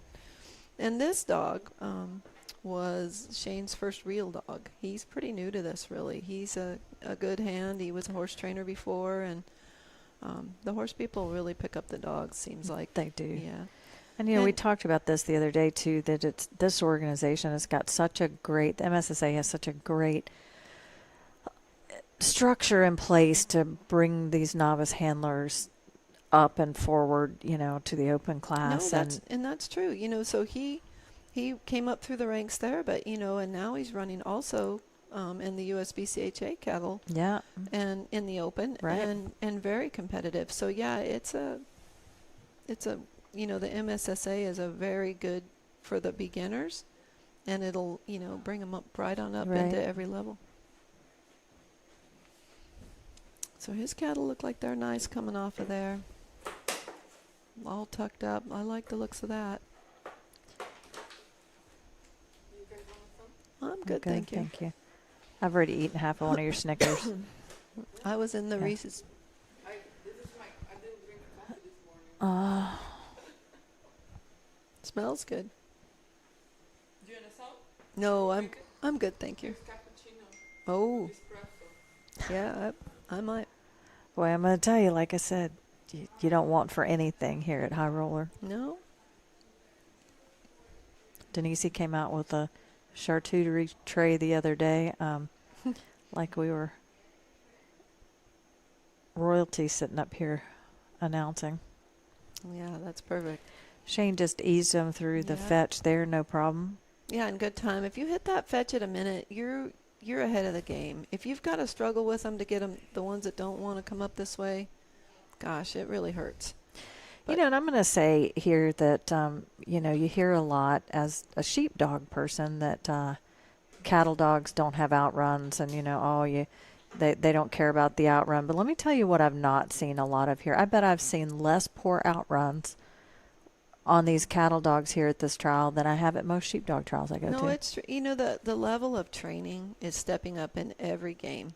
I mean, the cattle dogs, if you have bad stockmanship and you have bad flanks and you have a bad outrun, you're not going to place or win anything. Right, and right, the entry fees are not cheap. No. So people are taking it serious, and they're And paying the prize money's not anything to sneeze at around here. No, actually, I'm going to just tell you that the cattle dog prize money is a lot better than the sheepdog money. I've heard. Yes. Shane just eased through number 2, too. Like He's making slick. this look pretty Yes. simple here. And, we were talking about the other day about Ike. Ike's a very stand-up, just get in there and get it done kind of dog, and he does. He just gets in there and gets it done. He's kind of a meat and potatoes, and then, he's got a little streak of goofy, but he has been an incredible first dog for Shane. I mean, really helped him learn how to train. He put a lot of time in this dog, and they've made a great partnership, Yeah.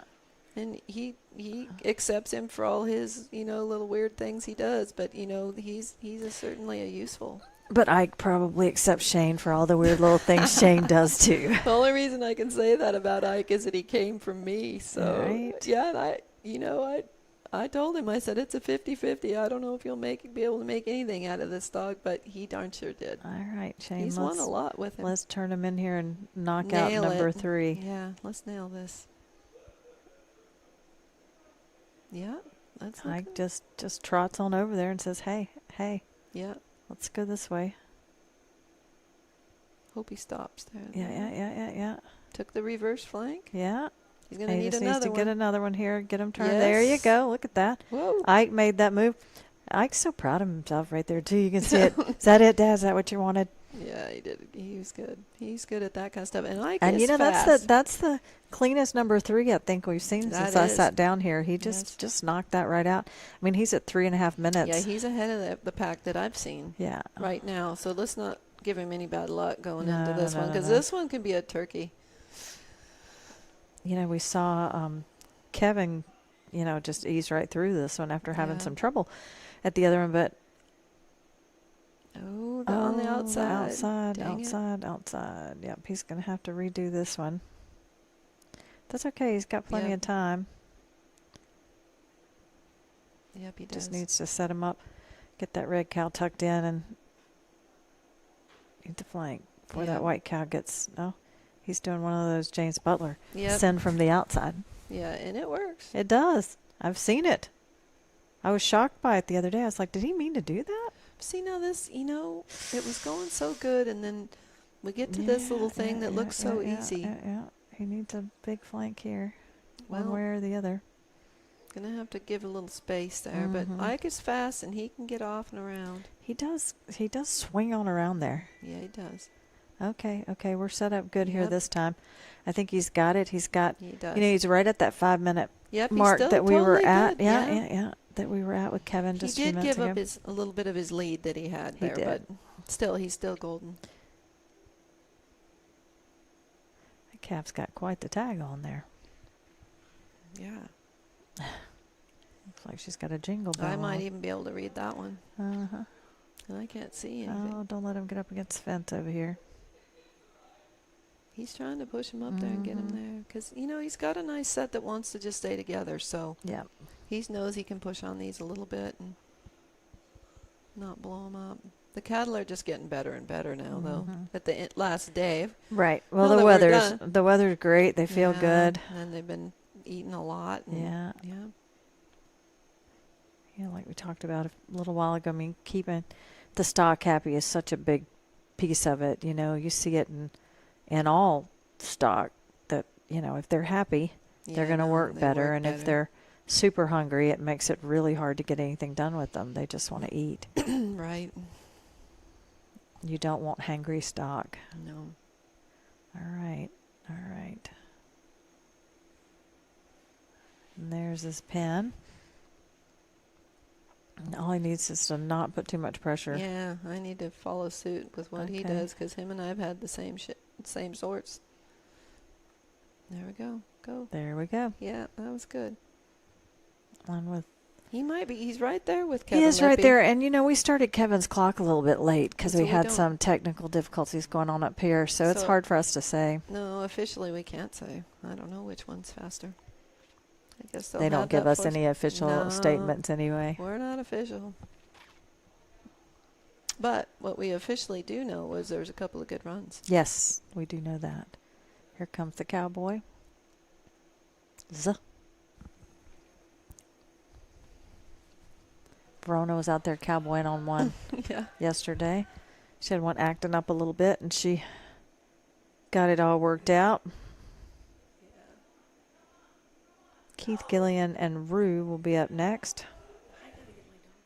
Okay, I got to go walk mine here in a little bit too. Okay. Yeah, wait, I'm gonna go walk dogs shortly, but Denise's got to run over there too, right? She's gonna run.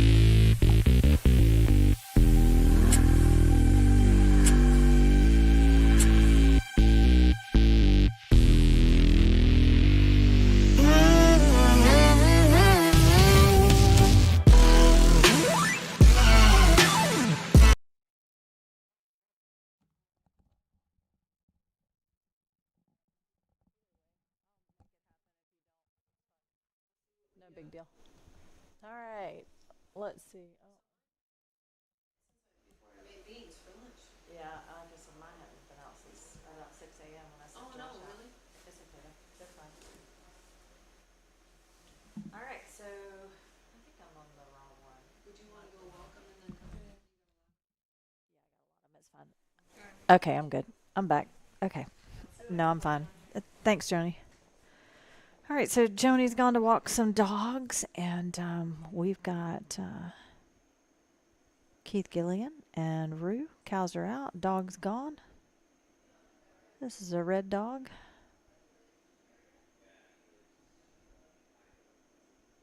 Like I said, I really haven't seen a whole lot of outrun problems on these cattle dogs here. You know, you see every once in a while a dog doesn't see the cattle or something like that, but these dogs have got some great training on them, doing a great job.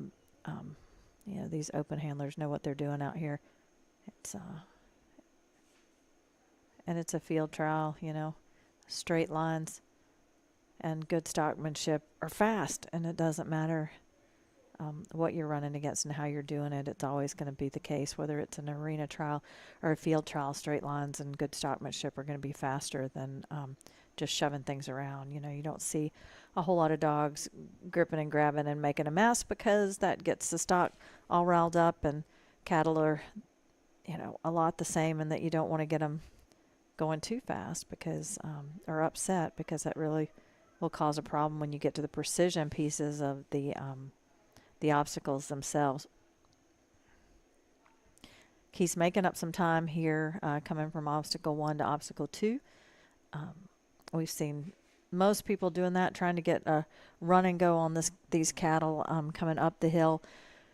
Just like anything else, it's easier to get them up the hill if they're at a little trot as opposed to, dragging along coming up the hill.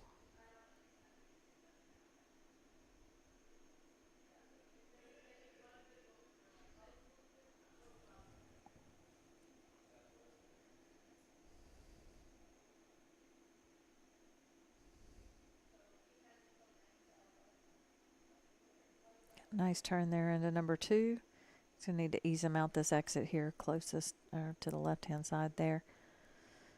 And ease through that. That's appeared to be pretty, everything I've seen's been pretty simple through there. He's got to move it on to number 3, which is further down than it looks here on camera. It's a good ways out there. And as we said, they do have the option of going with the dogs down there today, because when they load that obstacle to the right-hand side, they can see straight through to the opening on the left-hand side, but they want them to turn in the middle there. And so the handlers can go down and block that entrance, but then it puts them out of position coming to number 4 to roll into number 4 quickly. He's had to slow these cattle down so that he could get closer, because I guess he wants to help with this obstacle. Some people have used the dog for it.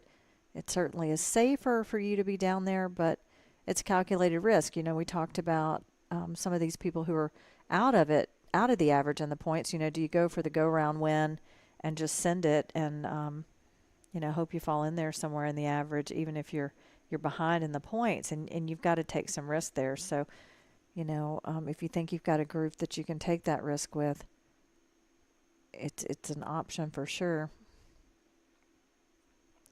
Strategy is everything. But now, when Keith gets these cattle through this obstacle here, he's got to be back up the hill. So it's gonna to get to obstacle number 4, and it's a challenging one and can be. It stumbled Shane just a little bit a few minutes ago. He's now through number 3. He's got to come up the hill. He's got a cow that's a little runny right here, and it's gonna get him up there up against the fence. To be my guess, they're going up there towards the exhaust pen, and it could be a challenge to pull them off. It's definitely going to take some time. They're going to get in that corner right there. Yep. Always better if you can keep them off the fence. It keeps your dog in better position, and now this dog's got to pull these cows off the fence, and these cattle are gonna be a little bit harder to pull off, and you get in this little bit of a fight here, and because you've got your dog up really tight to them, and they definitely do better when the dogs are further back off of them, and they're getting kind of to make some decisions on their own, because this is going to cost Keith some time here.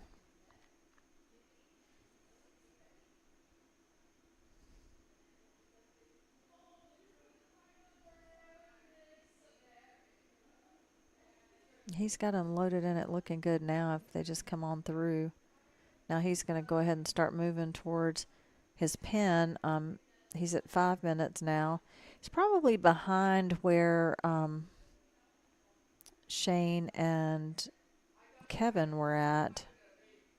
And he's still got that high-headed calf who's wanting to kind of start a fight with his dog. And they're still wanting to get up against that fence. And his dog's making a little bit of excitement going there, and sometimes that can cause a problem when you're trying to get to the pen and trying to get them in the pen.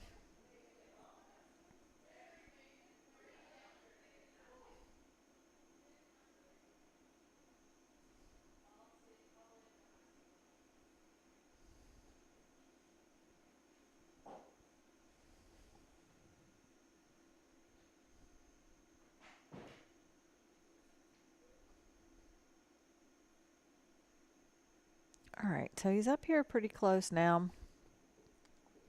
Needs to get them loaded and get them sorted.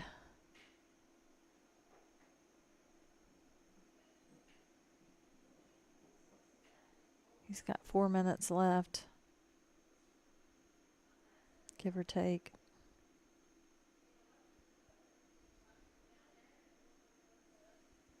They are pinned. Now, can he? Oh, there you go, and there's the sort.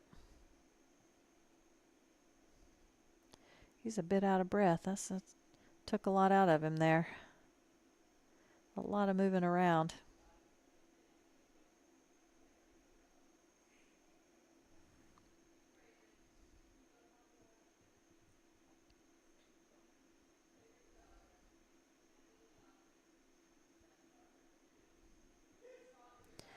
All right, so who do we have up next, Tyler? Up next we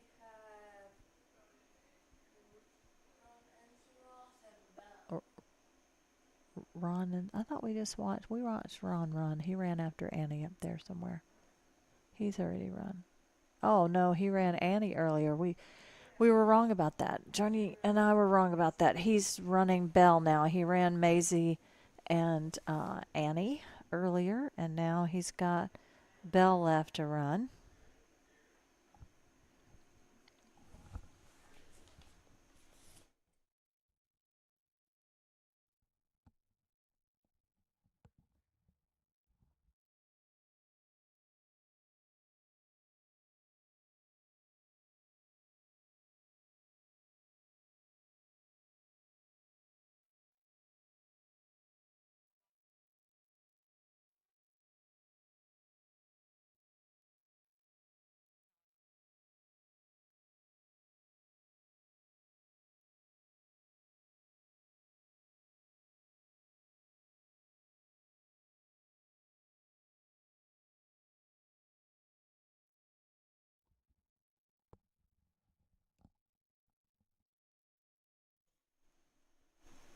All right, so Ron is waving for his cattle here.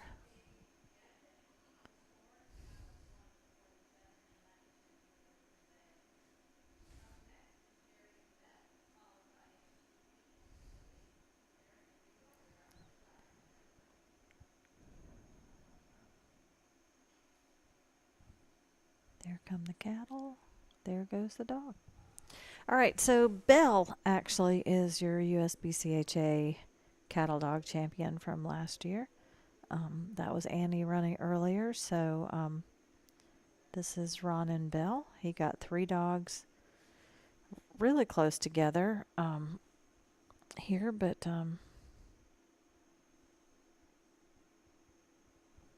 he's making the best of it.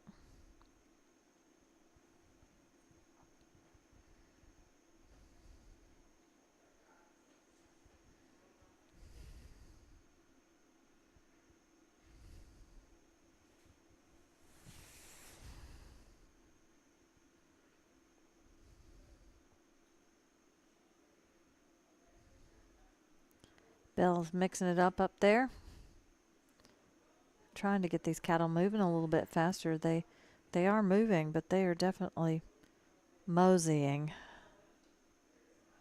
He's gonna try to pick up some speed here, but they don't seem really interested in going very quickly.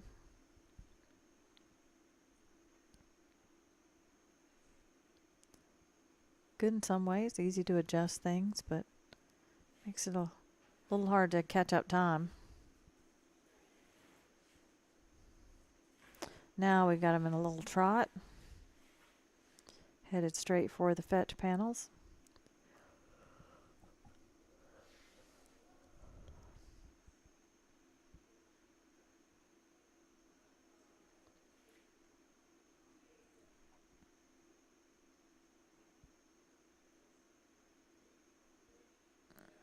Belle's going to ask a little bit more from them there. You see Ron all bundled up out there. It's a little chilly. The wind's blowing. You can see it coming off the pond back behind, blowing left to right.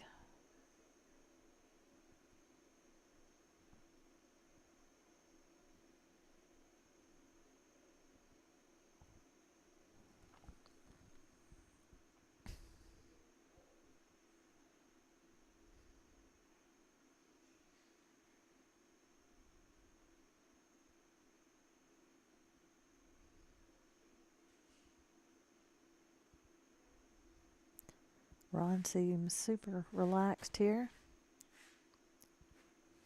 as Belle's doing all the hard work out there.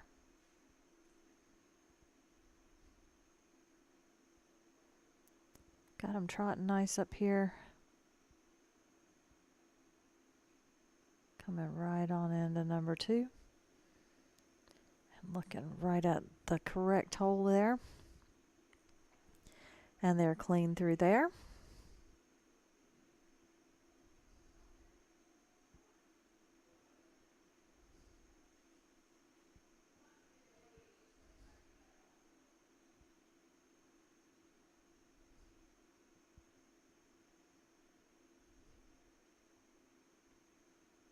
I think Ron would like to see a little bit more go here, so he's asking a little bit from Belle to pick up the pace here.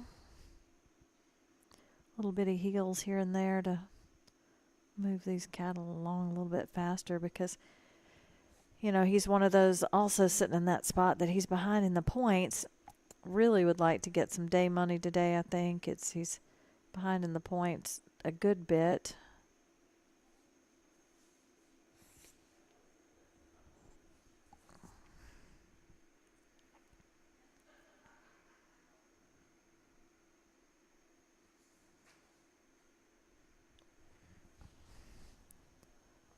I think there's only 2 dogs that have full scores from the first 2 days. That would be Dwayne Hurleman and James Butler.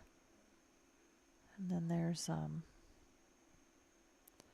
one dog, Lincoln Rogers, is down 30 points in the average, that is. And there's a minute and 45 seconds between Dwayne and James in time on the average, so not too much certainly that it can be made up, but it is a good sized space there between the 2 of them. Ron's got these cattle moving nice through number 3 with the dog in position to turn them if she's in a precarious spot now, though, because the white cow's already come a little too far here, so he's got to get them turned back without turning them too much, because you still want them to go through that gap there. So this was a risk on Ron's part, not going down there to help with that, because now he's kind of got him jammed up, and the white cow is okay. They're turning. I think he's pretty good shape right now if he keeps their heads facing this way. All right, they're clear number 3. Headed to 4. Ron's in good position this time. He didn't have to go all the way down to the bottom, so I don't know what happened on the novice side over there, but some excitement noise over there.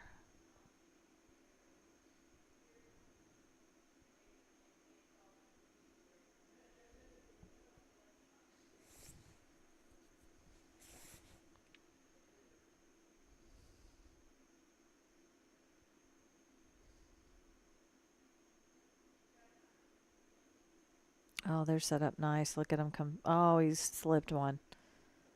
He's going to have to go back and do that again. That's going to cost him. And, you know, he's at 6.5 minutes because these cows have just really, I mean, though it's been very pretty and there's not been a whole lot of problem with it, these cows have just not moved along quickly, which that's kind of, you know, part of the game in this, that you need them not just to move along together well. You need for them to move along together well and quick when they can be quick and slow when they can be slow. I don't know what's happening on the other side, but there's a lot of excitement. You can hear folks cheering for the novice folks on the other side of the wall here. It's a great thing about this MSSA 2 is that you can talk to them and help them. They can ask questions and that type of thing while they're out there.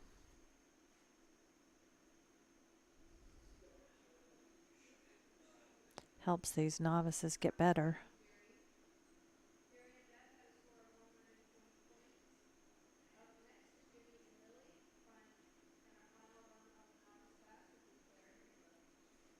All right, we got 2 more runs, it sounds like, on the novice side.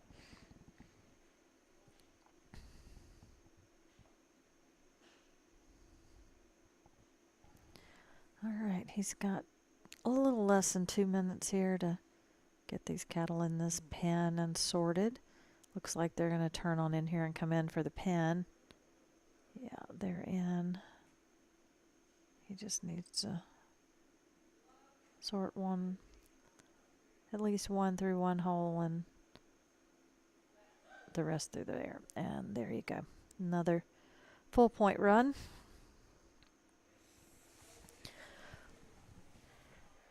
Up next, we have Lincoln Rogers and then Verona Butler and Hollis. That's a team to watch.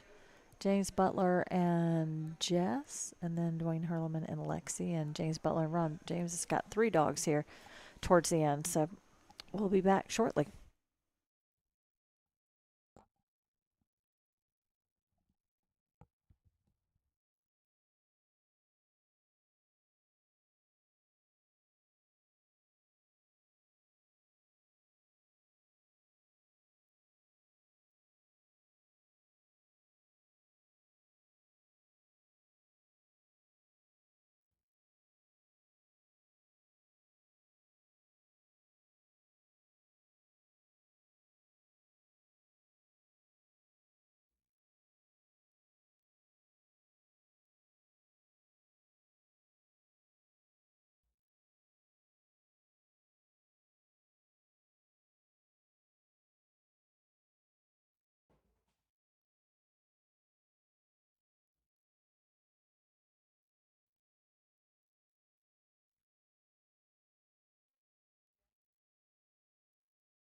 Okay, we should be back with Lincoln Rogers and Maggie.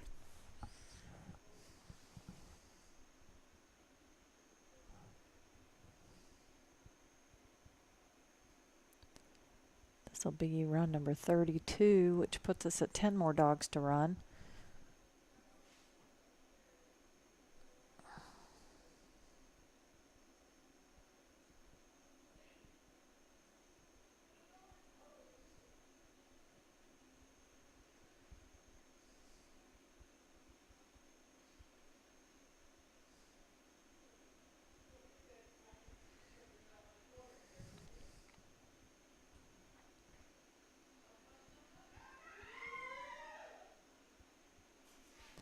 Again, the excitement on the other side.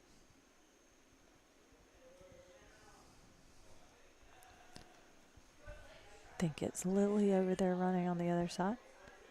See my husband down there in the set out pens.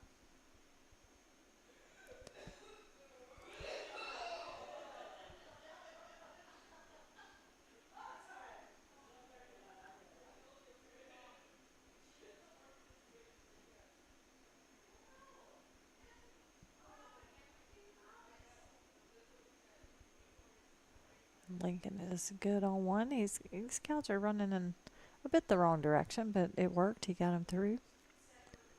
They are coming on up the hill at a nice trot.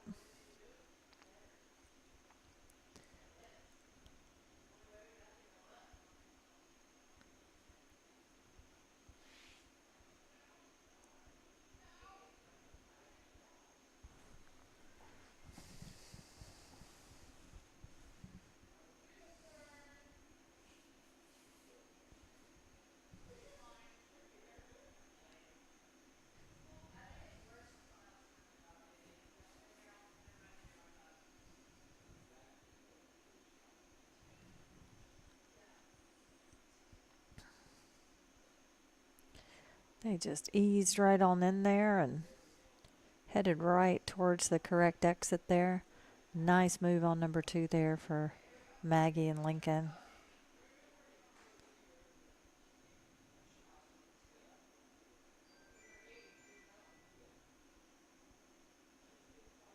little bit of an argument here from this paint-colored calf here.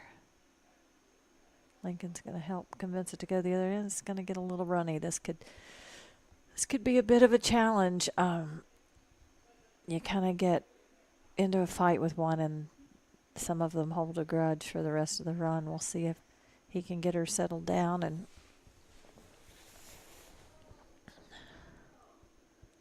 participating again with her friends.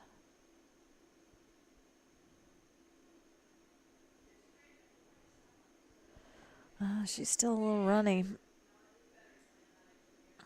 Maggie's having to work here.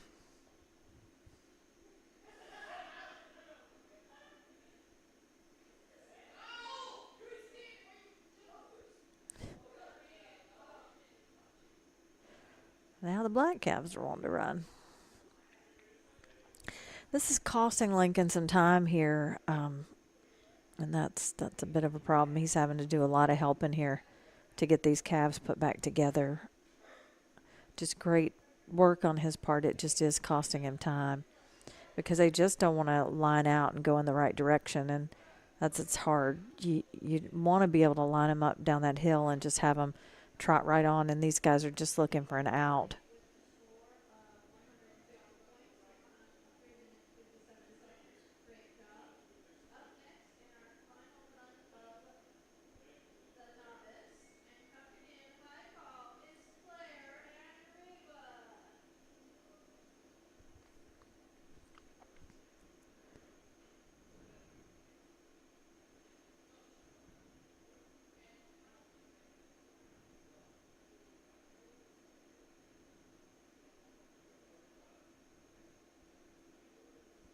See, every time that dog lets pressure off of that left side, this group of cattle just wants to lean left. And I don't really think there's any particular reason for that. This group has just decided that's where they want to go. So she's having to really work to convince them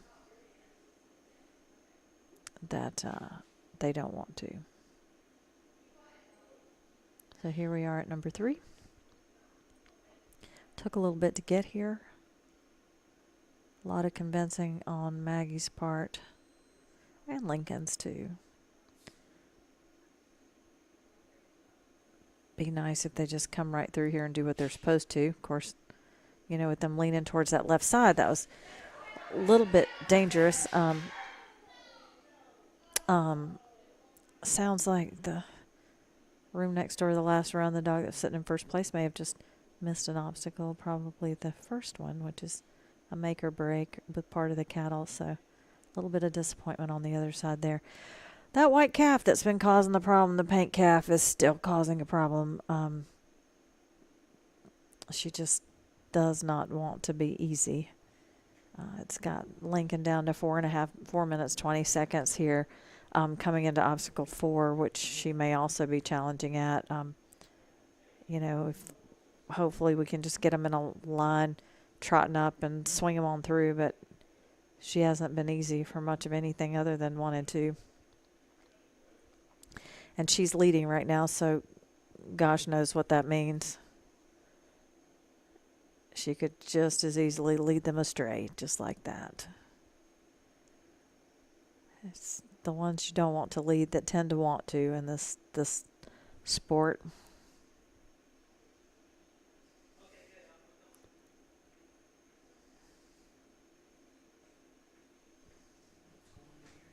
Huh? Oh, Lincoln's having a hard time here. He's got that paint calf has been just super tough. She's wanted to run left this whole run. Yeah, she's just, gosh, she just won't settle in there and go in one direction. Yeah. Okay. How'd that end up, Jeff?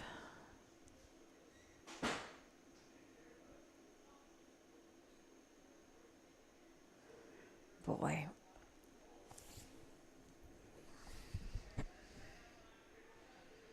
This group's still being just super challenging.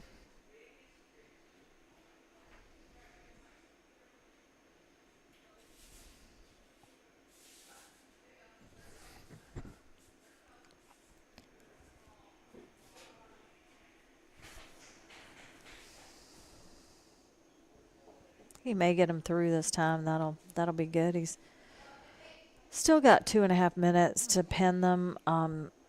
It could go easy, or she could run straight past the pin. At this point, it's hard to say.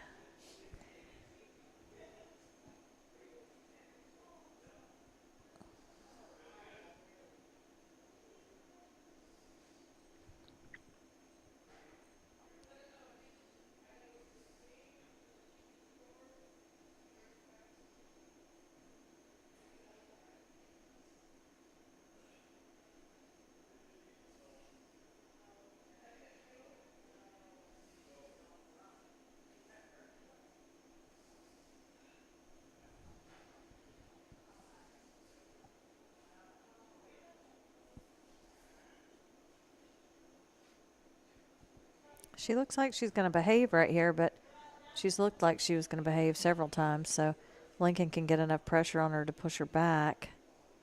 Then get some help from the dog. Oh, she's just going to be a witch. I may go in right here, though. Yep. All right, so his pin's done. Let her out first. She clearly wants to go. And he needs to turn this one, push it out the other side. And there's his shed.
All right, everyone. Thanks for joining us. Rona and Hollis here putting together a nice little run. Through the fetch, they're on their way to obstacle number 2.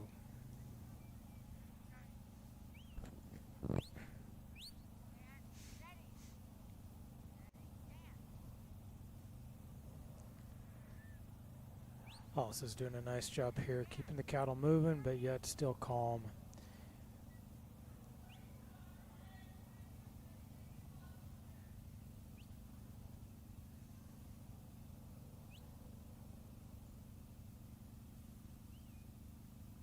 Gonna bring him in this lower left here.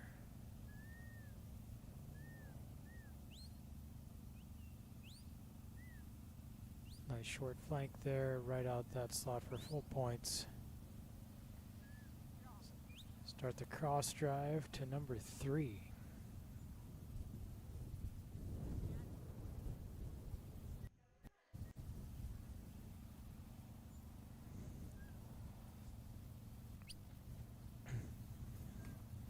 Hollis has been working real nice for Rona this whole trial, and they just came from the Patriot dog trial as well. She had a really nice showing with Hollis there on a sheep trial.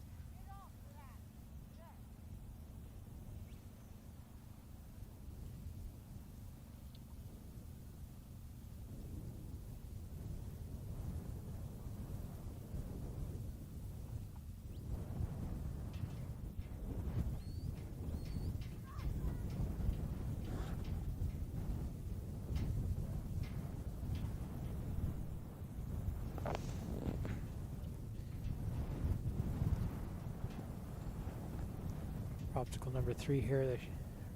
Rona and Hollis are going to have to get that set down, come in the bottom of the obstacle, then out the middle.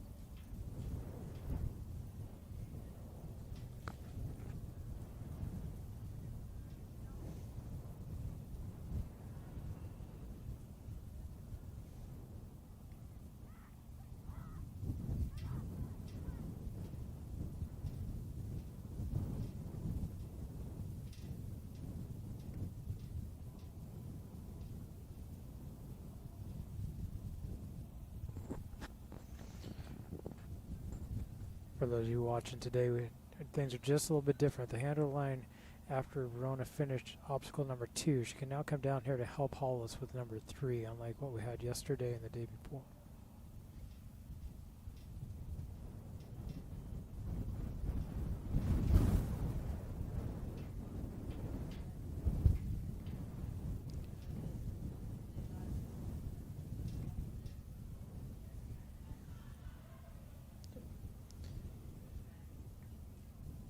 Hollis is getting them gathered up here.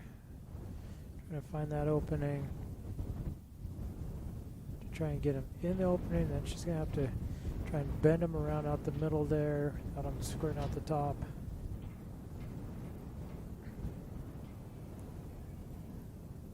Very nice.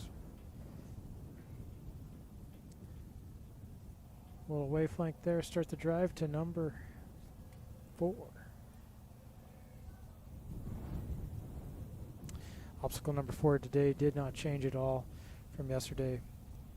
Still going to approach it from the side closest to the fence, from the bottom, work it towards the top, and then come out of there and head to the pen.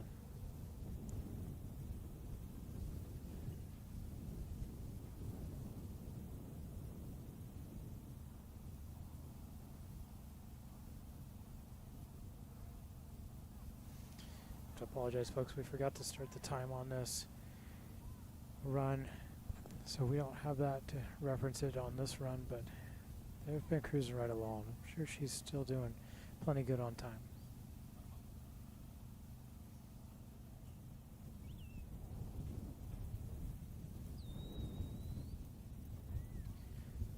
So through 4, gonna try and keep them off the fence so they don't get too tight of a draw here, and work our way to the pen. Rona's making our way to help cover that draw.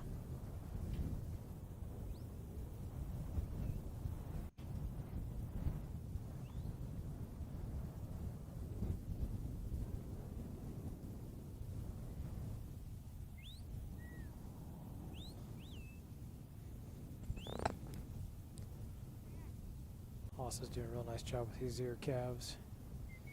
Keeping them calm, not letting them blow up.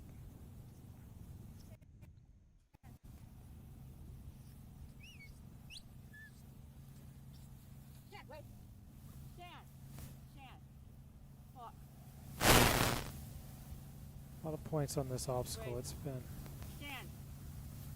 kind of tricky today. This sword. Get off. Get off. There, walk First, she's going to go for her pen points, get them all in there, get the last tailhead clear. Stand. Stand. Away. Get those two red cows back, gathered back up before they get too far away. Stand, come by. Get off. Stand, away. Stand, come by. There we go. Come by. Stand, come by. Stand, She's going to bring away. the red calf on the bottom side of this obstacle Stand. to keep these cattle clean Come. and get full points on Stand, the away. pen. Stand. Down. There we go. This angle looks like she's got the full pen points. Now she has to do her sort. Here's one, that'll work. Nice job, Ronan Hollis.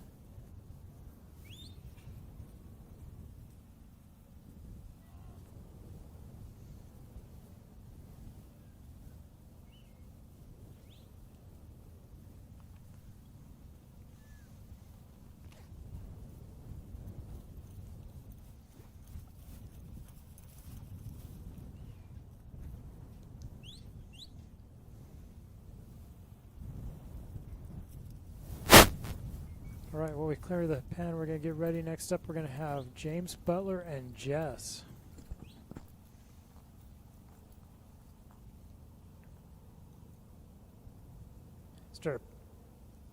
We start approaching the final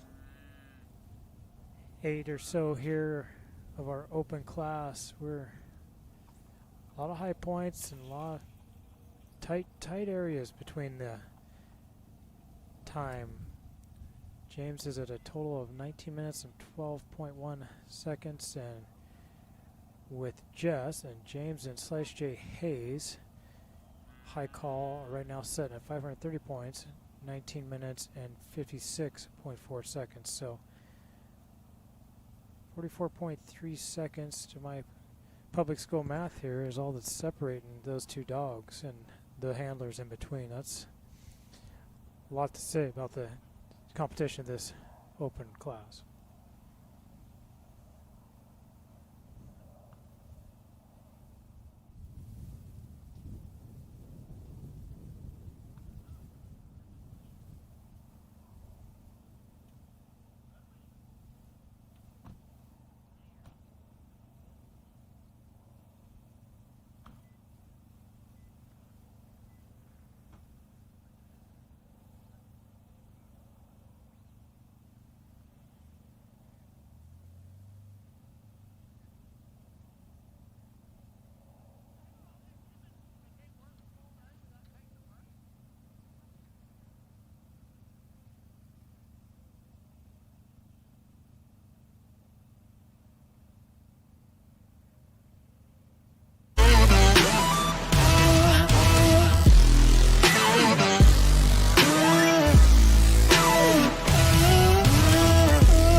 Raising an animal is hard work.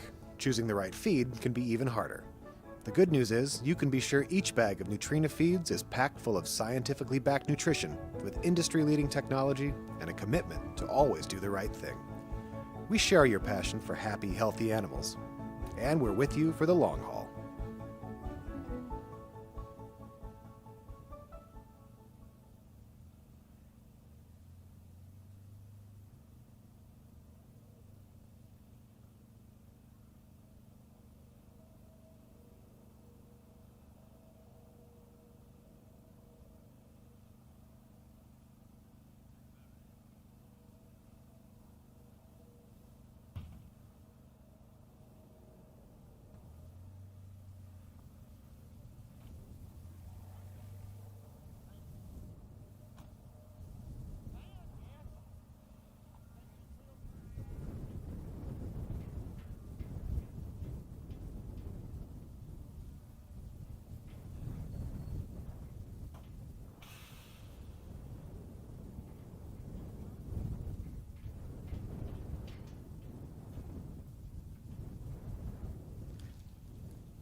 All right, everyone, welcome back. We're getting set here with number 34, James Butler and Jess.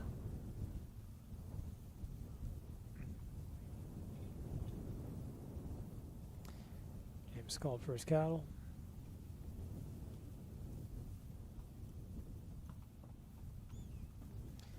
Jess is off.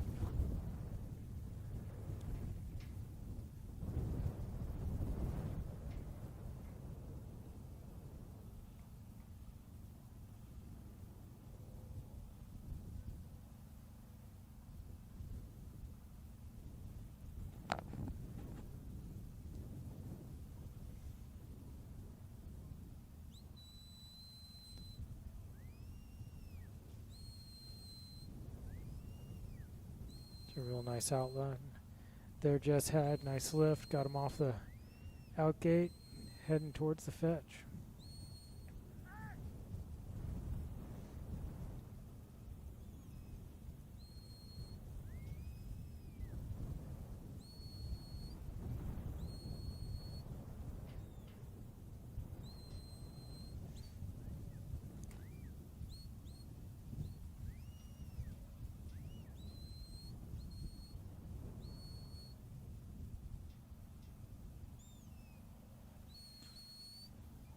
Alright, we got him through the fetch at just over a minute. Got the Hereford in the lead on our way to obstacle number 2.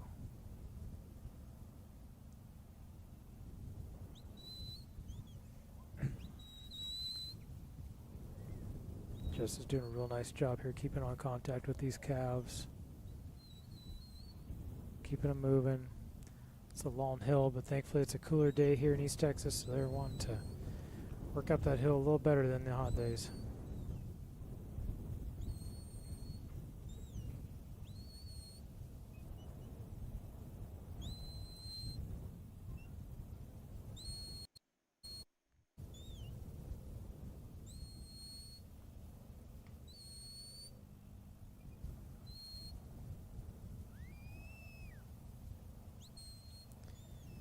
Okay, got him up to number 2. Let's see if we can get him in that lower left corner.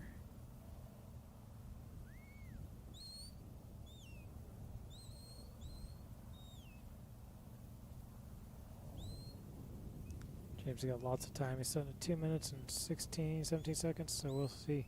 He's going to probably reload here, get full points on this obstacle.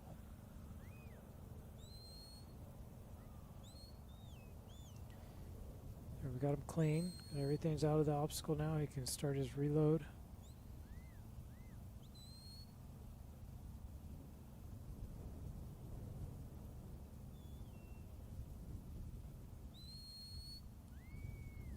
Nice flank there. Darn it.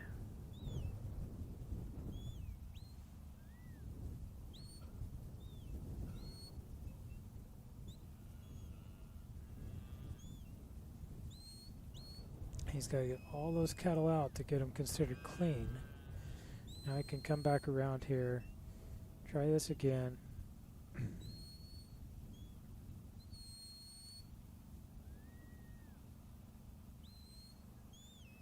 There, we got the Hereford in.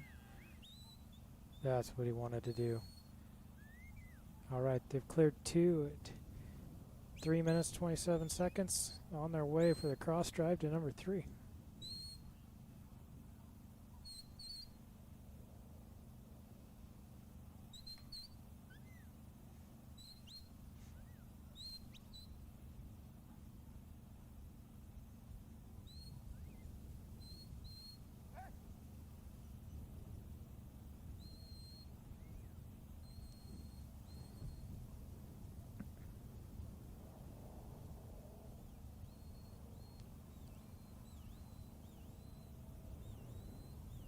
Try and stop them and turn them.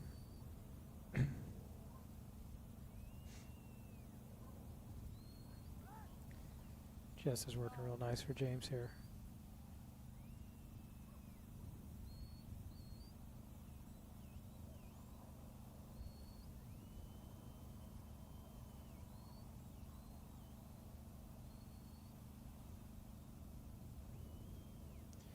Right there, clear of obstacle 3. They're going to work their way up to 4. They made up a lot of time there on that cross drive.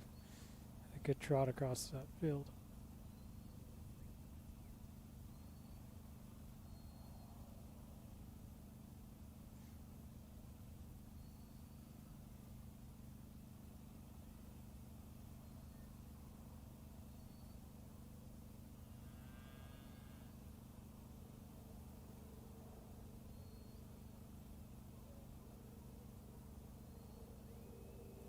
Trying to keep them together still.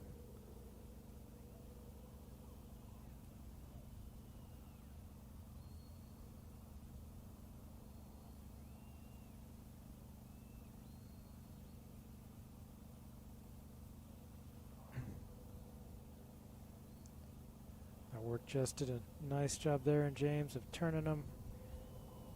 Oh. Come around there, you dirty buggers.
Just trying to get them loaded here.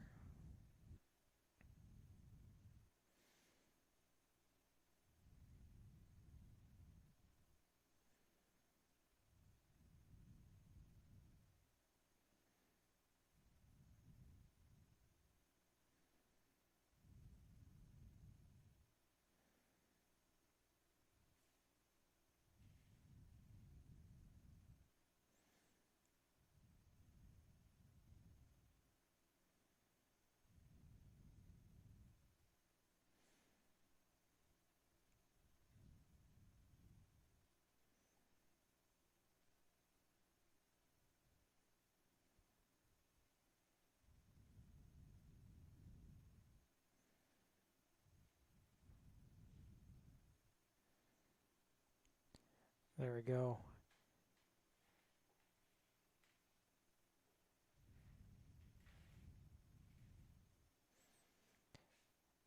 Got it. Nice job, James and Jess. Around the 9-minute, 19-second area on that.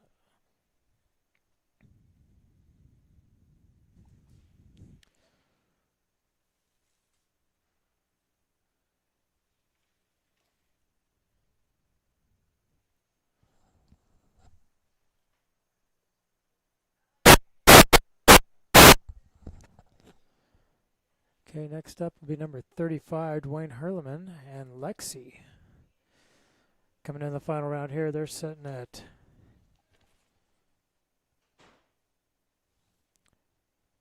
440 points and a time of 18:18.3. All right, everyone, Rebecca's back. I'll let her take it over.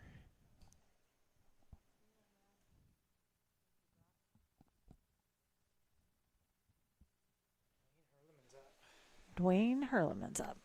Thank you, Brock, for that. I had to go walk dogs.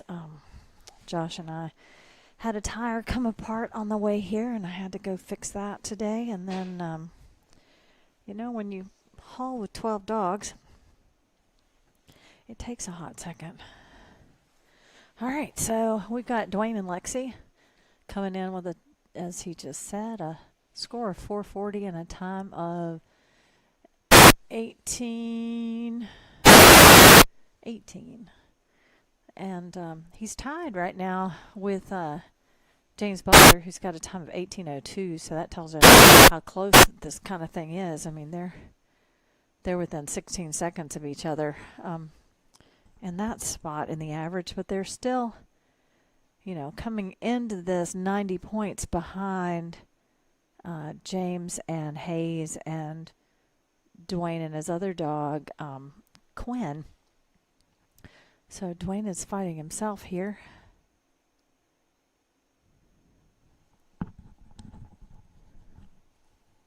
And you know, anything can happen.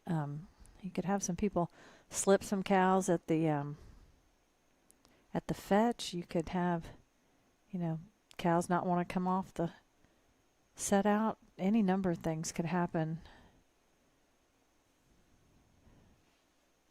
It's getting colder outside. It's colder, way colder than it was when I came up here a couple hours ago. Wind's blowing pretty good out there.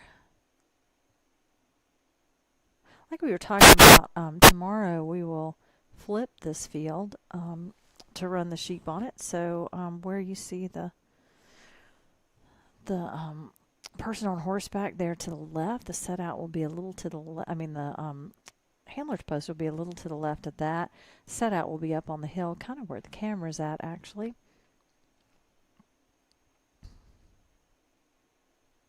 So he is clear through one. Boy, we went from wearing shorts and t-shirts yesterday to all bundled up, and it acts like winter here. You would think it's the end of December.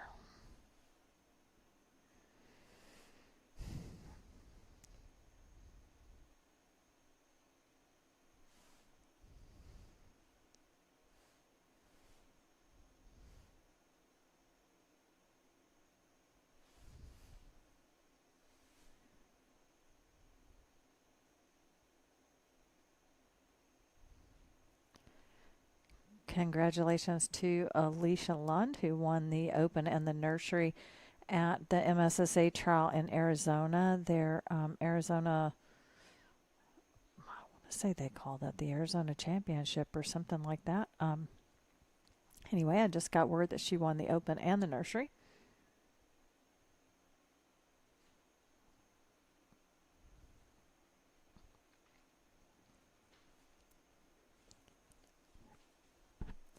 Dwayne eases those cows through number 2.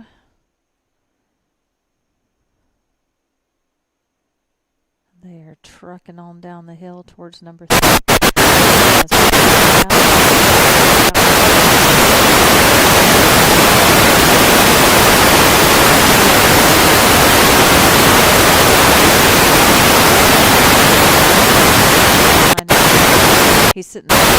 seeing the average right now.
couple go one way and a couple go the other.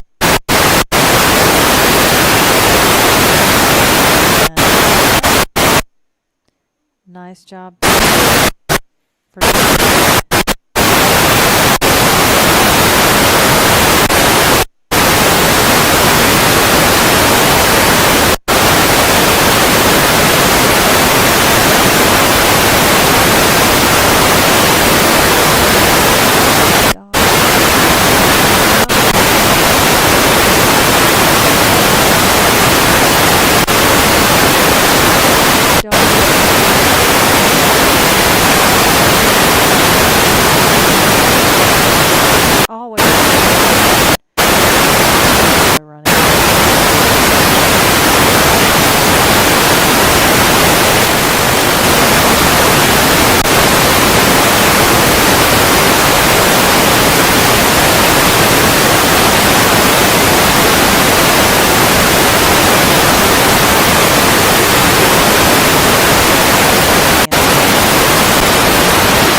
he's going to trust her.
these great folks that are here.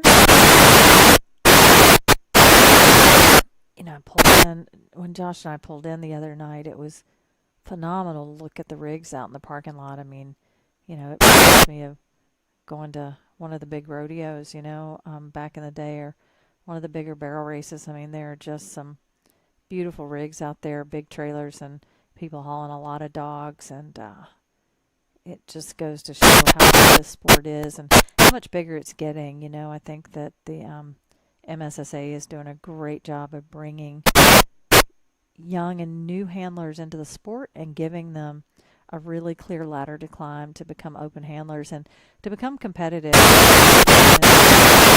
BCHA trials, folks are miles of experience behind.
So Lincoln is bringing his cattle down here. We're trying to figure out if we have lost the audio on the field.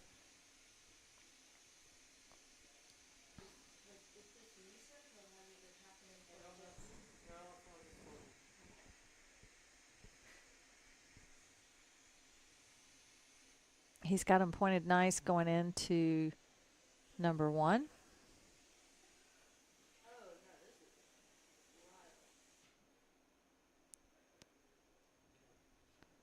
And Yeah, I'll go up there and check it. I'm just making sure Rebecca's on here. so we've gone through number 1. That looks good.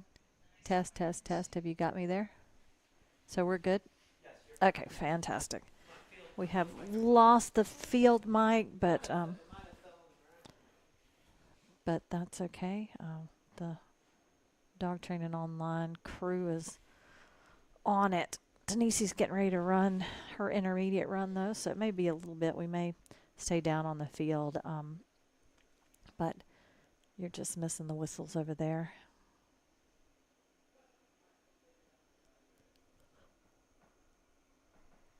Lincoln's got a calf that's hanging a little bit, not with the group. Maybe she's decided to pick up the pace a little bit now. This is another one of those instances. We talked about it. I think it was Ron's run maybe earlier where, you know, the cattle are moving nicely together, but they're slow. And so that's going to really cost some time here. Lincoln's dog's having to, you know, back and forth them a little bit there from behind just to keep them moving. We're at 3.5 minutes coming to number 2, and I think he probably would have been happier being at, you know, right at 2 minutes coming to number 2. Hopefully they'll pick up some speed going down the hill for number 3 to save him some time. Again, they're working great. They're just not moving very quickly.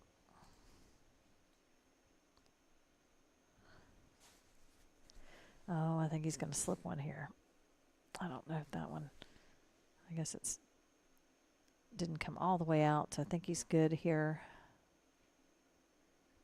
She just stuck her head through a little bit. So he should be good there. That's that one we were talking about coming to number 2 that kind of looked like she was wanting to be a little slow. So we'll see if she causes a problem. Now we've got a couple asking some questions here. And, you know, Lincoln had to help his last dog, take the sheep down the hill. Maybe it was Lincoln who was running earlier. Now he's got these cattle are split up, and he's going to have to put the group back together and get everybody wanting to go the same way. I think it was Lincoln earlier that had the problem. And she's having a conversation with that little calf we were talking about before. And hopefully she's got her attitude adjusted a little bit, and she's going to want to go ahead and, gosh, they just don't want to line out either. It's kind of like the last group that we had. They're just not really wanting to make a straight line anywhere.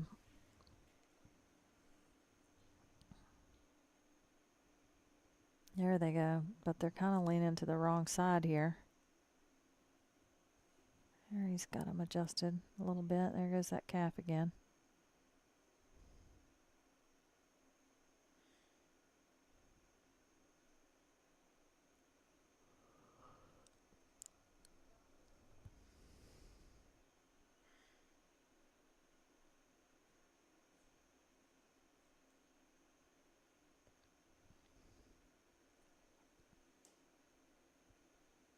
So he's at 6 minutes. He's got him turned into the mouth of this third obstacle, and his dog's a little ahead right there, but she got that cow's head turned.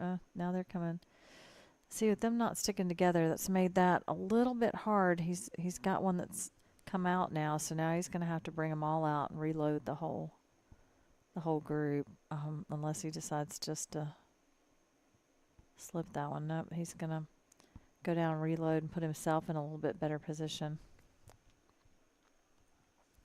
to help with this. This group has just been hard, you know. Just not moving quickly. They're not moving together necessarily. They've got too big of a gap between them when they go to split to be able to turn them, you know, really tight in some of these spots.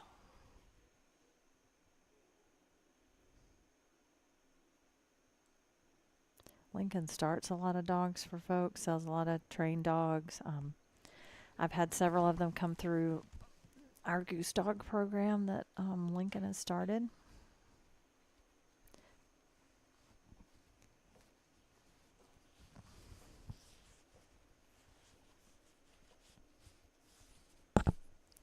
Dogs that just weren't going to make goose dogs. I mean, weren't going to make cattle dogs.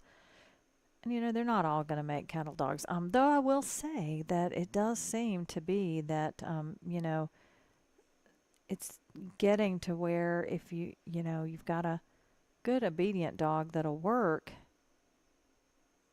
you can be somewhat competitive. They don't have to be the strongest dog, and they certainly don't have to be a dog that's, you know, grabbing noses and ankles all the time.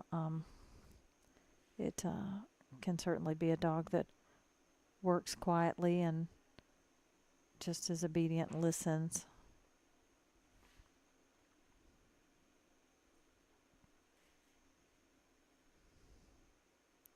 Lincoln's at 8 minutes and 12 seconds here coming to the pen. I think he'll get this sort done pretty quick. It's going to put him behind time-wise. He will have a full pointed run, but he's got that black calf wanting to trot on ahead of her friends again.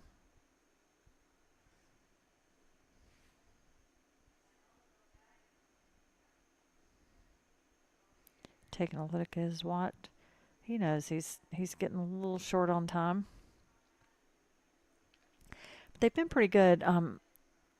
You know, this pen opening's a good bit bigger today than it was on the first day when they had it set up for 3 calves and ended up running 5. There's a little bit more room for 4 in here than there was for 5. And again, that gap's a little bit bigger entering it. The first day it was about the size of the 2 sort side gates. And there you have it. Sort's done at 9:20 something unofficially.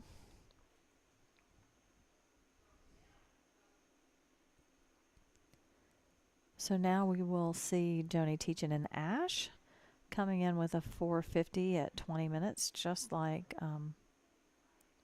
Shane. I guess Shane had a 4:45. So Joni and Lincoln were tied, flat out tied for 4th place in the average, or 3rd place in the average, I guess, 3rd and 4th. And so we'll see here, you know, Lincoln coming in with a 9:20 something. Joni needs to be quicker than that. She obviously needs full points. She struggled a little bit at the sort all week.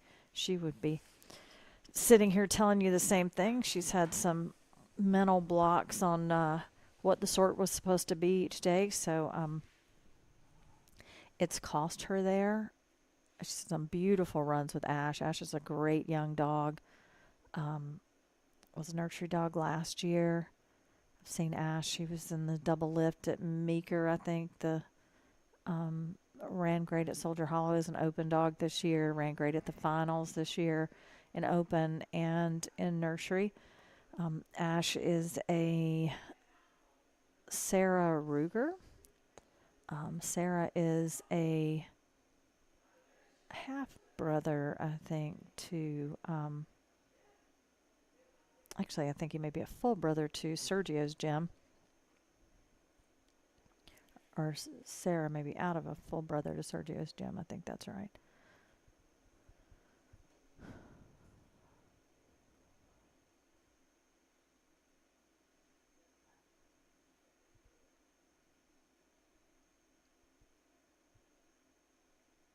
Cattle are spreading out a little bit at the top.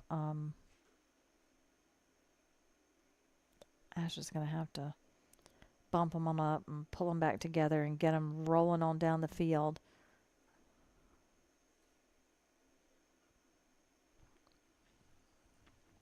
There we go. They are clumped and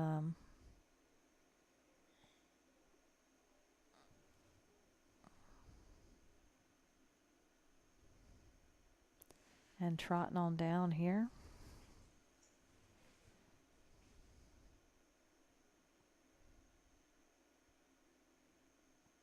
One of those calves looks like it's got milk splashed all down its side. That calf to the left outside.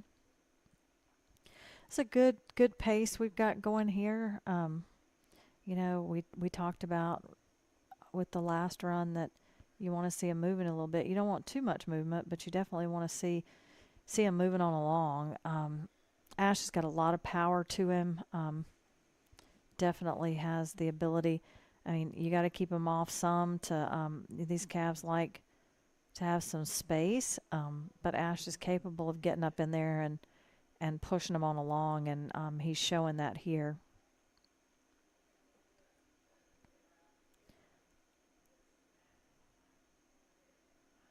Holstein looking calf is kind of hanging back a little bit.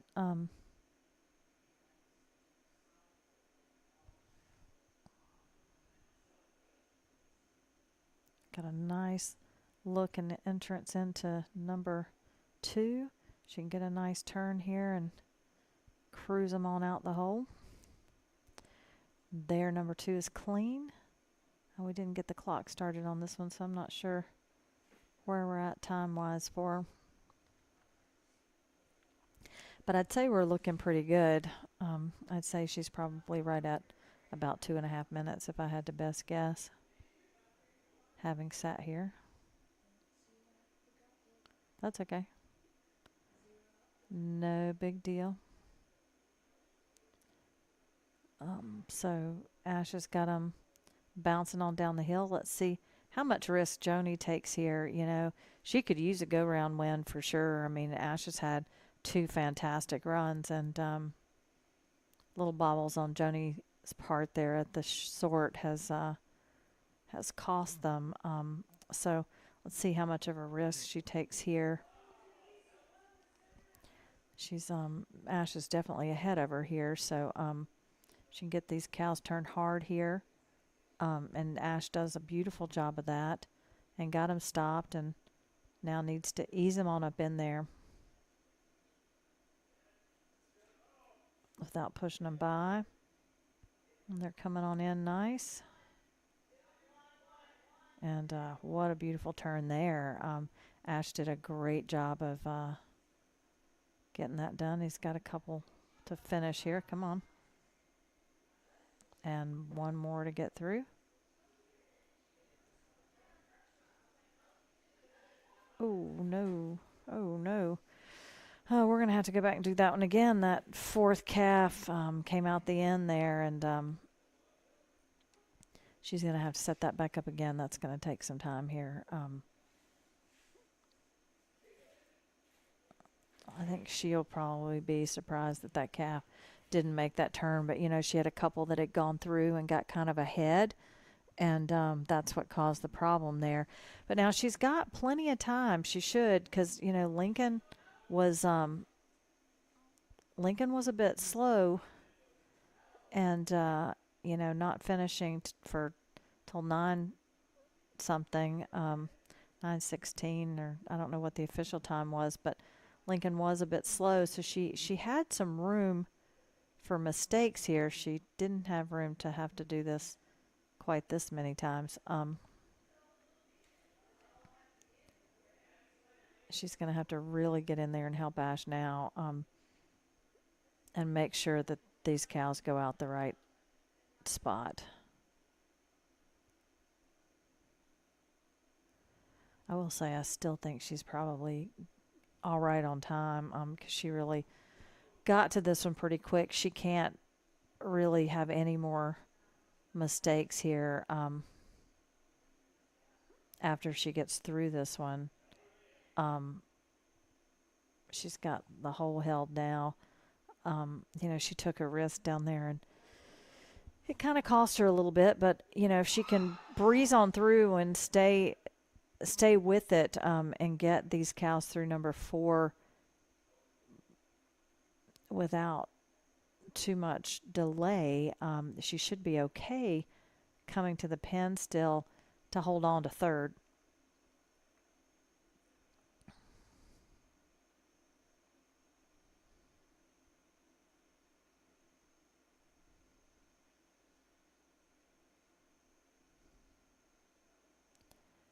Yep, I think they see the hole. If they can just all ease on through it. There's 2. Come on, Ash, get in here. There you go, 3 and 4.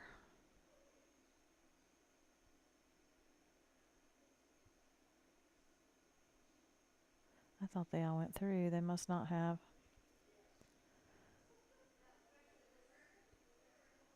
It's hard to see from this angle. She must have slipped that outside painted up calf. There, they're all coming through. All right, she needs to roll on up here to this pen. Like I said, I'm not sure what her time is. I'm guessing she and Lincoln are probably pretty close to each other at this point, because she's had to redo that one, and she had to do the bottom one a couple of times. So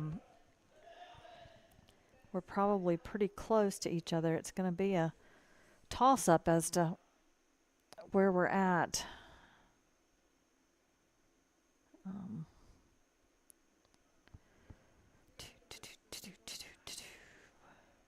It'll be a surprise to everybody.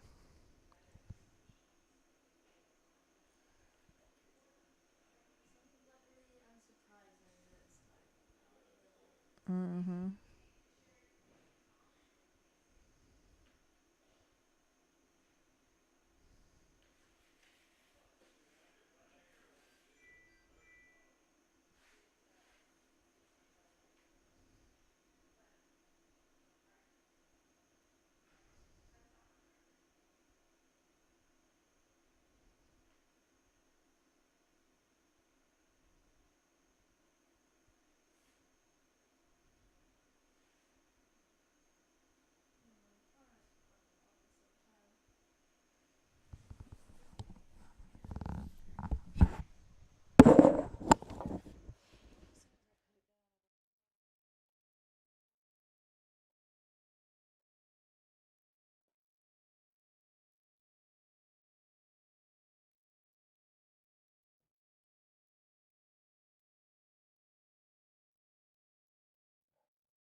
So all of that wasn't recorded? This. Okay. Alright, so this is James Butler and Hayes. He's making for his run. Sorry for the last couple runs not being recorded. Wayne Herleman had to run around 6 minutes and 30 seconds. Now James is going right through here, right through the fetch, going real good.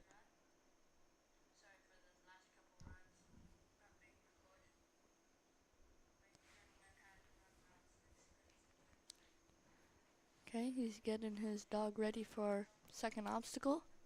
Now James only needs to do pretty good here to do very good in the average, because so far he's had really good runs throughout the last couple days.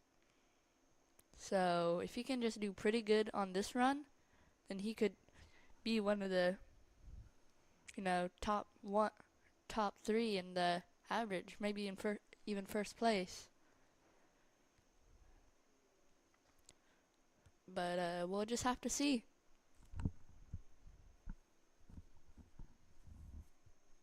So he's kind of just letting the cattle walk a little. Oh, never mind.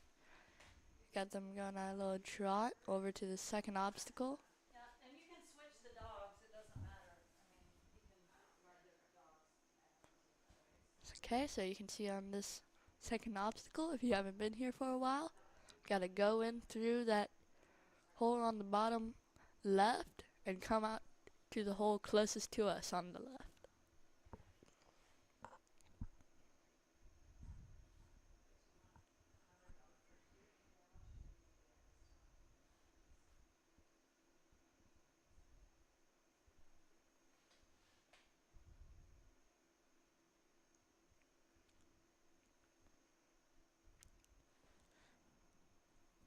Ooh, he's having a little trouble there. That one calf will not go in and just lets the others get out of there except for that white calf. So now he's going to need to drive him out because a lot of them are dirty, so he's going to need to clean them out like that and then push them back in. And he needs to do this quickly because time is of the essence right now. He doesn't need it to go too crazily fast and just escape from him again. This is really unfortunate. I think James just needs to get them all buttoned up together, and I think he can do it. He's done really good the last couple of days. So I think he can do it.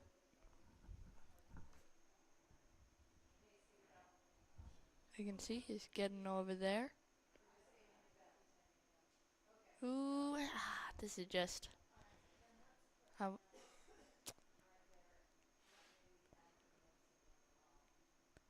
don't want to be that person who's, always blaming it on the cattle, but this set is not very good. Splitting up, doing whatever that was. Crazy. Okay, so he's got them moving back together. It's doing good.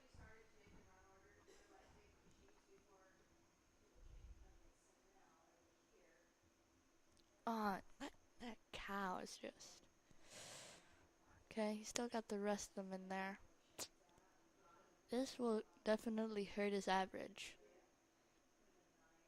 Yep, and one of them went wrong. Gosh. Set is just pretty bad.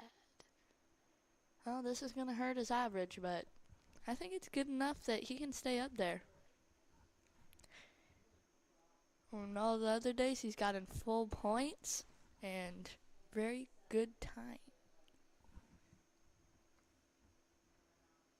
So, we'll just have to see what happens, because right now, look at that.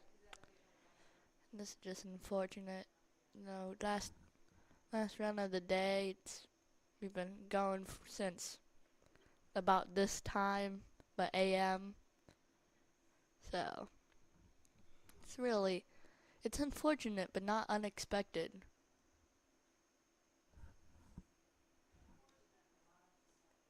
You know what I mean? Because just the morning, the evening is where it's... Hmm? Yeah. Well, no.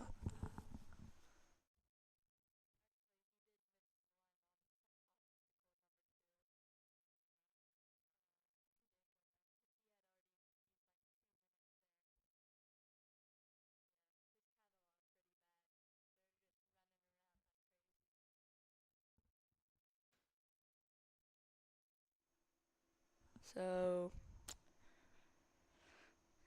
yeah. Just look at this, you know.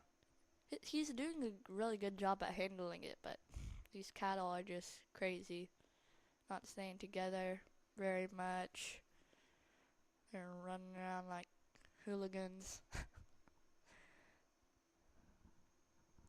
But yeah, with mornings and nights like this, it's nearly expected to have some bad cows. It's just how it is. But again, he's doing a really good job of handling it. Ooh, I don't know if... Oh, come on! That one faked us out.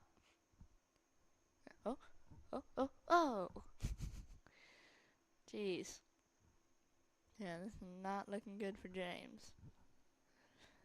But again, I think his average is good enough or he'll still stay kind of high up in those rankings. So, can't say it won't hurt him with this, you know.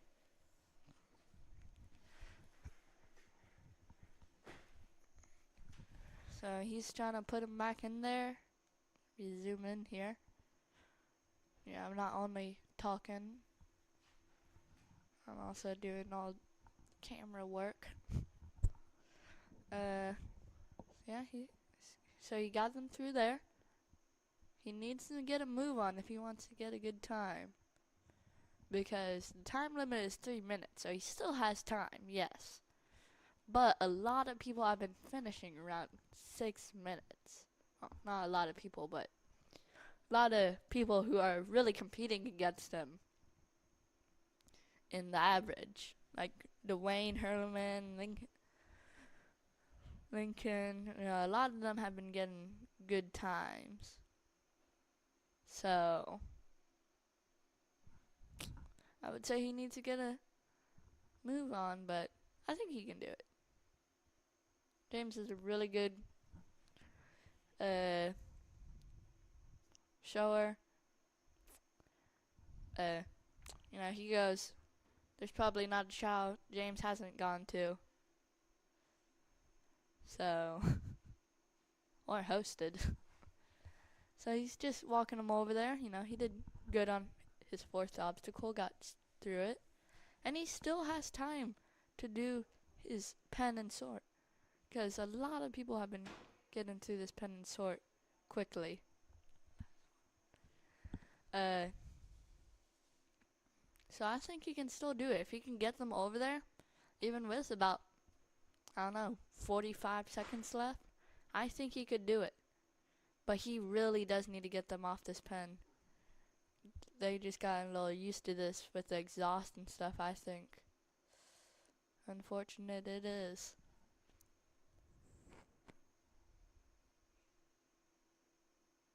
Okay, he's getting them moving. If he's quick, he might be able to still pull it off. So let's see here. For anyone wondering where the two dogs before this went, we had a little issues with it freezing up. Yeah, so sorry you won't be able to find the end of Joni Tejan's run or Lincoln Rogers' run. Really sorry about that, but we just had some camera issues. So, again, sorry. Anyways, so coming on James's run.